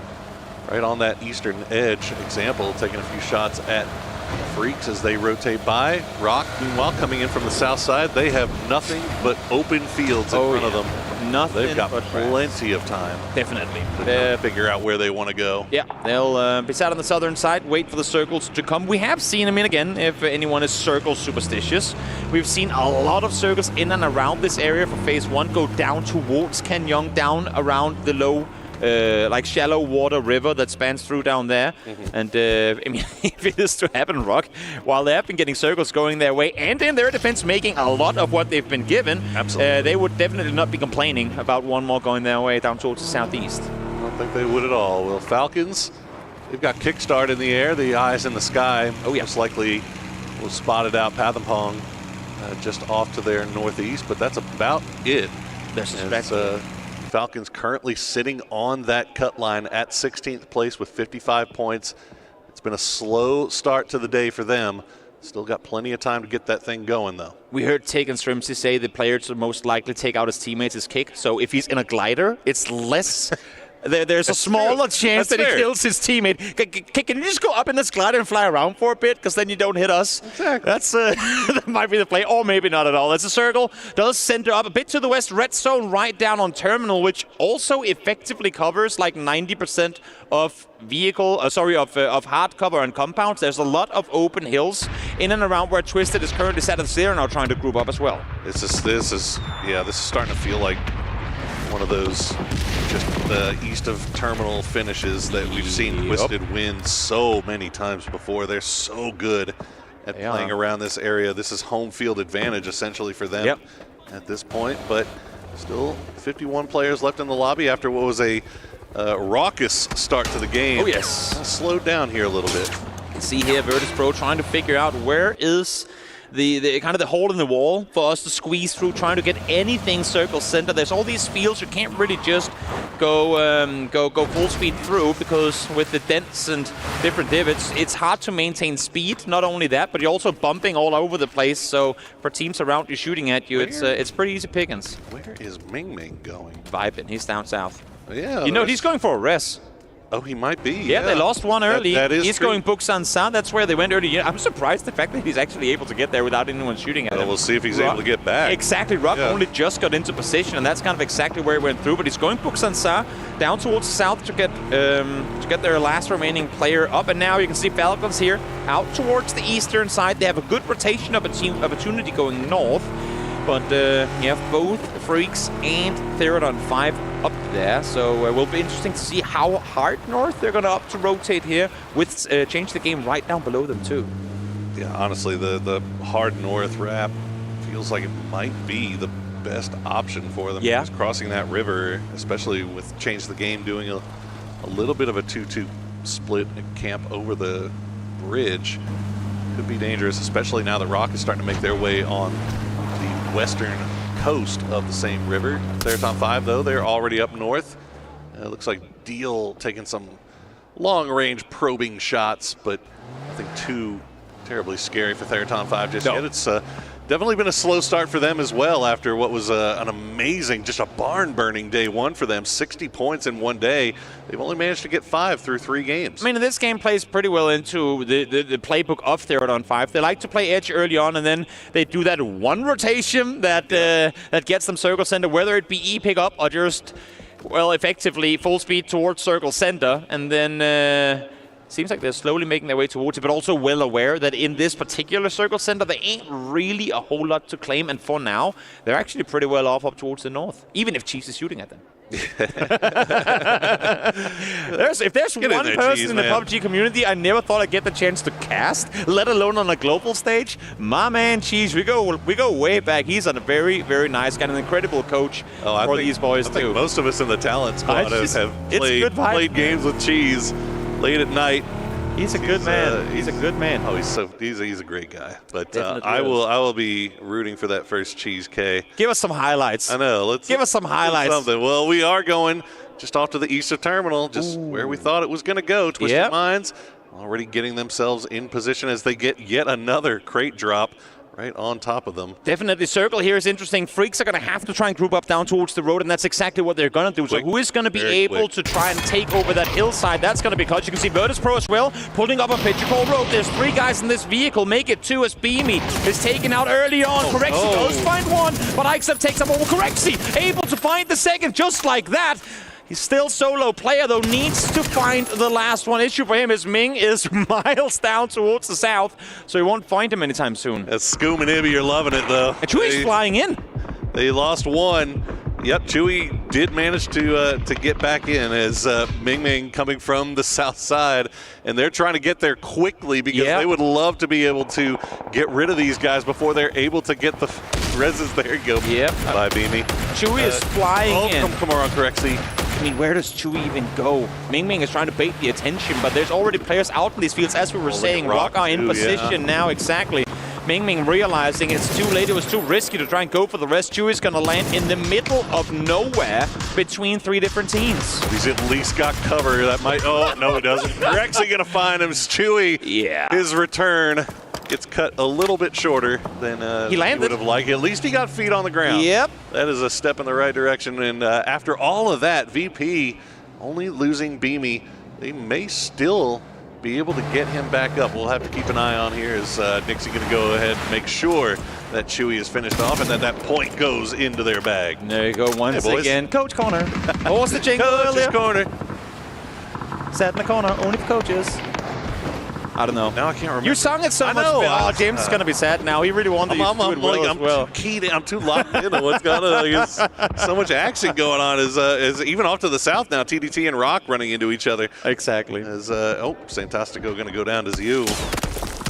It's a big fight too, because if VP sort of makes sure that all of TD Team and Rock gets eliminated, they should be pretty certain that there's no one playing in from behind. This is the worst position to try and push uphill towards the north, because if there's a snake out in the fields behind you, you're easy pickings. So if they can clear their entire south side, and more importantly, have other teams clear the south for them, and then, well, they can take them out.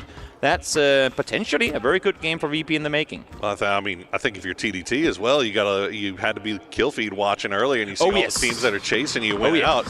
So now you have an opportunity to put a little bit more distance between you and the teams that are nipping at your heels. Yep. Let's try to get as much as we can, but that's not going to help. June going to go down as Corexi is finding some work with that Dragunov. Great hold in. You can see, I mean, look at Virtus.pro, look at their small Doritos. They're all looking south. They don't care about what's happening inside circle right now. There's nothing to play for them if they haven't secured their backs first. So smart on them to continuously look this way and make sure that either A, we take them all out, or B, we force them far enough to the west and east that they're forced to take fights with other teams that we can then potentially third party. Well, TDT will lose June, but they did manage to get Wong F back through the revive, and he is inside circle. Now, where he goes from there is anyone's guess, but let's see if the rest of the boys can rejoin him. Yeah, VP, after surviving for so long, fighting off all comers on that southern side, they have to get on the move once again. And yes, it is not looking easy on that south side. Not a lot of routes that are open. As you see, TDT is finding out right now. I mean, bullet magnets, they try to traverse this terrain. There's really nowhere for them to go either. They're going to spin around, chew it down to 1 HP. Will fall to the hands of Patulans as well. See if they can confirm those points as empty vehicles are being shot at too. And now just one player left alive. Wang F able to... I don't think he's got any loot yet either. I don't know. He's chilling. He's chilling. He found a vehicle at least. That's something. So he's got that going for him. He's got which that is going nice. for him, which... There you go. 1 HP. Does he have any loot at all? Oh, my goodness. I don't he's think got he does. absolutely no loot. Oh, there you go. There you go. He's got a vest and some shotgun and a 3x and a flashbang. You know what? I have it. Flashbang when they come in, punch them. Exactly. There you go. That's a strat. That is a strat. We'll see if it's going to be effective or not as this push comes through now. Gen.G trying to, once again, make the push on through, but it's Virtus.pro, and they're loving this. Let them all go past them, because they're just, I mean, setting up third-party opportunities for VP effectively. Yeah, I like VP stopping down there, going for a little bit of a spray down, but now Luka Rux probe a little bit deeper into the circle, see if he can find an angle. And look at this, oh man. If they've got some utility that they can play with here, Gen.G might be in a lot of trouble. Two grenades in the pocket for Luka right now, but you also got to be careful because you're not alone. It's Rock over there. You might have FN as well that might have an angle, but Luka, he's just going to go ahead and get him with the headshot. Is Orca now going to go down to Rock? They can play it so for a little bit. They're inside the circle up on this hillside, and again, they're allowing for other teams to apply pressure. But you know what? As this fight is going on, let's get a listen in to the boys from Virtus.pro and see how they handle this. Love it. Okay. I don't know what it is. Listen, try and knock one of Rock and you can go drive on them. Yeah.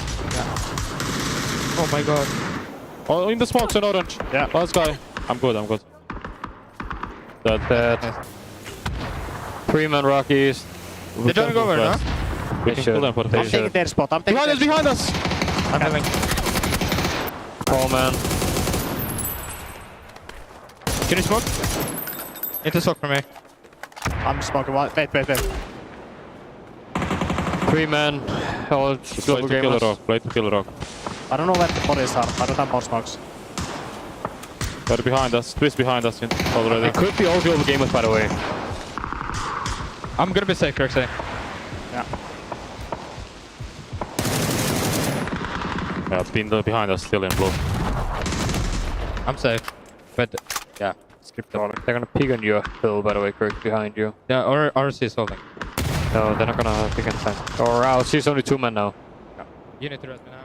VP in trouble, but you can hear how much is going on during a fight like this and how quickly they are to react. As soon as it's been called behind us, Lukaruk's 180 flick instantly takes down one. They get the bait smoke up on the hillside to try and alleviate some of the attention from the teams behind them. And look towards this map on the south side of your screen right now. South side, the bottom right of your screen. There are so many teams on that southern side where the north is completely free because it's an open hill going uphill as FN is taken out as well. Oh yeah, it's really rough there with the blue right on their heels. Himas running, unfortunately, into a hornet's nest. He runs right into Twisted Minds.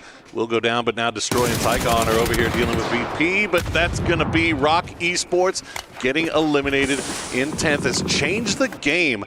They were kind of on the cut line, and all of a sudden now they have found a lot of success here today as they have accumulated quite a few points for themselves and still finding more here on Tego as they will get the revive, get their man back up. Corexi, the last one alive for Virtus.pro, and he is trying to find. He knows Tycon is on one side. He knows Destroy is on the other side. Can he get at least one more of these, maybe take 2. Oh, and there you go. Actually, now only, sorry, is FN eliminated. They do just outside of placement points, as you can see. That's going to push Falcons even further up. It's getting incredibly close on the leaderboard. 18th through 13th, just 9 points between them. A lot to fight for here. As Corexi, prone down out, is trying to heal, trying to see how many more placement points he could potentially get. It's Tycon doing the same thing, but now pushing forward. Tell you what, all the action has been on this south side. Corexi will strike. We'll find Tycon and get another point here for VP as they pull themselves yet even more clear of that cut line, putting up into 9th. Destroy will try to see if he can maybe get this one away. Yeah. As all gamers, they're in a good spot, but Patampong actually going to be the one that gets them. From the complete opposite side of the circle, the furthest north player takes out the furthest south player, and that, my friends, is what mountains can do for you. Indeed it is. And we're in an interesting situation here where there's a lot of high ground on that north side. Oh, yeah. Twisted Minds, they are running into a spot of bother here, down to just 2. But Freaks has a compound on the south side. Falcons have started to flex out on the north.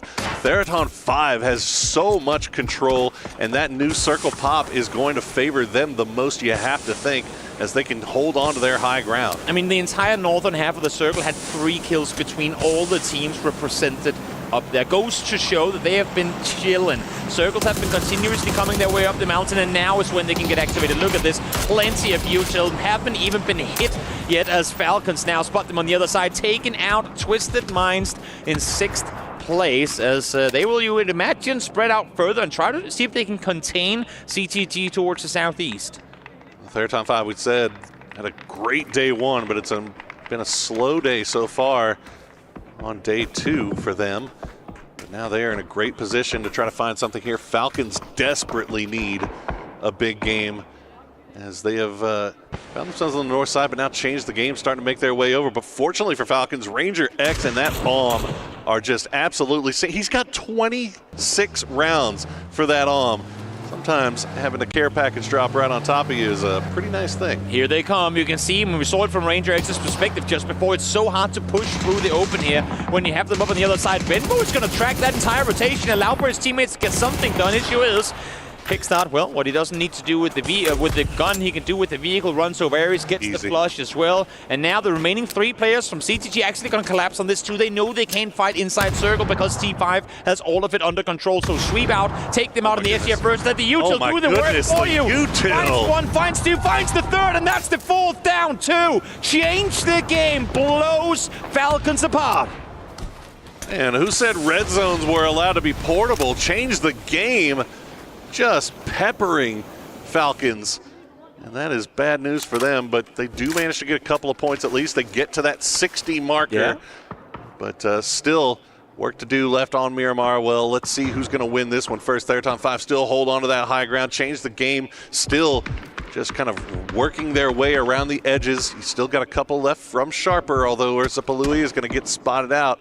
Jedi now the last player left alive. Well, I'm sure Ares was sad he was being used as bait there. There was actually a pretty heads-up play by all of CTG, allowing for them to wrap around them and then just lopping them with nades when they got down on the other side. In the meantime, now again, T5, perfect high ground position here. Having said that, we are seeing some level 3 gear being distributed among the change the game players. Maybe they can get something done as T5 continues to apply pressure, this time towards Freaks. Well, sometimes you get some presents. Heaven gonna get taken out, so now Freaks down to 3 as that high ground for I mean, look at this. Look at Theraton 5 just has complete control over everything going on below them. This is 6 kills for them so far, and you got to imagine a few more coming as they know exactly where everyone is, and the new circle pop means they don't have to move still. And a team we have not really mentioned and all throughout this entire game is actually Sharper Esports. In this game in particular, where all the bottom teams died early on, they were the one team to survive, and not only that, they made something happen when their nearby competition on the leaderboard didn't. So while it's still an incredibly tall order to make it into the top 16, I mean, this is arguably some of the best they could get out of it. They're guaranteed 10 points over this game already. Well, if you can, you can't win the tournament in one game, right? For sure, It takes a couple to put back to back. So maybe this might be Who knows? Something that gets their minds right for Miramar. But they still, as you said, got a long climb ahead of them. As Jedi will still stay alive. Theraton 5 will still hold on to their high ground. The Freaks will try to find a place where they can go to hide for the time being. Change the game now after getting a little bit of more loot for themselves, a little influx. Will play right on the edge and continue to try to keep those heads from peaking from Theraton 5. Jedi going to try to see if he can maybe steal one away before going down to the blue eventually. And there he goes. So Sharper Esports goes down in 4th place. And it is down to our top 3 teams. It's a 4v3v3 for the win. Yep, it's an uphill battle for everyone but T5. They'll just be set up here waiting. But, again, we saw it yesterday with the Na'Vi game. Because they've been sitting up here shooting from afar for the entire game, Paddlepong is down to 8 bullets. If this becomes a close quarters engagement, I'm not sure they have the ammo needed to take out Freaks, let alone CTG. So we'll see what's going to end up happening here as they are set on this layer cake, one level above one another. And, well, there we have them, the boys down below. They're just waiting, stalling, hoping that this fight between T5 and Freaks will pop off and they can then This is the problem for both. Well, Theraton 5 going to hop in the vehicles, try to get down a little bit more closer to center dot on this next zone shift. They will spot out Salute as they have, oh my gosh, they have so much. They got the P90s, they got the ARMs, they got level 3 gear, anything you want, they got it. And that is going to take down Salute. And unfortunately for Freaks, there's not really much they can do. They can't just push up this hill without getting shot in the back by Change the Game. So Change the Game now, knowing that they're in a 3v2, we'll see if they can maybe take care of DNF and get a couple of more points over here before trying to take this fight to Theraton 5. Exactly. It's effectively the same situation that we saw just before against Falcons. They're trying to dismantle them so they don't have to worry about their neighbor when fighting uphill. But it's not being easy right now. Human doing a great job of dodging these pieces of util coming through as Rosited from afar takes down Winbo. They will find Hangturi as well. Oh, now no. It's just Chan left alive, forced to make the run for it. Chan, that's, heads up play there from Gilman to make sure he secures those 2 flushes. That's points that Freaks do need as they are holding on in that 13th place spot, 63 points. Gilman in the smoke as long as the smoke will allow him, but Tian will spot him out. And now it is all down to a 1v4. Don't give Tian too much time. There you go. Theraton 5. Well, they're not all gifted, but that one was pretty gifted, but they made the most of it. They took their high ground. They had all the loot in the world, and they just dominated the lobby. Circles came their way, no doubt, and at this level of play, with the amount of games these teams are playing, you will get games where Circles do the majority of the work for you, but that's also the situation where you have to be able to maximize. You have to not only bring home the win, but get kills home with it. Theraton 5 did exactly that here. That's we've seen them. It feels like Theraton 5, a Rondo especially for them, but the Rondo and Tego seem to be maps where they just feel a little bit more comfortable, and they feel. Obviously, they're getting a little bit of luck on that one, but 2 days now, they have amassed a bunch of points there playing those middle maps, but we have 2 more left, Toby, and that cut line is no more defined now than it was when we started. Oh yes, it's, well, I mean, it doesn't exactly help it when 4 of the 5 bottom teams up to die before phase 2 pops. Hopefully that's not gonna happen again. Fingers crossed, because what was a tall order coming in to this Takeover game just became that much more difficult for some of these bottom teams that really need everything going their way coming into the final 2 Miramars in order to make the grand finals. 2 games left to secure your spot in the grand final of Esports World Cup, and it is still anyone's game. We have no idea what this top 16 is going to look like. There's a couple of teams that we know we'll see there, but teams like BB Team, not sure, buddy. Exactly. This is the thing, right? I mean, it's actually kind of interesting looking at these players right now. BB Team didn't look like a team that were saying to each other, guys, we can do it. We still have a chance. Come on, man. There isn't that one guy right now who is trying to bring it home. But hopefully they can get a talk over as we hop to a break. They will need a break as we get ready for the last 2 Miramars to play.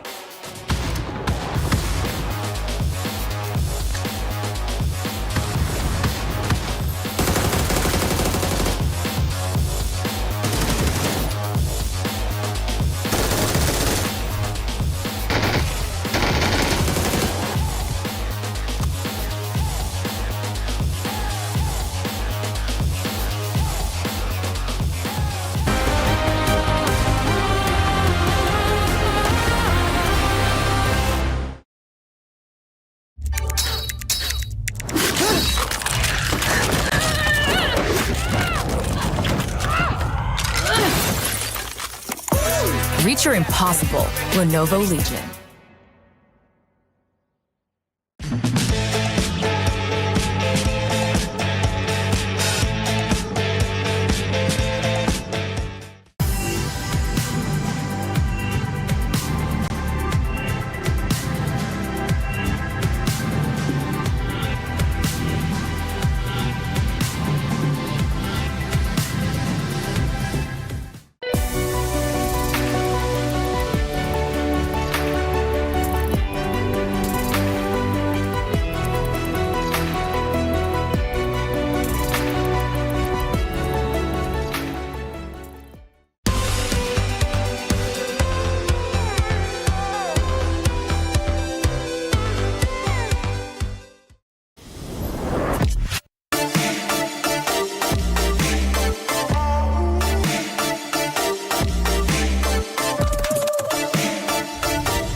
อย่าดังหมดนะระวังด้วยตัวรับ2ตัวเลยเฮีย ให้ไปเดินมาเลยหาไม่เจอนะในสมองเว้ย อยู่ไกลในสมองนี่นอนตบวะอยู่สมองซ้ายมองรีบตบหมดแล้วตัวเดียวเลยถ่ายเลย NG นะเว้ยล็อกซ้ายให้อยู่ไม่เห็นนะซ้ายอ่ะ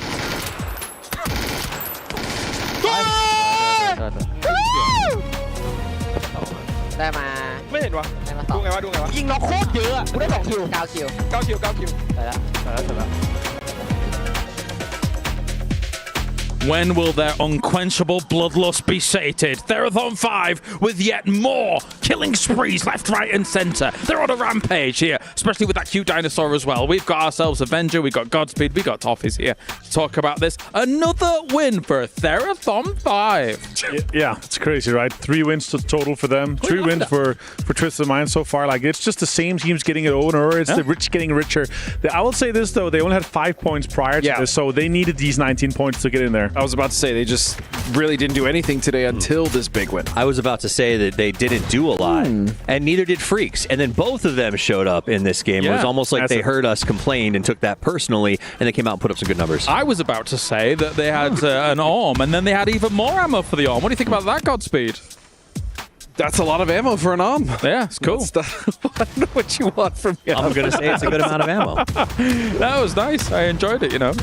So this is where we saw that Falcons try to make the push on CTG, which I think all of us were like, why? Why are you doing this? But I think they had not a lot of choices. And if you got to feed points potentially with someone, I'd choose CTG over Petrichor. Yeah, I mean, maybe. they were pinched. At the end of the day, they did get a decent amount of points. I believe they're sitting right around 60 now. So again, with 2 games left at Miramar, they have to make sure that they don't have to be stellar games at this point. Just get 5, 6, 7, 8 points, and you're pretty much good to go.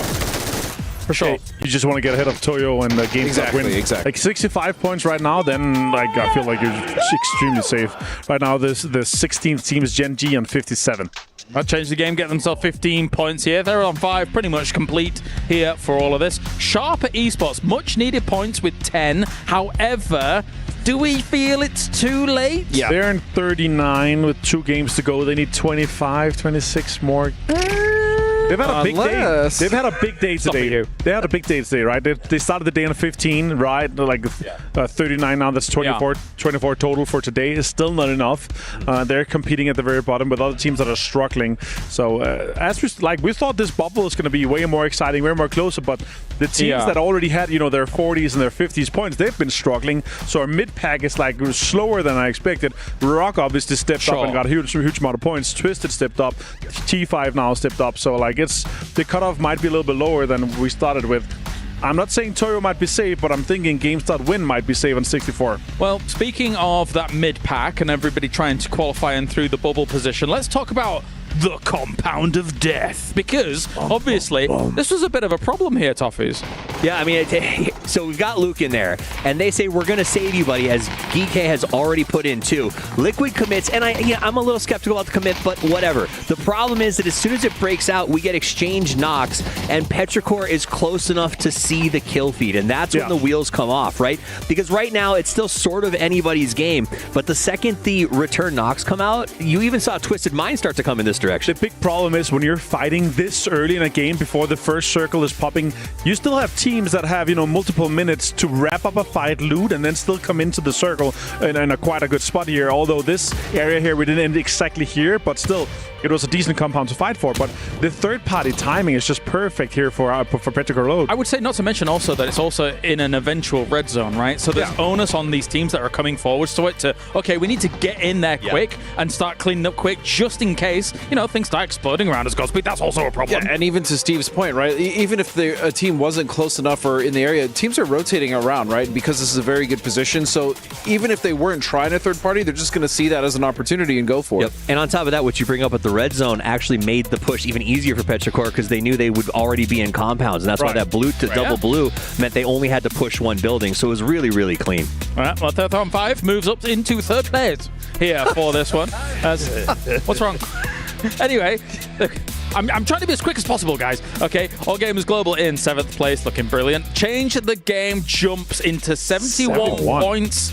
That's huge for them. That's pretty much qualifying here, boys. Yeah. Oh, yeah, they're going. Yeah, 57 here on the cutoff for Gen.G, as we talked about. Still, again, Toyo not playing, GameStart-Win not playing. Those are the two teams that the teams are trying to get ahead. Right now, to say the 65 point is what the teams are aiming for to get in there. But still, like, we're going to have so much teams still in the 50s right now. Freaks, Ponchon, TDT. With 2 games remaining, it's looking grim for Toyo and even GameStart-Win, right? I think it's grim for some, maybe even more than them, because if you look all the way down to 19, where we're at 46, that is technically strike distance for hitting that 64, right? So there are teams that are all on that chase, and so I do think there's a chance that we see GSW as well as Toyo eliminated, but also that doesn't mean that just because you pass GSW, you're going to be going to the grand final, because there are just a ton of teams in that mid-pack 50s looking to make the jump. In before, this is just the top 16 teams we have. Like, this is just the bottom 8. Like, nothing changes here. Like, from here, FN Pochon, like TDT, that would be rough. So bad for them. Have you been keeping an eye on Gen.G? How do you feel? I was just about to say Gen.G. I mean, again, they looked lost in that last game. I mean, proning pretty much in the middle of the road wasn't ideal. And so, I mean, they did have good Miramars. Right. Sure. So. Well, we'll see. We'll see. They've still got an opportunity here. 2 more games to go. Let's actually head to Bella, who has Gen.G for an interview. Hi guys, I'm standing here with Gen.G's Tosi. You had a great first day and you're back here at day 3 and things have changed a little bit. The teams are different and whatever is going on is just different. What are the changes are you feeling playing today? 일단 첫째 날에 너무 경기를 잘 풀어냈고 오늘 다시 이렇게 데이 3에 맞이하게 됐는데 조금의 분위기 변화가 큰 것 같아요. 체감하기엔 좀 어떤 변화가 있을까요? 오늘 좀 점수에 좀 쫓기기도 하고 저희가 좀 다급해져가지고 많이 좀 과감하게 못한 것 같습니다 오늘.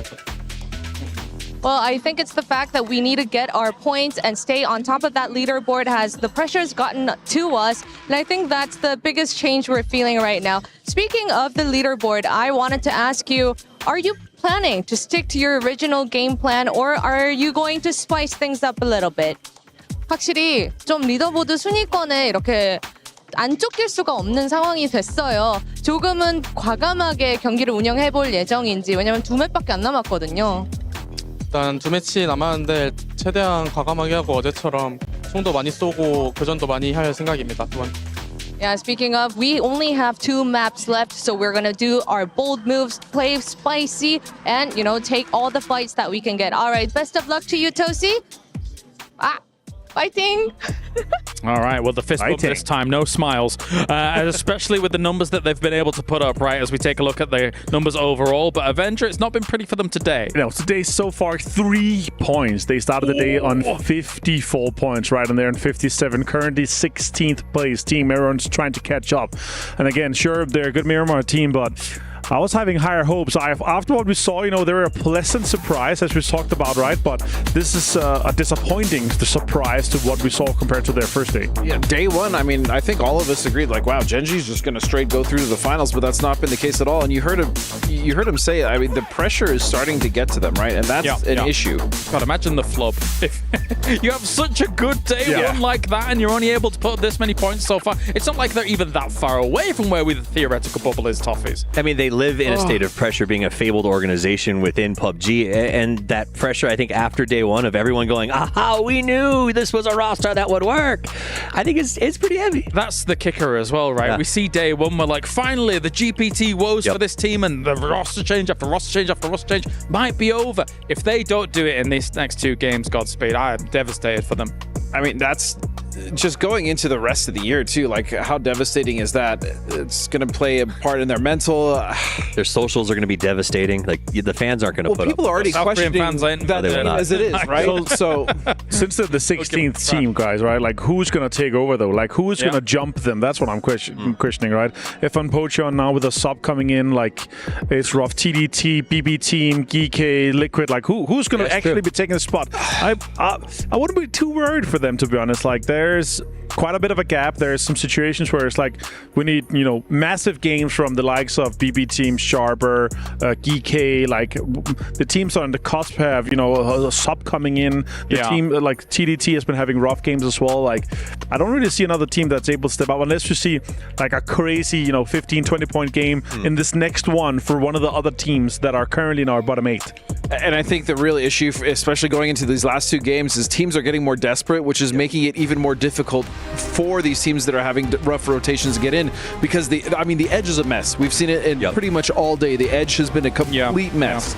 Well, we are taking a look now across our teams that are on the cusp, trying to make sure that they keep themselves alive. Only 2 more games remaining here, and it will be both Miramar. At least Miramar, Toffees, does pose a different challenge to some of these battlegrounds, right? It's very, very mapped out. We know exactly where people need to go. Long-range fights, very important. Long-range fights, I think it's also a more forgiving map, right? Like when we talked about the Orango, where like there are teams that just catch 9 and there's nothing you can do to sort of get them out of the compound. I do think teams like Gen.G will sort of be able to survive here because there will be folds, places they can find to play when they need to get away compounds. So I do think that is going to be very, very relevant going into this last set of games. That said, it is the final 2, and there is people ready to make trouble. All right, well, boys, let's do it. We have got ourselves Miramar on the cards. The Dusty Dunes are coming along for the penultimate game. Only 2 more remain. Get those points on the board.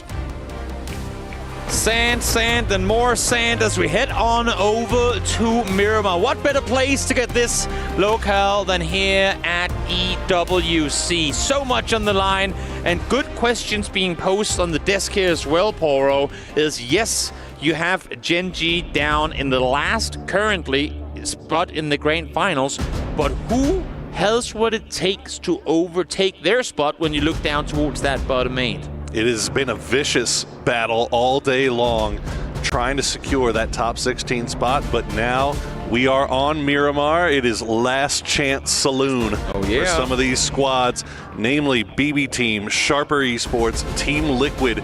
If you are going to have any shot at all at making that top 16, you need to have a big game now, and you gotta honestly have 2 big games back to back if you want to guarantee yourselves a spot. But you gotta start now. There is no more time left.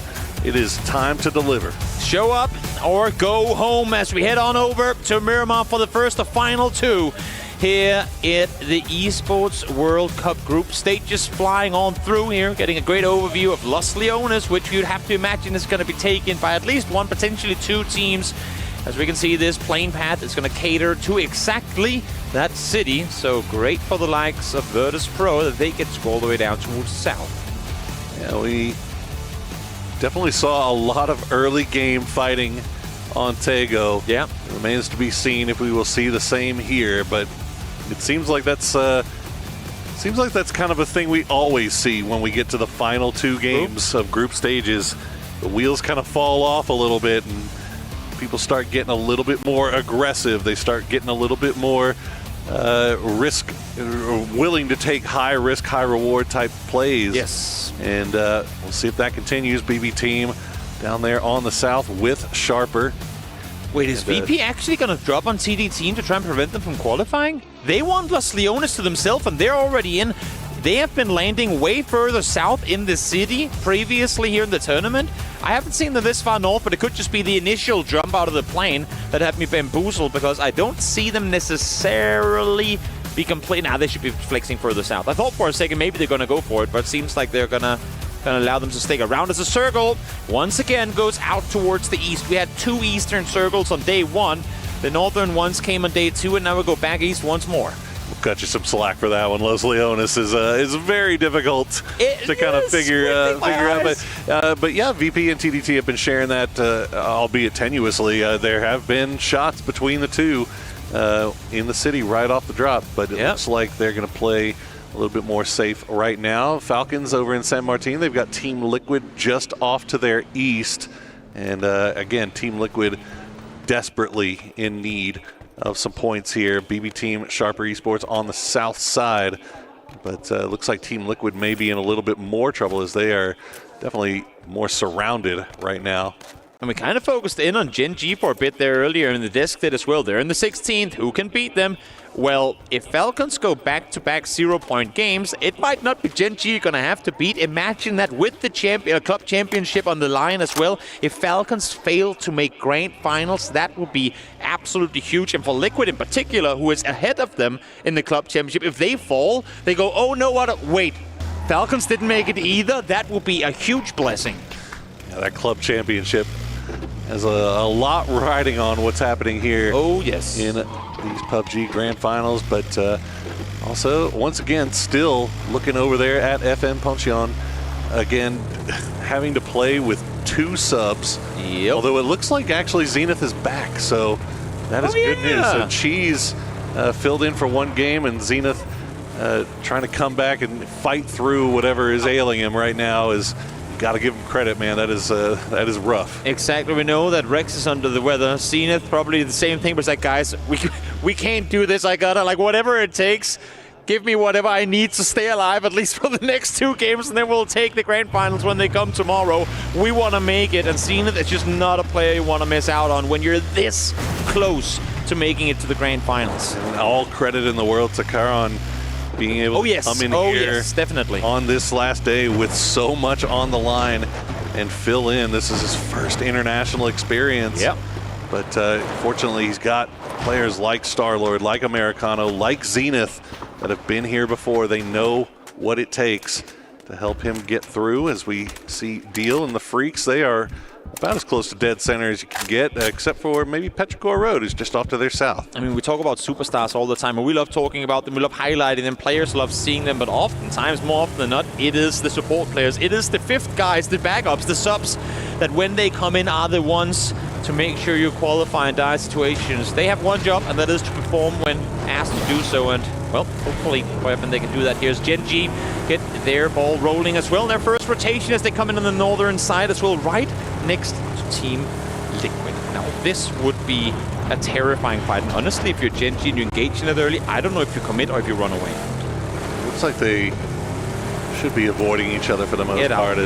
Yeah. Or, I mean, we're fortunate that we're in that little area just to the south of El Azahar that there's just so much, so many mountains, so many valleys. Yep. And they can avoid each other for the most part. Geekay, well, it's Are they trying to cut off SP? Oh, they're just joining them on the south. It's not been a great tournament for Geekay. You know, obviously after PGS 7 and 8, they had the excuse of not having Diffix with them, but now they've had Diffix here, and no excuses. It has just not looked the same as it did in Europe. Definitely not. But, well, as we were saying before, they're actually now finding each other. Gen.G, Liquid. Liquid has fallen early, the earliest in the last game, and almost the earliest in the one before. Back-to-back 0-pointers. Now the Sandstorm comes in as well. Maybe this is a blessing in disguise. Maybe this is Gen.G going, there is simply too much to lose in engaging on this. They're in vehicles. Orca is leaving. Bean is staying behind, though. Not sure if he's just not next to his vehicle. He's running for it. Guys, get the hell out of here. There is a championship, a grand final to lose if you fall here. Yeah, neither of these teams really want to get involved. Yeah, not right now. Not in this part of the. Not at this part of the game. Not at this part of the circle. Because you know there's going to be a couple more teams coming in from the north side. So if you are going to take a fight, if you'd prefer to do it at a time and place of your choosing rather than in the open foothills of Miramar. And also just, I mean, if you were All Gamers Global, if you were 3rd on 5, teams we know to dare take fights early on, and that's kind of part of their playstyle. I'll say, you know what?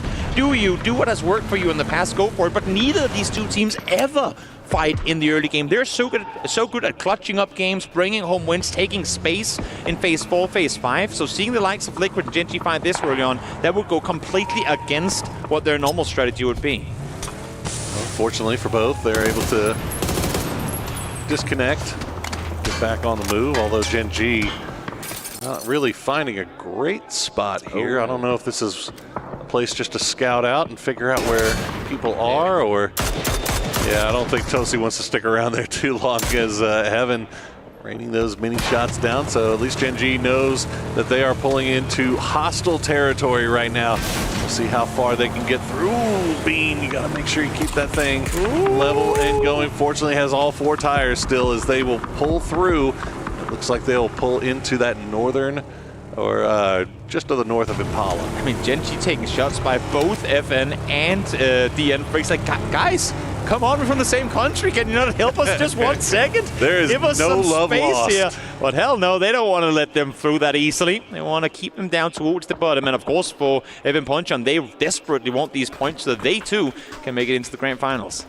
FM Puncheon a little bit more split up and spread out than the Freaks, so wouldn't be surprised to see them kind of be a little bit more fight averse right now, just kind of gain information and figure out where they are, although it looks like Freaks may have spotted out Americano. Yeah, definitely. And they also know Karn should be able to let them know that Change the Game is working the coast just off to their east. So we'll see if they get everybody back together or continue to hold this 4-man information gathering split.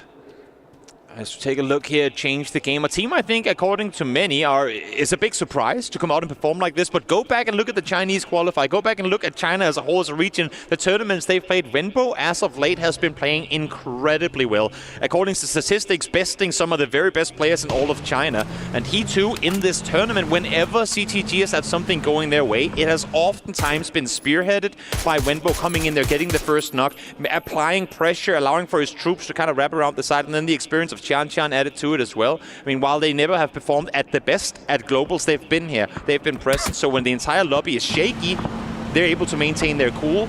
That gives them results like this. All credit in the world due to them. Oh, for sure. For sure. You know, regional performance does not always equate of course to not. success. No doubt. No. Success in the international lobby, and they have definitely started off a little bit slow, but they found their footing today when the pressure is high. There you go, Vembo going to spot out one of the players from Gen.G, get the initial knock. We'll see if the flush comes through. And you see, now I see the Liquid I want to see. Good center 2-2 split early on here. Try and maintain some control. Have those cars parked smartly so they can get out quickly if something happens. They can collapse on the center compound, even though I know we call it pretty tire wide. pump. We call it tire pump for a reason, but they collapse on it if need be. It's a smart, calculated Liquid playstyle that we've come to love so much. And hopefully, we'll see for them if they can make that happen here as well as Orca. Runs out of bullets, trying to pop him underneath the vehicle, but not able to do so. Mirado too low. Yeah, seems like Change the Game also. After getting that initial knock onto Gen.G, they've got one knocked up their own. So let's see where the circle decides to take us. And we're going up to the north. Okay, that is great news for FM Puncheon. And you can see they're already hopping in their vehicles and trying to collapse towards the center. Not only great news for them, but great news to a lot of teams that are on the cusp of qualification. You have Gen.G in the game, you have Falcons up towards the north side as well, and as you're saying, FN Puncheon, perfect position to collapse. They have to go to Zenith's compound, and it has to happen right now. They're in a right four-way split.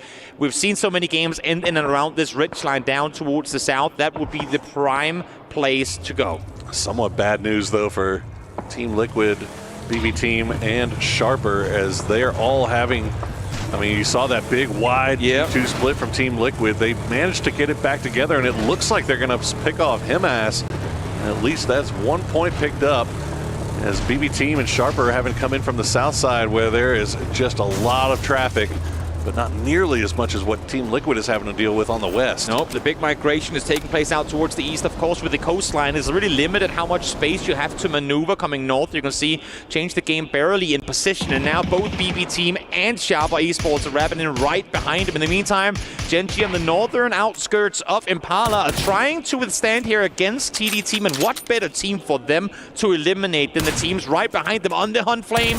Missing a shot with the bolt there, able to connect. God. Wow! Body shot, headshot, June goes down. Misses the bolty and then hits the disgusting red dot spray, as TDT gonna lose 2 just like that. Wow. Wong F now, I think the last player left up. Yeah, I think Van, I'm not sure if he's anywhere near here to know. Zhu is already out. Wong F, the last player left alive, and he's just lying prone. Do I cross the road? I have 2 smokes. Maybe you catch them crossing? Hope that you land the shots of your life and get a double?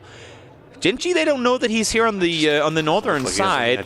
But the thing is, I mean, you can't play the placements. There is a rest station in Impala. So if you wait for them to leave, runs up, gets their buddies, then goes...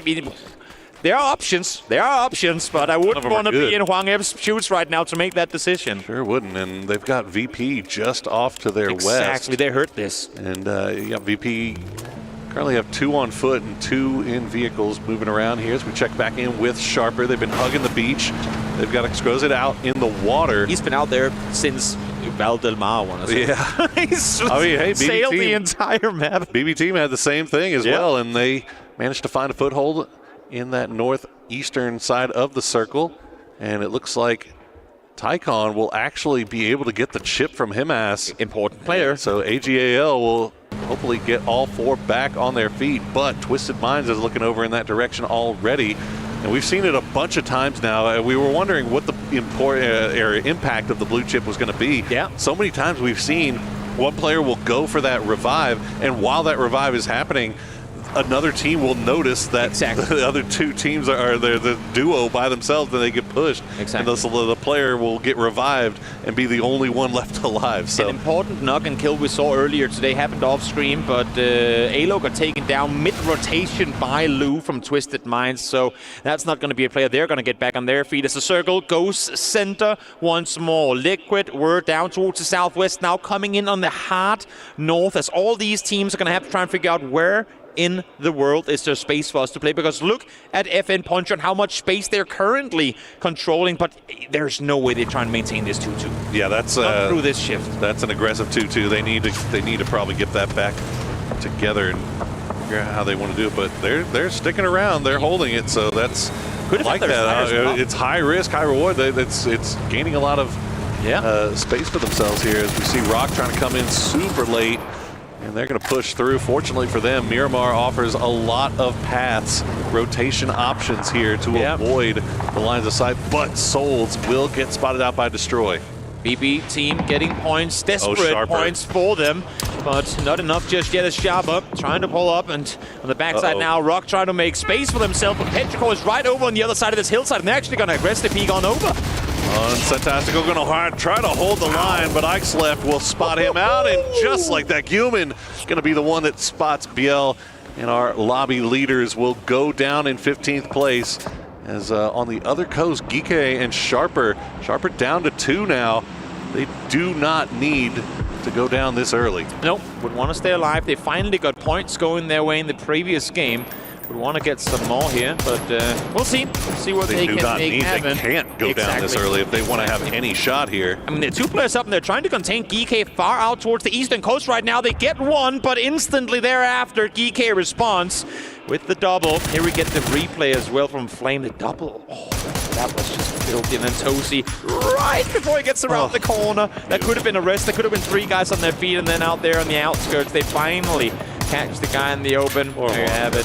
TD team out in 15. But that's huge news for BB Team and Team Liquid. Although Team Liquid, it looks like they've lost one. They lost Alo earlier. Yeah. So they're trying to make a move right now, and it looks like they're going to go and split that FN 2-2 split, and we'll see where they decide to play. But again, TDT, Sharper, both being out, that's huge for BB Team and Team Liquid, because that is 2 teams that they are chasing. The fact that the FN was actually able to maintain this 2-2 through this is very surprising to me, and it could actually become scary for Liquid that they are split the way that they are, because they are, I would imagine, fully expecting that this is 2 different teams. One team in the western compound, one team in the eastern, and if that was the case, it would take more to convince them to make moves. Unless if they're getting full shifted south, which won't happen due to the mountain down there in phase 4 coming up.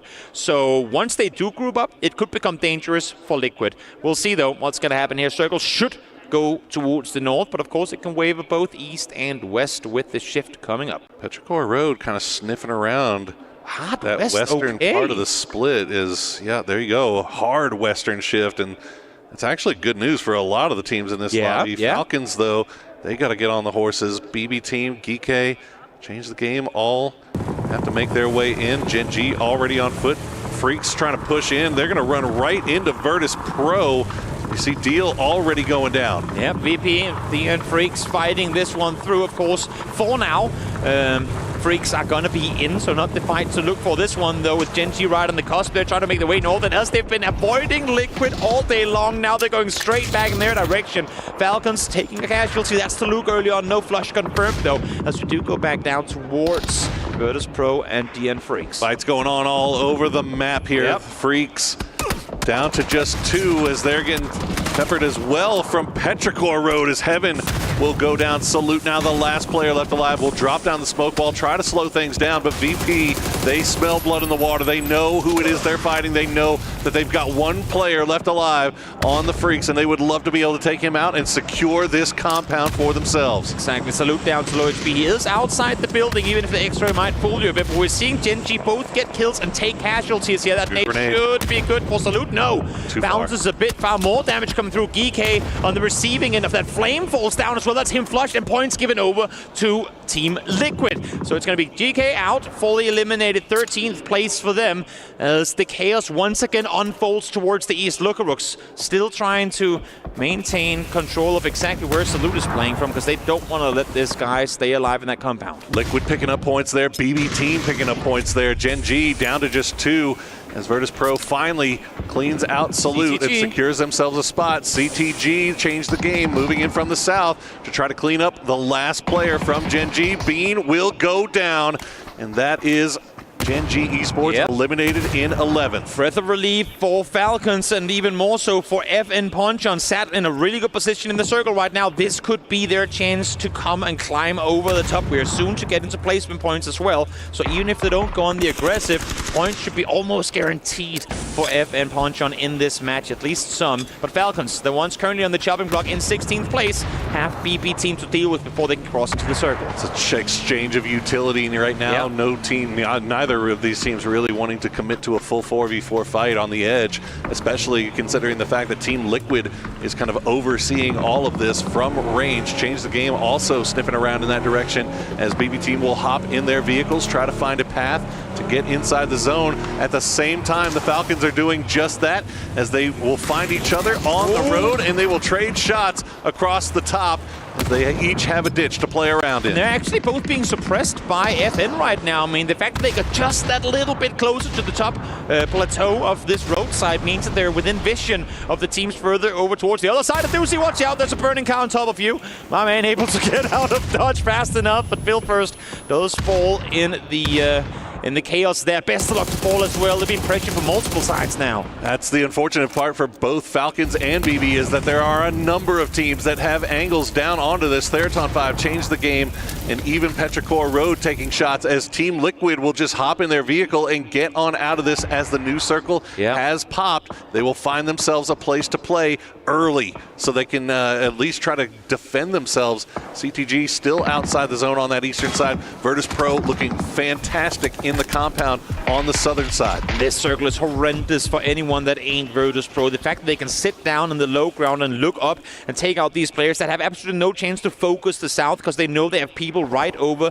the west to each ridgeline. All these ridgelines run very vertically north to south, so very hard to really do a whole lot if you're set up here outside this next circle, which both BP, CTG, and Falcons currently are. Twisted Minds down to just Lou, as now AG has taken them low. Falcons try to disengage from the fight with BB team. They've only got 2 left alive. They're going to try to make through, and H-Win will get spotted out. It's all down to Kickstart. He manages to get to at least a stopping part, but Change the Game are just collapsing on this. A doozy, the last player left alive for BB team. Most importantly, right now, Falcons are giving points over to the one team they cannot afford to feed. Good thing for them is they're able to respond, at least to some extent. Kickstart trying to make something happen against CTG, but you can see here Wenbo, Arias look towards him in a second. That guy's going to be on fire, but no need. Falcons down and out, just a single point in the second to last match, tied now with Gen.G at 61. Would you look at that? Yeah, tied at 61. FM Ponchon still 4 alive at 58 points. Exactly. But their compound is out of the zone. They have to move, and they are starting to make their way through, but Petrichor Road in a perfect spot to keep an eye on them. Theraton 5 also overlooking them. They had the mortars. Mortars not finding anything, but look at that. Himas will finish off Lou, but let's listen in to FM Ponchon as they take this in hugely important fight. 이번 때릴 수 있는 사람. 터치해줘야 돼. 때려줬어. 터치해봐. 안 되면 오지 마. 안 되면 버려. 안 되면 버려. CTG 2번 점 찍었다. 한 명. 확인했어. 우리가 정면 진행하면 돼. 확인했어. 아니면 뒷발배 킬고 끝내야 되겠다. 그래 되고. CTG 몇 명 죽었어? CTG 하나 죽었어. 그냥 CTG 싸우면 해도 되겠다. 자 내려와. 봐봐. 뒷발부터 한번 보자. 확인. 한 명 고정해줘. 기도하면 내려와서. 밀었고 내려왔다. 그 뭐냐 저거. 야 앞에 픽트 CTG 쪽 하는 게 맞는 거야. CTG 맞는 거 같아. 맞아. 보여줘. 2번까지 붙었다. 확인했어. 이렇게 해줘. 하면 포탑하고 안에 느려 얘들아. 피먹고 할게. 쳐다보고 있다. 연막 치고 하던가 해야 돼. 연막 쳐야 될 듯? 쳐봐. 연막 쳐봐. 봐줄게. 연막 쳤어. 4번에 있다. 4번에. 확인. 바깥쪽 하나 쳐줄게. 내 시체 좀 먹을래 얘들아? 기다려봐. 나 멀리 길게 하나 쳐놨어 또. 나 공수 없다. 들어봐. 상인 사람. 내 시야 가린다는 느낌으로 해야 돼. 알겠지? 그리고 우리 3번 픽 들어가서 페로한테 찍힐 수도 있거든. 그냥 이거 3번 픽 한번 해보자. 트라이. 안 되면 그냥 인서클 하고. 이거 둘이 잠깐만 연막 뿌리면서 계속 해봐봐. 이거 지금 T5도 우리 쪽 간 보고 있으니까 내가 제지 시켜놓을게. 확인했어? 나 지금 3번 둘 걸어놨다. 확인했다. 지금 피킹 같이 하자 이거. 안 될 것 같은데? 그냥 인서클 해야 될 것 같은데? 이거 앞에 연막 치면서 앞에 페로 있어. 앞에 페로 있어. 페로 쟤네 CTG 얘들아. 나 킬템 있는 사람. 폭! 먹었다. Star-Lord, with the help of Zenith, trying to come up with a plan on how in the world these boys are going to cross the road. One issue just came through is they lobbed a lot of utility to try and make that cross happen, but never made a move. So they've burned through a lot of smokes as now, I mean, all game was global, taking out Petrichor. That's going to allow for Theraton 5 to look the other way. Util's going to be real close, actually splitting FN Ponchon right in between them. Oh, that's absolutely huge. They've opened up a window for FN Ponchon to make their way down, but Theraton 5 still on that same side of the road. They have to go. They have to make a move, and now CTG, they're starting to be the aggressors. Hangi is down, but Wenbo and Ari are already making the push into the road. It is a 3-way, 4-way fight on the north side, but FM Ponchon will go down. Indecisiveness gets the better of them. They had a chance to make a play west and east, never committed to either of them, and in the end, they get smothered from both sides. T5 now trying to back off. They still have their BRDM to work with, but Wenbo is on their side of the street. guaranteed. In the meantime, Virtus.pro, they've opted to leave the compound altogether. They backfilled over the side of CTG, now wrapping around the northern side with Liquid down the middle of the circle, finally starting to get something going. Love to see that from Virtus.pro, trying to make moves as Theraton 5 will get taken down. CTG, it's down to just Wenbo, but he is collecting a boatload of points, 13 points. They flipped a switch at some point today and changed the game, has done literally that, as he has now found himself a BRDM, but Tycon has the Panzerfaust to end his reign of terror. But look at this, Virtus.pro, they left their compound, they wrapped along on the eastern side, they wanted to come back and get more points, but Team Liquid read that like a book. They've sent 2 down south, they've retaken that compound, left Purdy Curdy in the center, and Team Liquid, they've collected 4 kills so far, but man, if they can get a win here, how much will that do for their hopes of trying to make this grand final? Liquid and VP swapping spots in phase 6 with 3 teams left alive.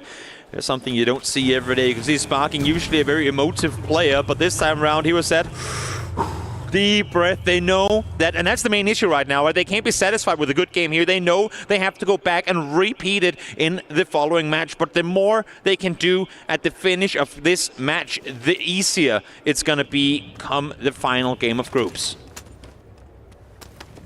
Rexy, keeping eyes on that northern side.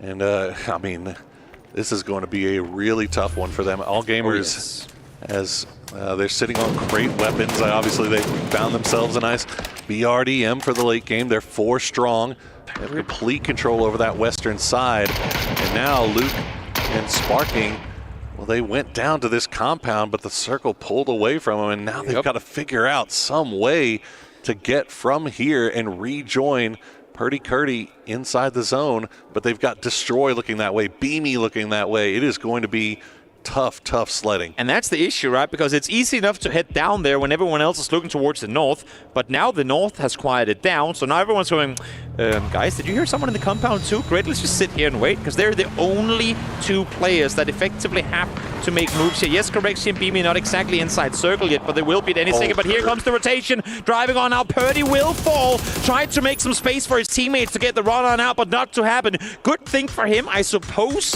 is that him distracting both teams allows for Sparking and Luke to make it towards the bottom of the hill. They will stay alive, and now Virtus.pro and all gamers are looking squarely at each other. And Beamy was going to be the southern, basically the southern gatekeeper here for Luke and Sparking, but now he's been spotted out by all gamers and has to move and rejoin the rest of his team. So now this is a full-on AG versus VP fight with Team Liquid just trying to survive on that southern side, and maybe they can stay alive and a fight for this final 2, go for the win. Exactly. Any point they can get here of just getting top 2 guaranteed and then potentially engage on a better team afterwards would be huge. But having said that, they also need to some extent to help out Virtus.pro. If they together can get All Gamers Global down low and then Liquid can engage on VP should they come out victorious, that would make their odds a lot better, and that's what they're doing right now. They're trying to take the fight towards the east. They're trying to move over towards the side of Nixie and Corexi, but remember, there's still 1 more circle left to pop. And if that one swings west, I don't see how either of these 2 teams make that happen with how solidly All Gamers Global are currently possessioned. Yeah, this feels almost impossible with how amazing this team, All Gamers, is. With their 4 strong, still with so much utility to play with. It's asking a lot. And this game is a great example of the revived mechanic that we have in the game now. The blue chip mechanic, Himas was down very early on, comes back in the game, not only that, but gets a P90 in hand as well. He played a huge role in clearing out the northern side, had then been down to 3 early on, All Gamers Global that is. This endgame could have looked completely different. But here we have it, the first up-close fight, Sparking down to low HP, taking the fight. Now to Nixie as well, Luke trying to assist over the sub, does hit a headshot, but there's still cover for Nixie to use. Sparking so low. And it's fortunate that he was able to stay alive in that trade with support from Luke, but Luke has to get on the move now. The circle slowly closing in behind them. I mean, all Gamers Global are just taking space. Look at his pocket. He has absolutely nothing. He's no heals, no bandages. He's got 35 HG, and that's about it. As Nixie just spamming the peak button here, gets him low, but still has not managed to. Oh, there it is. Corexi will be the one to spot out Luke. They know exactly where Sparking is. The flash comes through. He goes down. Haisaki will be the one that gets the credit, and now it's all down to the two from Virtus.pro. Corexi goes down, Nixie, and yeah, All Gamers just going to swarm him, and that is going to be a big win for them. But we have one game left. Oh, yeah. And I don't know if Liquid, that was about as much as you could ask for out of them. Definitely. Without getting the actual win. Seeing how close it was in the beginning of the game for them to get an ugly fight with Gen.G, they're able to get out of it now, able to get top 3, able to get kills to boot as well. They couldn't really have hoped for a whole lot more. All Gamers Global in the meantime, winners of that match. Gen.G smiles, Gen.G VP smiles on their faces. So we go into the final match of groups with a lot on the line for these bottom teams. A little bit terrifying, I think, for the rest of the lobby that All Gamers, you know, we haven't been singing their praises as much so far this tournament. It's been a slow start, but today they have put up a bunch of points, and that is they are getting that confidence going right into the grand final. That is spooky stuff. These guys are not, you don't want them feeling good about themselves going into the final. Exactly. Vietnam has proven how strong they are. They continue to impress here globally as well. One more match left to play, but before that, a quick break.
It's Bella. I'm here at the STC Esports Arena with CJ to get a little update on what is happening down here. It's very, very loud. The fans are excited. Yeah, it's absolutely crazy here in the Rocket League at the STC Esports Arena, particularly for the Club Championship with obviously Team Liquid. They're sitting in the #1 spot, but they don't have a team here in the Rocket League. The other 4 teams in the top 5, including Falcons, are real contenders here for the Rocket League. These guys just won the major. They're one of the favorites, a top 2 finish, and they can overtake Team Liquid for that #1 spot. So Vitality in the running, they're world champs. I mean, it's anyone's game here for the Rocket League. The club champs, it's all up for grabs.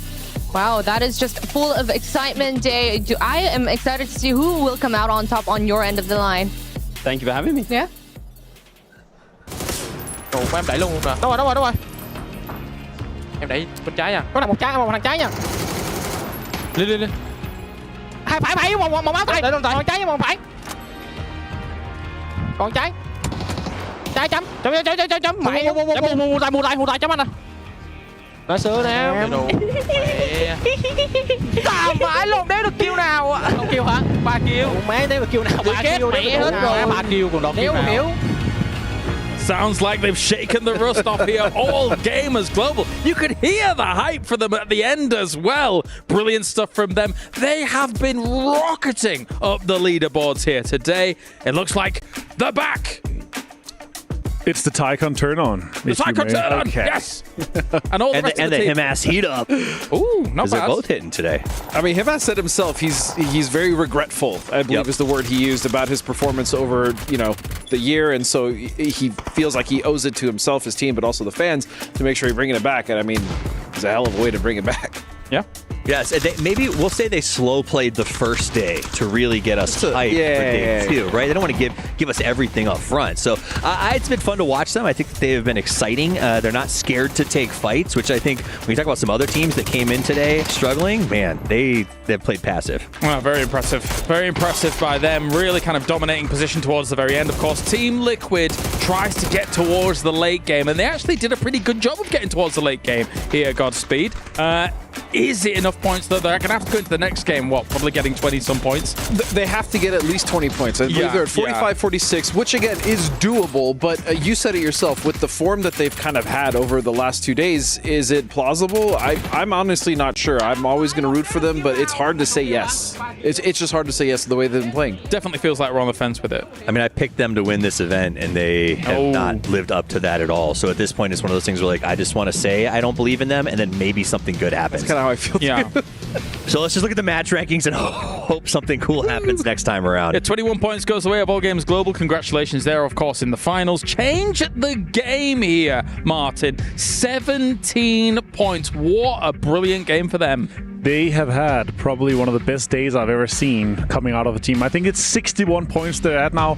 Just broken by, fifth place. All Gamers Global here. They are on 62 points for the day here. Very impressed with how they've been able to step out. I did not have a lot of expectations from them after their first day. I had no expectations, to be completely honest. Okay, fair. No. Expectations. They are changing the game, but also what we're going to see as we change over on the scoreboard right here is this is what matters most, where that 16-point cutoff is.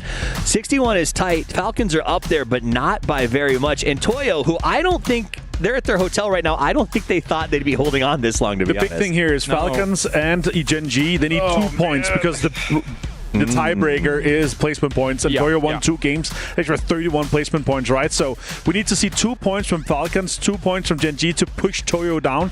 And then once we get to the lower half of the leaderboard here, we're talking FN, Pochon, we're talking Team Liquid, we're talking all the teams at the bottom. They need to have massive games to jump up. Because of how close it is, there's a world where GameStar Win actually does survive this. Yeah. I mean, even Toyo. Yeah, technically yes, but you'd expect these teams to at least go out, find 2 or 3 kills here or there, maybe some play, some point. It is so close. You say that, but Falcons have languished on the edge every single game.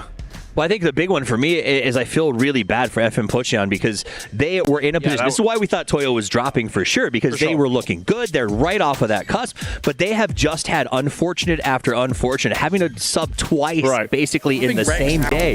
Having Rex out alone, and then on top of that, you get sort of Zenith have to go out for a game. I love Cheese, but he wasn't going to sort of get those points they needed, and that's tough for them because if they have a bad game here, they're done. But even if Zenith comes back in, like, he may not be feeling well still, right? Like, that's another big factor of him not actually playing to the capability, and they're still playing technically 2 players down. At least Zenith in this previous game had a few kills here and there, right? So you could see that even though he was not feeling so great before, he's kind of still able to put up those numbers a little bit here, Martin. So there is some hope.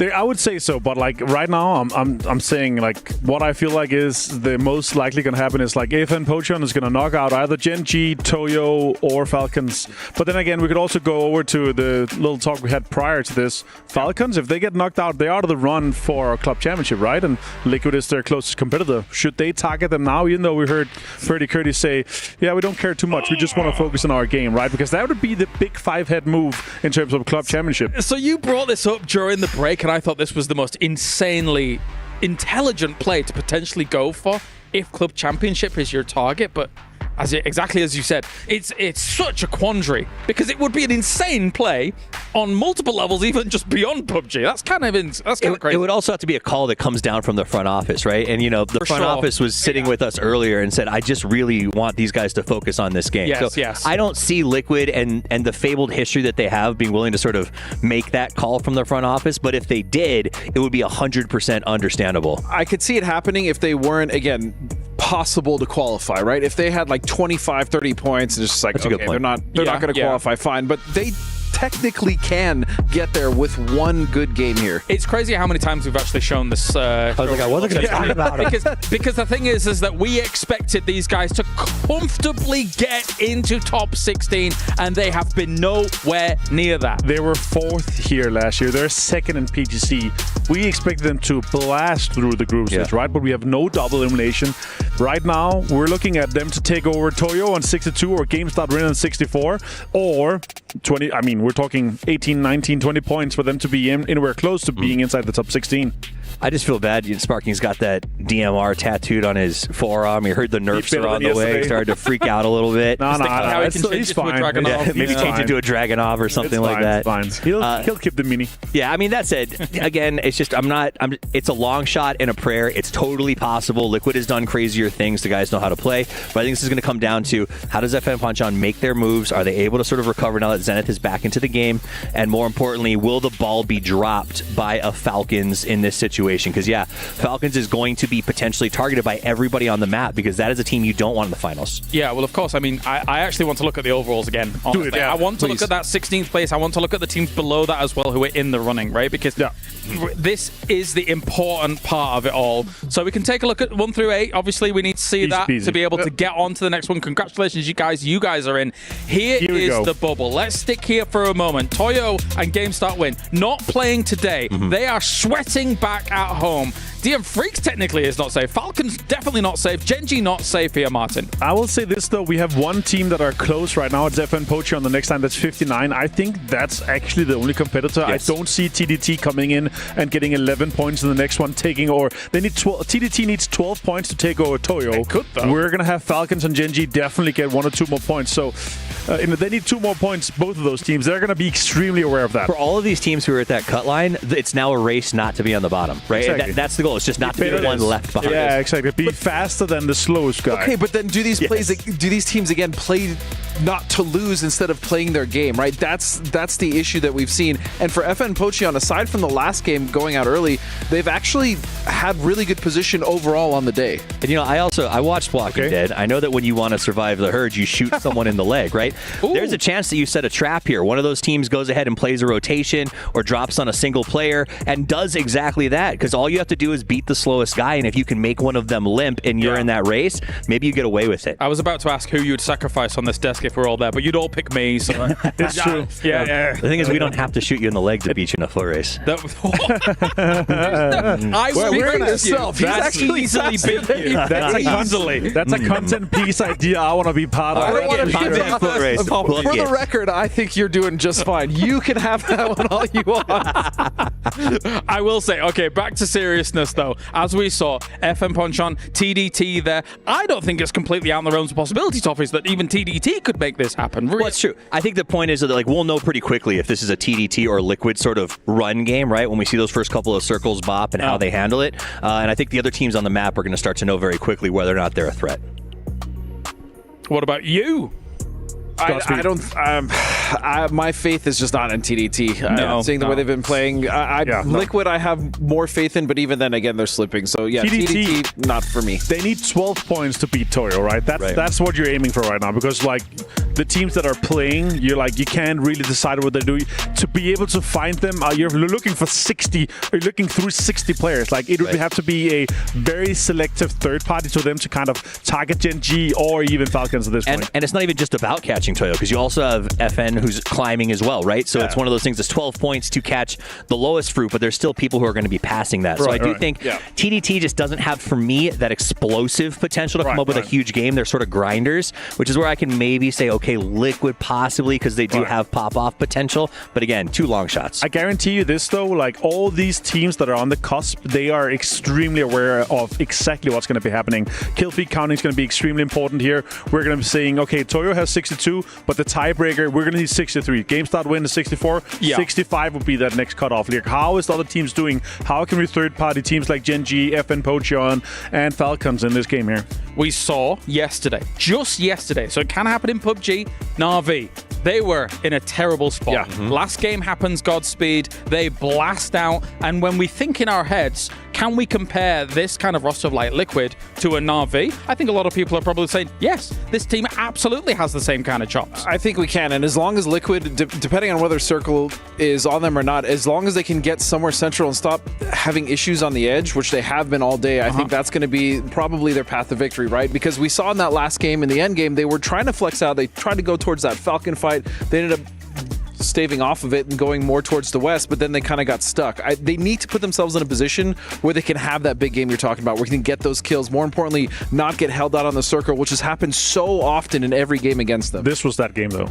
Yeah, it was. It was, and that's the problem. And that's the issue. That was that game, and they pulled off of the fight they potentially could have got points on. The interesting thing for me in the late game was the, not scramble necessarily, but the move down toward the south, right? Where they realized maybe Sparking didn't have enough. I don't know what was the move was. There was no utility. He had stun grenades and no first aid. No first aid. So I do think they thought maybe they get down there, find a little something. Maybe. And then where Kurt was up above them, I think maintained that ridge line. So they thought they could just sort of push back up to the ridge that they probably would have held.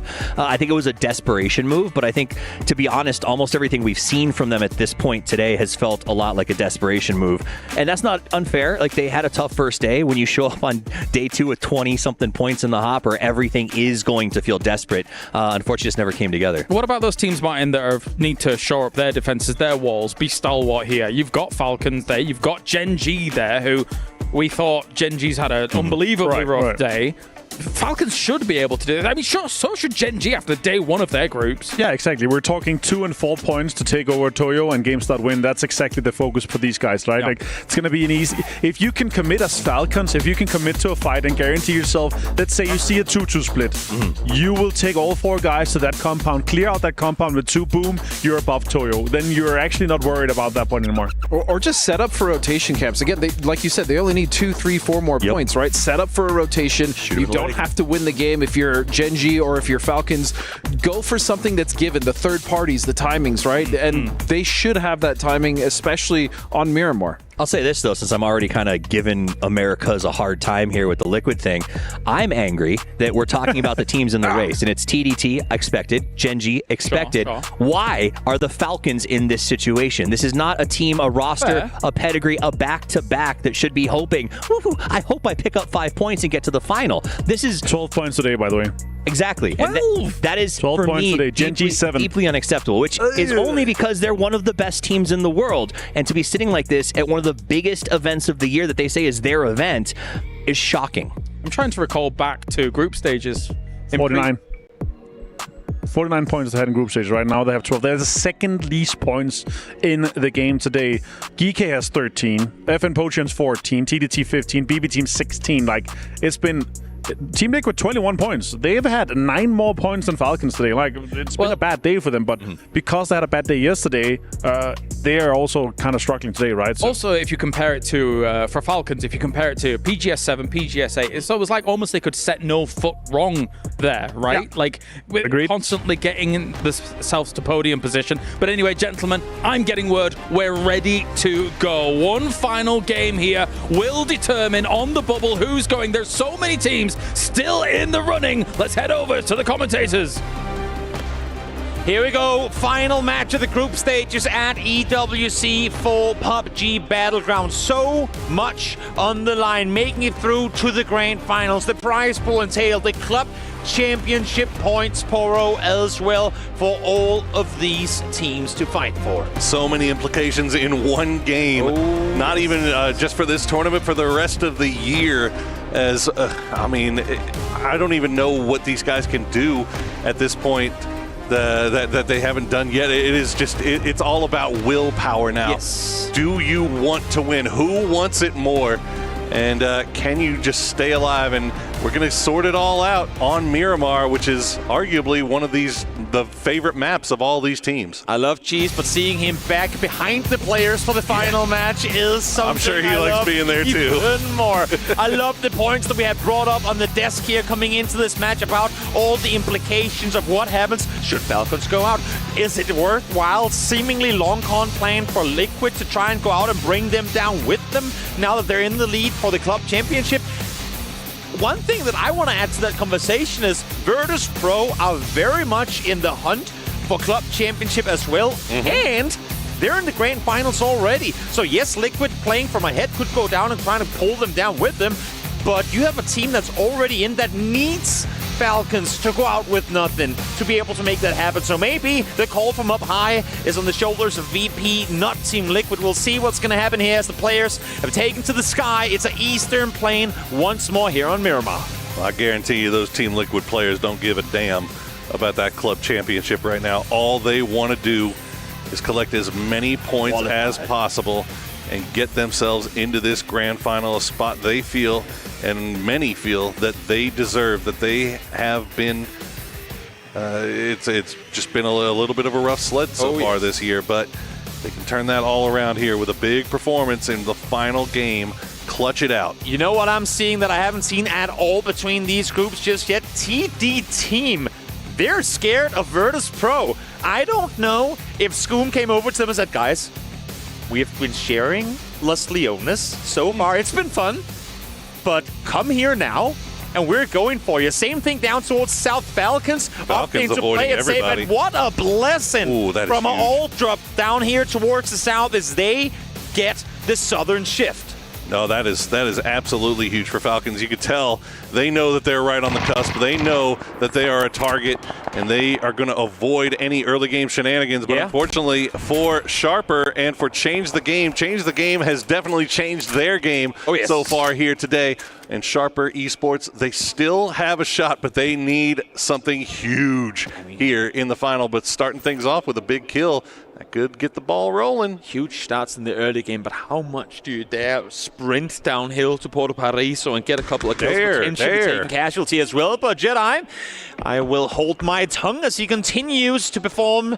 Ares falls here. Hang to just exactly, or Hang Yi, I should say, just exactly got back on his feet. And here we go. Commitment all the way through, they know. I mean, there's really nothing to lose at this point. All you can do is make top 16, or you go home. Absolutely not. Yep. And they will go ahead and send it on over. Thunder's already in here with the Panzer Faust. Does he know he's Back there? wall? Close wall? Instantly? Oh, nice. Okay, there you go. Easy peasy. 2 points picked up for Sharper. Well, they're going to need a lot more than that, but that's a great way to start. Definitely. It comes slow to kick things off, but for Change the Game, they still have Wenbo on play. You cannot be taken lightly in this one alongside Chan Chan. Two of the leaders of the operation here on this Chinese roster. As we hop on over to Falcons again, jumped far down towards the south, opting to split west. Now they're only now getting loot. Atrin is running into this barn with nothing. 3 minutes in, so they've been playing it safe. They're coming in towards the western side, and you know what's great about this split? If we are to take a look at the map as well, of course, if you don't have it up, keep it up, or get it up, I should say. Having such an eastern plane, they know that no one's going to be rapping on them, at least for the next 5-7 minutes. No one's going to be playing all the way restaurant. Rock might do it late. Absolutely nothing there for King. I mean, hey, he's literally flying with no loot. He is flying around. He saw a glider, went into it. He has yet to pick up a weapon. But again, as I'm saying, the plane was so far towards the east that there's no one on their side of the circle, at least for the next couple of minutes, and they're well aware of it. I mean, I like that, though. Prioritize the glider. Get yourself somebody up in the air. Yes. And make sure that once you do get looted, you can at least kind of keep track of what's going on around you. And we'll see if they continue to use that strategy here. As you said, there's just nothing but space for them over here on this southeastern side for the time being. And I'll be honest with you, I don't even know if anybody will really even think about wrapping this far down. It looks like Team Liquid, though, they very quickly finished their looting up in Hacienda. Now, there is a tale that is told time and time again at PUBG tournaments, and that is if NA is good at one thing, that is eliminating other NA teams. And as soon as I saw Liquid driving over the power grid plateau, I was thinking, hard Western rap. Liquid goes out. Falcons fall alongside them, and just like that, we're back to the true, tried, and tested NA cannibalizing their region. Unfortunately, it quite often is a tale as old as time. But, they should be cutting in earlier. You have to imagine. Well, we hope. We hope. Well, they're still going west. They are. They still. I imagine that they still have some looting left to do because they were on the move really quickly. Yes. After dropping there in Hacienda, but we see them spotting up and getting a few more vehicles here. Meanwhile, FM Pantheon still desperately trying to hold on to their spot, or not hold on to their spot, trying to catch their spot. Trying to catch Falcons, trying to catch Gen.G. Coming in from that. Safe. Yeah, you're fine. Style points. You're good. Okay.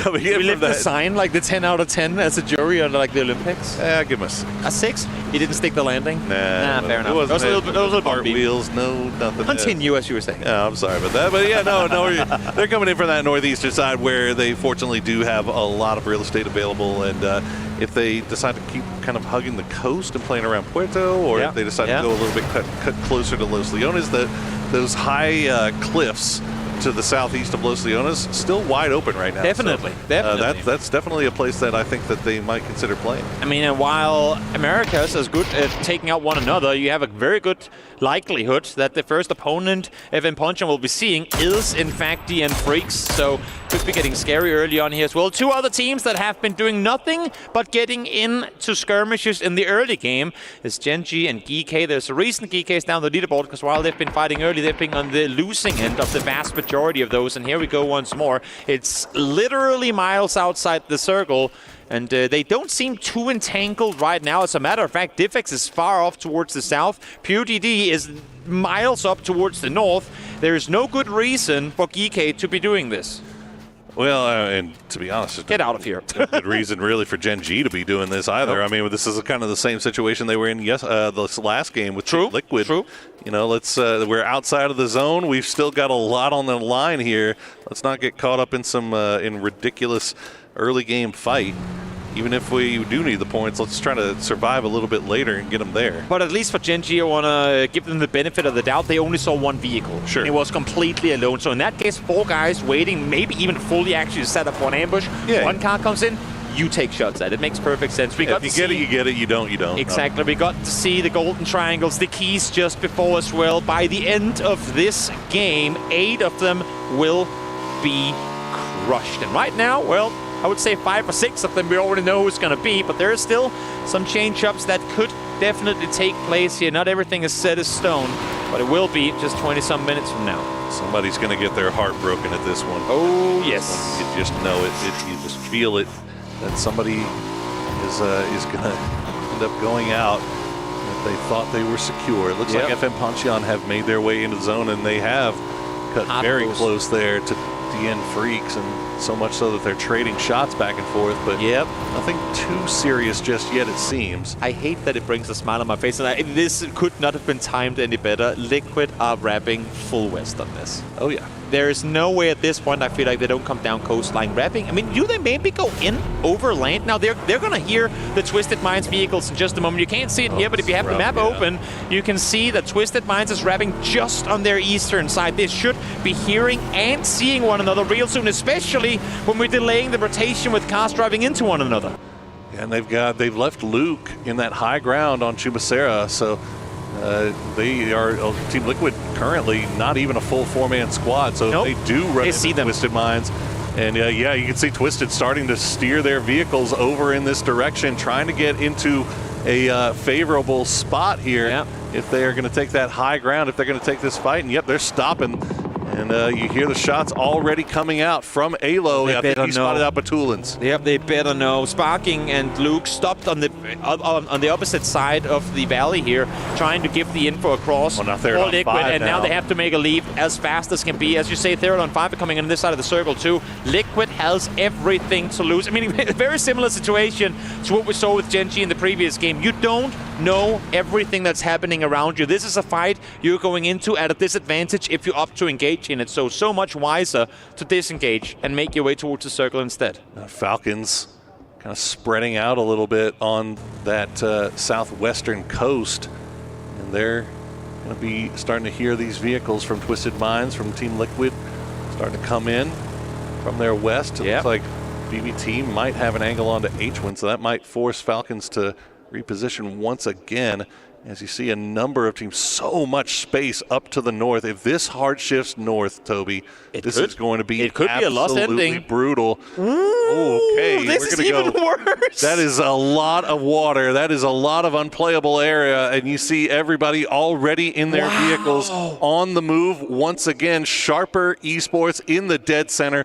FN Pochion about to join them. It's a race along the coastline to try and claim what little real estate there's available here. TD team, a team that needs everything going their way to qualify. They're going to be sat circle center. They have Sharper Esports next to them. Now Falcons are wrapping the southern side, trailed by Team Liquid. Issue is Liquid are running into Twisted Minds once again, and behind them are T5. So if Liquid and Twisted Minds don't get out of this traffic jam very soon, this could be trouble, and now they know exactly who's here. Sparking, first to fall in a situation where Liquid could not afford to take casualties. Knocked and flushed as well.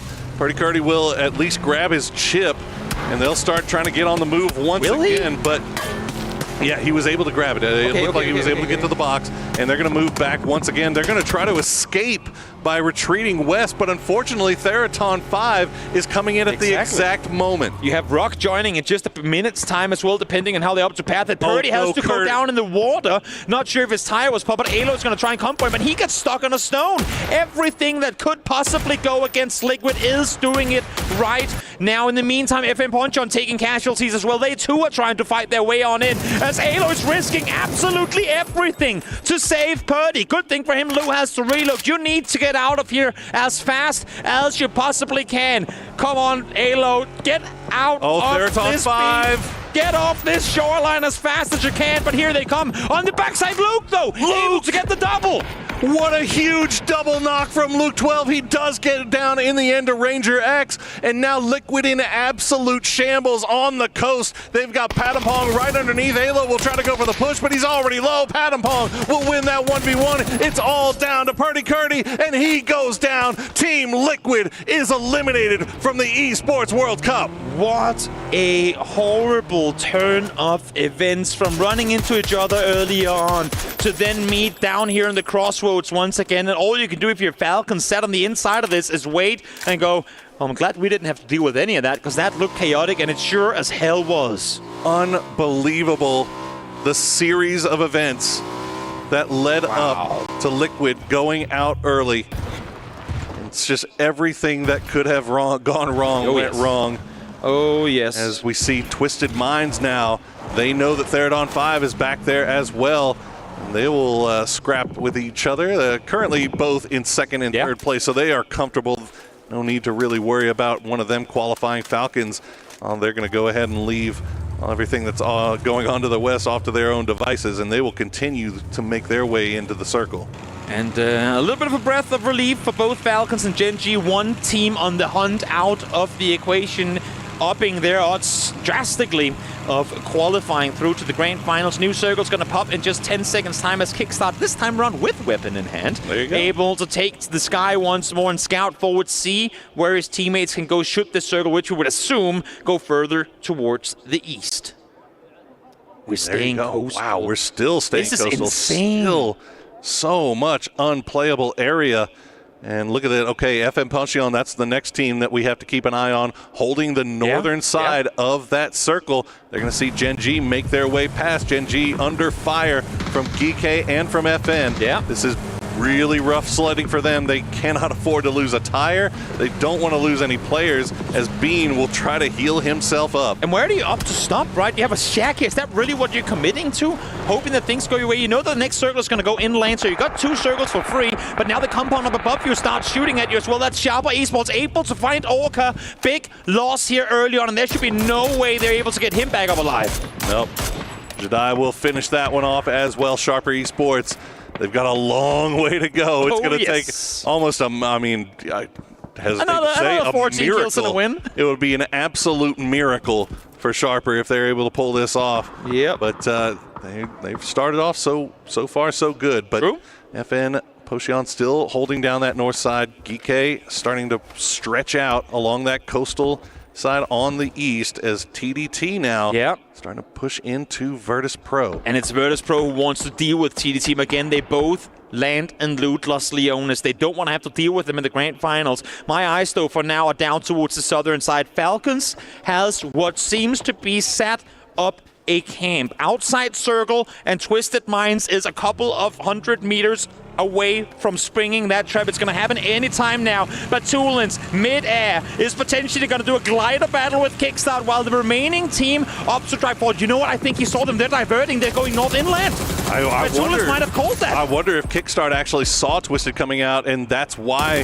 this camp was set up, as Gen.G will push in to change the game. They find Tian, and now Wenbo is the last one alive in this long house. They've got they managed to get the res on a Hangi, but he's out in the blue on the north side of Puerto, so there's no one here to help Wembo as this push comes through. Not at all. Divix now looking down in this direction as well, and what worse could be? They get Batu. Gen.G to fall. That's the case. Yep, they get Batu out of the vehicle, but Twisted Minds are collapsing on this. They're collapsing on this fight down towards the coastline.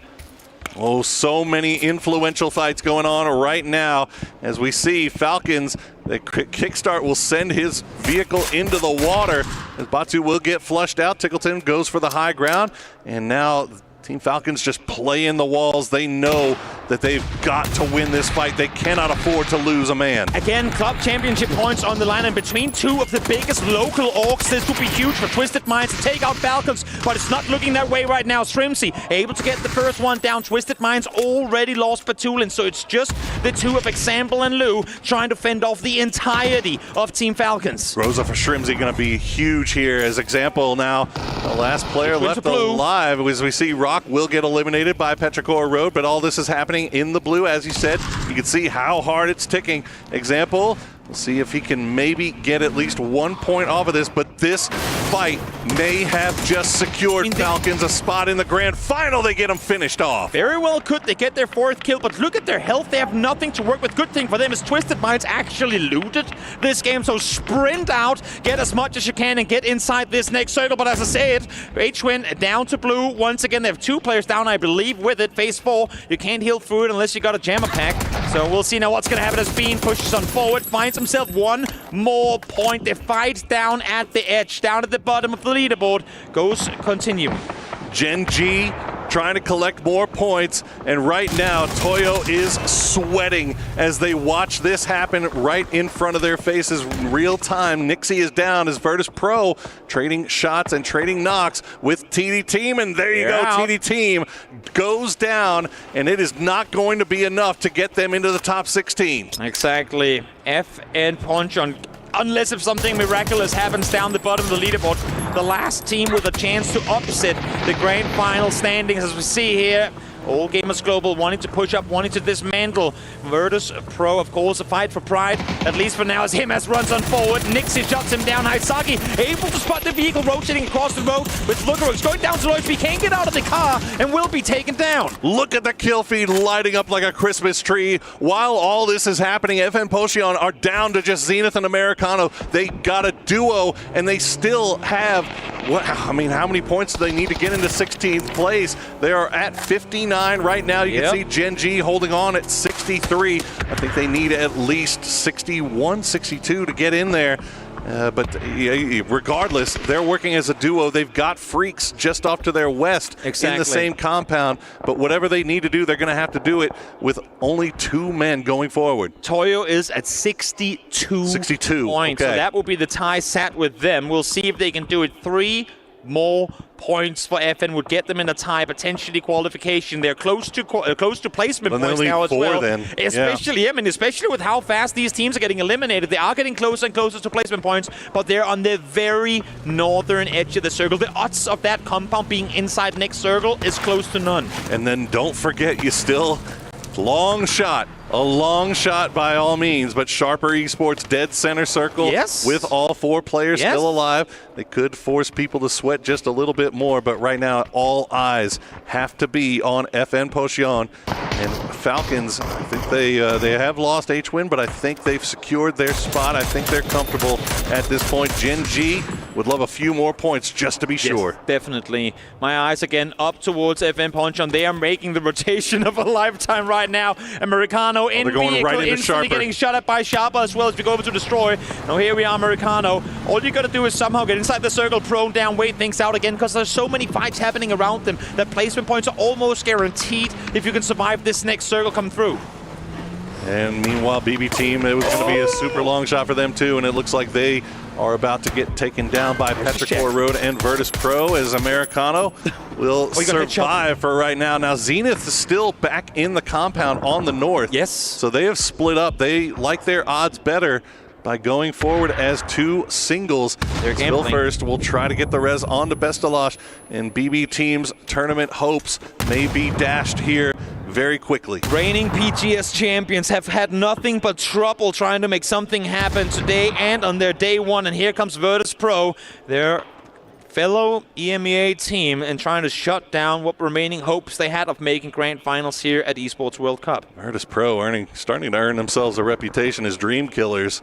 Definitely. We see Zenith will get popped by Rossetted, so all of FN Potion's hopes are put on the shoulders of Americano, and he is getting swarmed right now by Geek K, as Diffix will be the first one to take a shot, and there you go, FN Potion is out.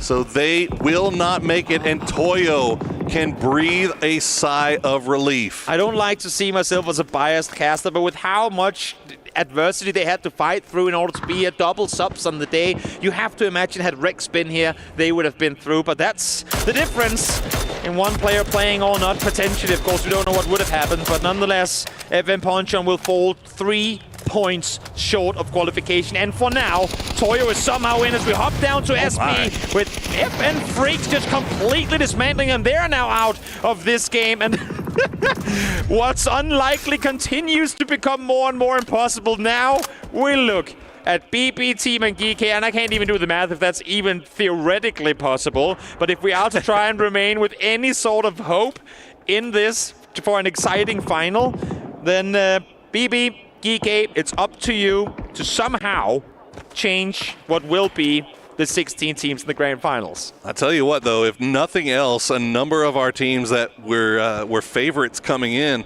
that maybe kind of under-delivered on the first day have definitely found their footing here on their second day of play. DN Freaks definitely looking a little bit stronger here today than they were on day number 1. Petrichor Road also in the same boat as they now lose Ike's left. Salute gonna find him from range, and Geek still have 3 alive. They're still causing problems here on the western or eastern side rather, but the circle is going to shift back over towards the west, falls right on top of Bestalosh and Phil first. Yep. Falcons able to find one of BB, just making what Cinderella story we had lined up from the bottom of the leaderboard from impossible to, well, I don't know what goes beyond that, but nonetheless. That slipper didn't fit, unfortunately. Exactly. Exactly, and I think while there's probably not smiles on the faces of Falcons, because they too wish they had had a better performance through groups, at least a bit of a sigh of relief that they are through to the grand finals as Salute falls down. Quizzy able to find one. Heaven now taken down by Ixlip as well. Petrichor Road playing a little bit of tower defense with Mr. Ming Ming, and Ike's left. Chewy off to the right will spot out Human, and now it's all down to deal for the Freaks, but all is pretty comfortable for the rest of them. They are secure in that grand final as Petrichor Road now just playing a little bit of cleanup. Yep, deal. Hands are in hand. Knows that Chewy's are around the corner somewhere. We'll see if he makes something happen with the big boomstick in hand. As he peeks around. Boom. There it is. Counterplay? None. Ooh, counterplay. She doesn't go to this school. Nah. Yeah, we don't do that. We don't do that here. Deal will receive a nade in return, though. Steps out the door. Instantly met by Ming Ming, though. Nice 1-2 push.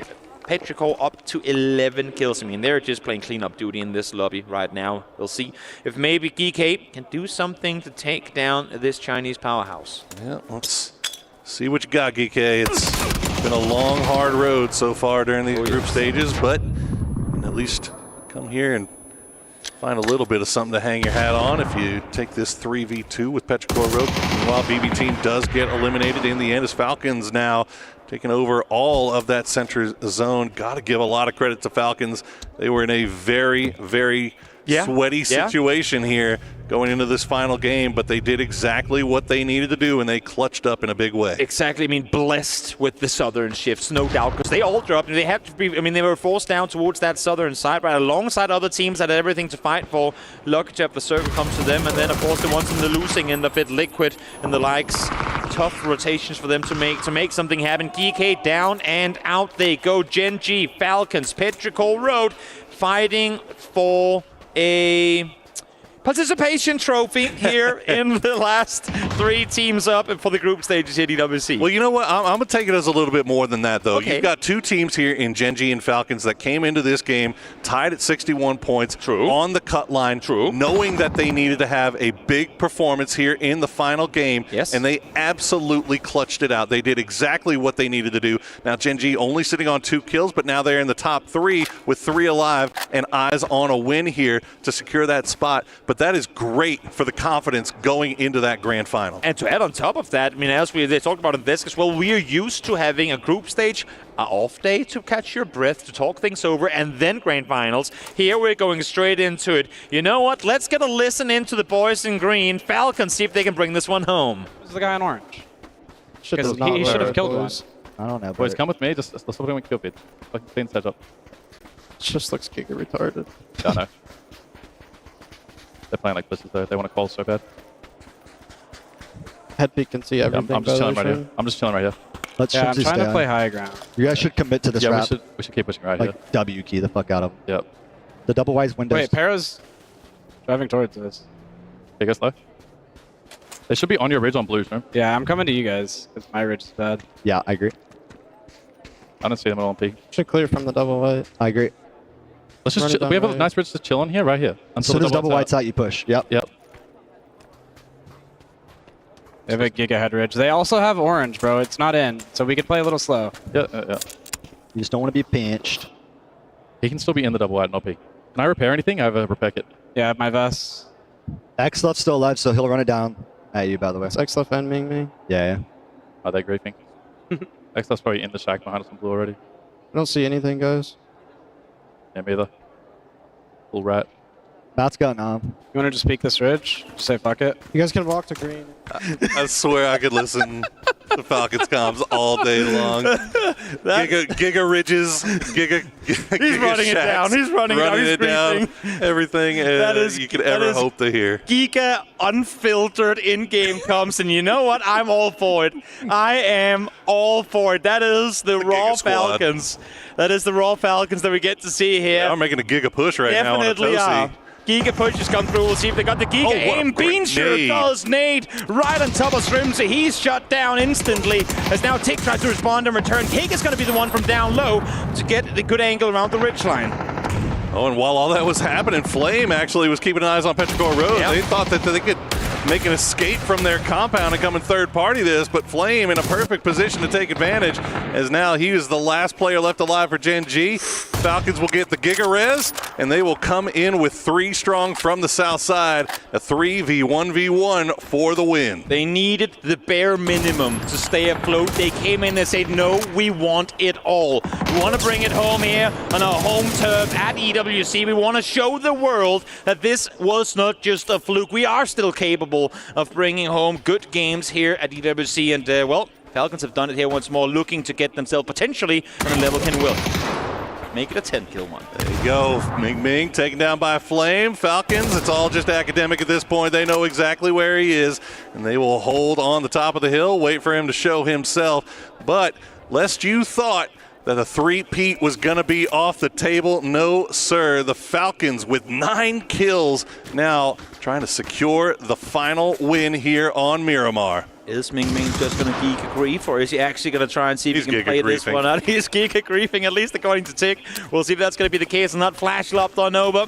What are they going to do to try and bring this one? They know where he is. Tick is still holding the Rich line. I'm not sure what the communication is like right now. Other than geek a griefing, of course. Of course, yeah. You don't want to give away the free kill, right? Obviously. True. Ming Ming want to give them anything for free. Make them work for it here. Tickleton holding their side angle. More utility coming through. Ming Ming will just continue to dance around. His kickstart will just grief nade. That nade griefed him by going outside of the thing. Ming Ming. Oh my goodness, come on, man. End this thing. We have so much to talk about. And Ming Ming is giga griefing the entire broadcast. You know what? This is the last scrim he's going to get before grand finals. Might as well make something of it as kickstart peaks over. I swear if he walks out of the blue right now, I will run out to that stage and strangle that kid. He gets the med kit off, back to full HP. We get a try once again. Come one by one, give him a chance, and he's now fully flashed, tanking the blue. He's doing what he can here, but Falcons ain't gonna make it easy for him. Headshot now connected. Is he gonna die to blue? Is that what we've been waiting for? And yes! And I can see Poro. He's taking off his headset. He's running towards the stage. And Falcons get themselves the win. Huge win for the Falcons here. The clutch moment for a team that had so much on the line going into this final game. They did exactly what they needed to do, and they managed to secure their spot in the final as Ike's left. Didn't look happy about that is the face. You're good, buddy. You made it. No. That's the face of a player that always wants more. We talked perfection yesterday. This is a player that has become accustomed to being the best of his region, but he is yet to become the best in the world. He knows that it takes more. He knows that they need to be able to go out and finish games like this one on top. He wants more, and I want to see that same Ike stuff come into the grand finals wanting everything he can possibly get. Absolutely. Well, the fans in the studio love it. We love it. I know the desk loves it, but we have our top 16. We have our grand final lobby all set. And as you said, there is no time to rest. Oh, no. They've got to immediately get into their rooms here tonight and start planning for what is sure to be an absolute barn-burning grand final. 12 games, Toby. 12 games to decide who is going to take the huge purse here at EWC. And with the smiles on the faces on the teams qualified through, 8 keys will be crushed. And look at the face of Star-Lord in defeat. Oh, you gotta feel bad for them. The double sub on the day to have to come through. Can't make it happen. Gen.G able to stay afloat, but a tough one for them too. No one really, as we're looking here, looking overly satisfied. But you know what? Keys have to be crushed at the end of the day. So we're gonna go down to Barney and let him get that one going. Ladies and gentlemen, our group stage is now over. 3 days of grit, determination, and perseverance has led us to this moment. And I've got some pretty cool guys here to my right, because I've got, of course, ROC Esports, I've got RBN, I've got Solds, Santastico, and BL. Congratulations, guys. This is the fun part, okay? Because this is the part, as the team at the top of the leaderboard after the group stage, you get to crush the 8 keys of the teams who came in that bottom section of the group stage. Are you excited? Yeah. Good, you should be. Right, let's just get this underway because RBN, I'm going to get you to turn the key and you will flick the switch. Santastico, you can press the button. And of course, BL, you can wave. You can say bye-bye. Okay, you ready? Okay, RBN, let's kick things off. I want you to turn the key and start the engines. There you go. You're going to feel it. You'll feel it. Hold on. Okay, now, flick that switch. Let's go, Solds. Now you'll see the iris open up in here. Hold on. You'll see the iris open up. Look at all those teeth, the menacing teeth in our crusher. And in 3, 2, 1, send them down.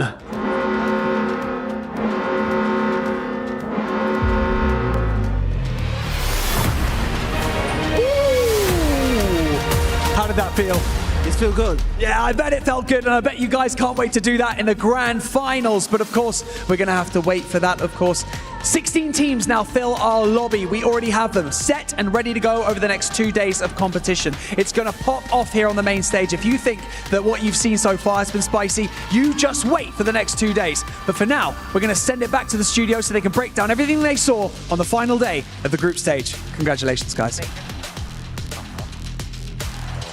8 keys gone absolute destruction here for the group stage, and that means we now know our 16 teams. But for some of our teams, it is devastation. They will be going home. They are done here for PUBG at the Esports World Cup. Sad faces of FN Ponchon. They've had such a rough day of it here. Martin, Toffees, Godspeed joining me as a whole.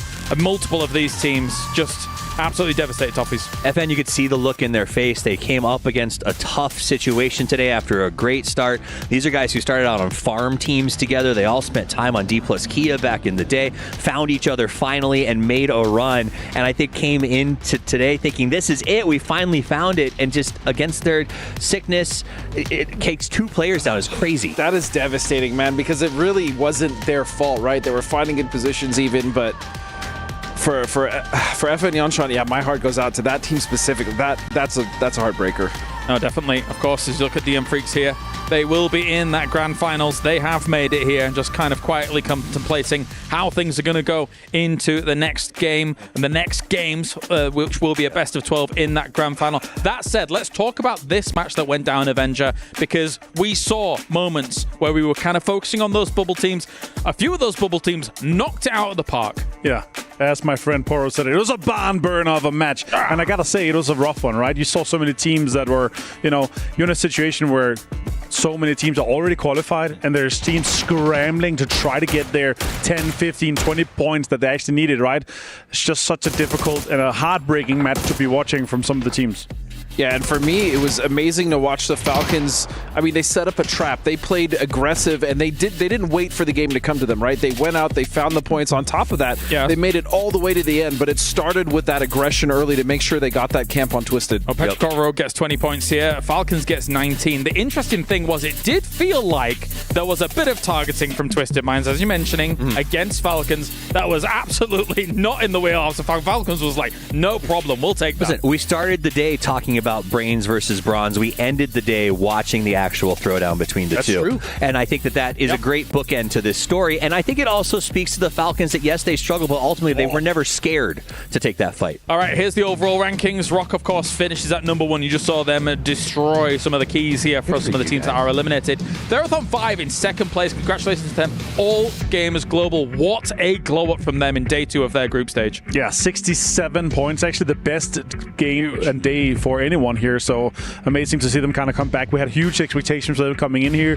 First showing for quite a while for this lineup here in a global stage, right? So that's massive. I will say this though, it's been the highest top end of the leaderboard that it's ever been. Toyo make it. They have 2 wins, James. 31 and 31 points on both sides and kills and placement points. I was sure they were going to go, but they scrape by here. Godspeed, I think you were sure they were going to go as well. I didn't think 62. I thought it'd be closer to 65. I think we all did, and they scraped by the skin of their teeth. But man, they're going to the finals. We should have had a box for them here so we could see their reaction when they actually qualified. That would have been amazing. Yes, but here unfortunately are the eliminated teams. FN Ponchon So close, yet so far, Toffees. It is, and again, it's one of those things where just situations beyond your control. That is a tough situation to be in, but hey, that's esports. Sometimes it's your day, and sometimes it's not. I think the guys will handle it well. They'll at least can look at it and say, we did our best. You can't control what happened. Like, we're going to bounce back, get to PGS, and show that we are the roster that we sort of showed on day one. Yeah, we lost quite a few great teams, let's be honest. Yeah, obviously, we've talked ad nauseum about Liquid. Unfortunately, they will not be in the grand finals.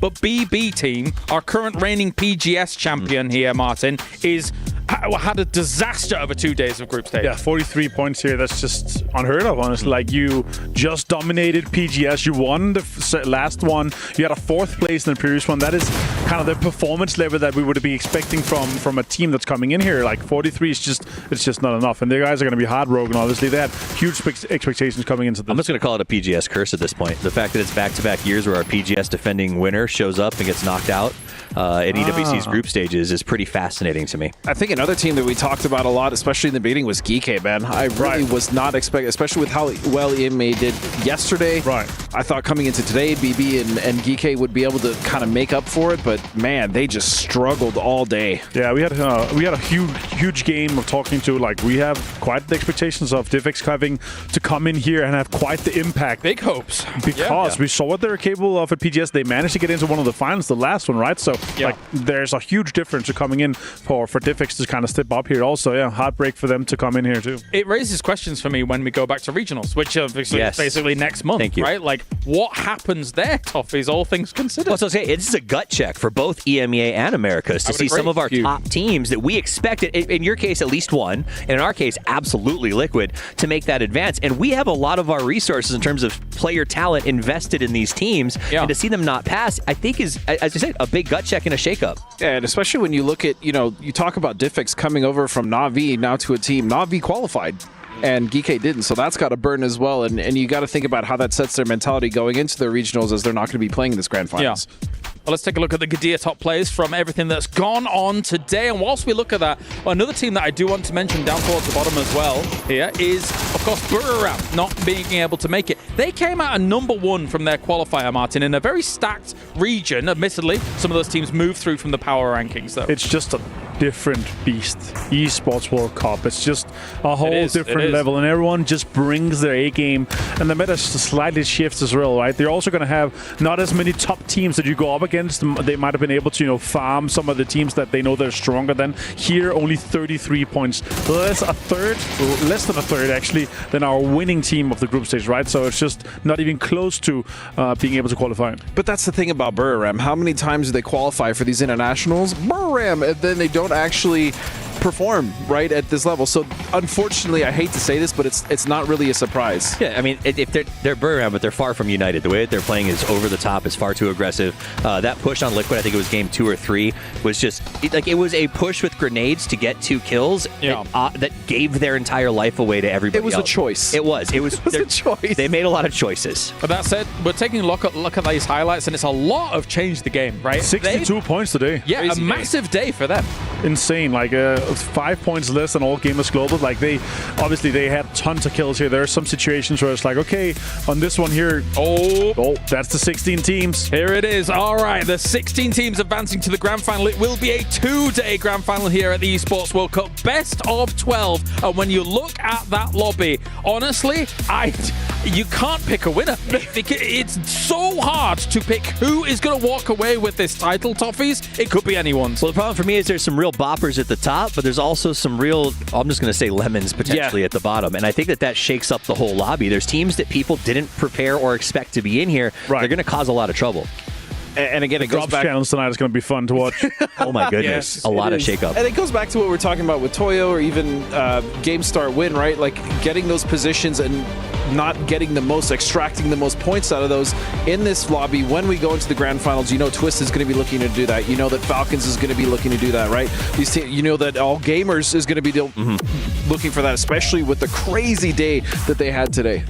So then you got teams like 17 coming back into the fray who, looked good over their 2 days of play. Oh, yeah. So I do think we're going to see sort of a very big deviation early on, where the top pack is going to be strong going into the final day probably, but I expect to see it kind of separate out by game 3 or 4. And of course, Emotions riding high, not only in defeat, but also in victory as well for all of these teams. Let's see who was able to get the Sony MVP of the day and figure out who that's going to... Actually, do I do a prediction? No, I don't. It's already coming up. Wenbo. Holy! That's a huge MVP because it's not a name that really rises to your attention, but what a performance for him. It's a great picture, too. I mean, it is. I think it's shocking. I think they're probably shocked to honestly be up here in an MVP situation. I think they're going to look at their score for today and be like, yeah, that's cool. Didn't expect to show up and get that many points, but it was. They were in the right place at the right time a lot of times. Some of the Falcon pushes and stuff that they got to clean up points on, I'm not saying it was the right place in terms of game sense. It was like they happened to be standing in the right spot. He had with a 5 team nades, rotated pass. just lobbing it over there. No, but I gotta say though that I've been impressed with what they've been able to do today. Like I didn't have high expectations of them, but still, he dropped 18 kills today. By the way, guys, second closest one is Icelift on 14, 13 for him as like you're out fragging him as an Icelift by 4 and 5 kills. But here, this is what I'm talking about. He had 5 nades just lobbing it over there. He's able to get so many utility kills. He had a massive amount of clutches today. 18 kills as a solo player in 6 games. I don't think you realize how disgustingly impressive that really is. But I don't understand what world we're living in, where it's CTG, it's Rock. These are the teams that are outperforming the Himasses of the world and the Shrimsies of the world. It's just a total shakeup. Are we amidst the big shakeup is the question. Yeah, I want to know though, when they go back, how do they replicate this in Grand Finals? That's the big question mark. How are they going to replicate the kills? How are they going to replicate the rotations? Especially again, because it's a different lobby. It's a different lobby. I gotta say this as well, guys. Like we talked about it at the start of the day. Like, are we gonna see the continuation of the Tycon turn on and the Himas heat up, as you continue to say here?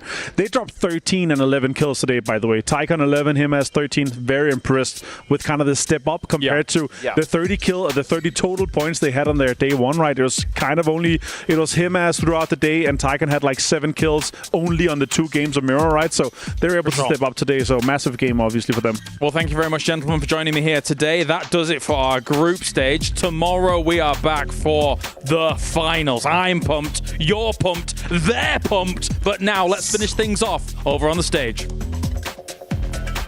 We couldn't let you all leave without chatting with our Sony MVP of the day. Of course, it's Wenbo from Change the Game. An impressive performance, to say the least. 18 kills today, and on your first day of the group stage, you also managed to secure 8 kills, bringing your total to 26. Do you feel like you had a particularly strong performance? And how do you feel the past 2 days of competition went for you and your team? 好的，首先恭喜你啊，也是在这2天的比赛打得非常好。那昨天呢，其实是第一天8个淘汰，那今天其实单日拿下了 MVP 18个淘汰，2天的比赛一共是26个淘汰。那整体对于自己的这个比赛的表现有没有什么看法呢？其实感觉自己表现的挺好吧，除了第一天啊，第一天大家都怎么说呢？没有适应吧，没有适应这个世界赛的节奏。然后第2天大家都慢慢找回了一些状态，然后打得不错，今天。 So I basically feel that I performed pretty well, except for the first day, because first day we are not adapting to the pace of the international competition stage, but today we're just coming back to our pace, and I think we've done a good job. You have done a great job, and obviously your team finishing in 6th place overall in the group stage. How are you guys going to fix any issues that you potentially came up against going into the grand finals, which obviously starts tomorrow? Are there any things that you can fix, do you think, overnight? 那其实明天要打到我们的这个决赛呢，现在目前是第6的位置。你觉得在这2天的比赛中有没有什么问题？然后呢，今天之后有没有想要去解决的一些问题？该怎么样去应对这些问题呢？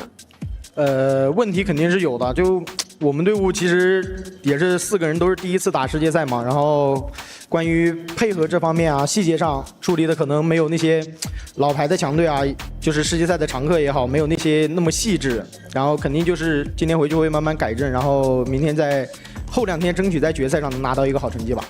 Actually, for us four, we all have the first experiences in international stage, so we're not having that like collaborations compared to this old teams like regular teams in the international stage. But just coming back today, we're just gonna improve our improvements and also just do like better in our details. And we're expecting to have more better grades in the finals. I love that. We cannot wait to see you guys in the finals. Wenbo, thank you so much for joining me. Lisa, thank you so much as well for helping out here on the main stage. But for now, right now, the group stage is now over. we're going to be handing over to the grand finals, which begins tomorrow. Our top 16 teams out here on the main stage going toe-to-toe. I cannot wait for it, and I bet you can't either. Thank you so much to all of the production, to all of the players, and to all of the talent who have been incredibly hard-working over the past few days. But thank you so much to all of you at home for watching and supporting all of your favorite teams. We'll see you tomorrow, same place for the grand finals. See you then. They say they're never getting in my way, and even if I make mistakes, I will always season through, 'cause I don't wanna play your game. I had enough, I'm burning up so hot I just break your chain. You can never stop what's building up inside of me.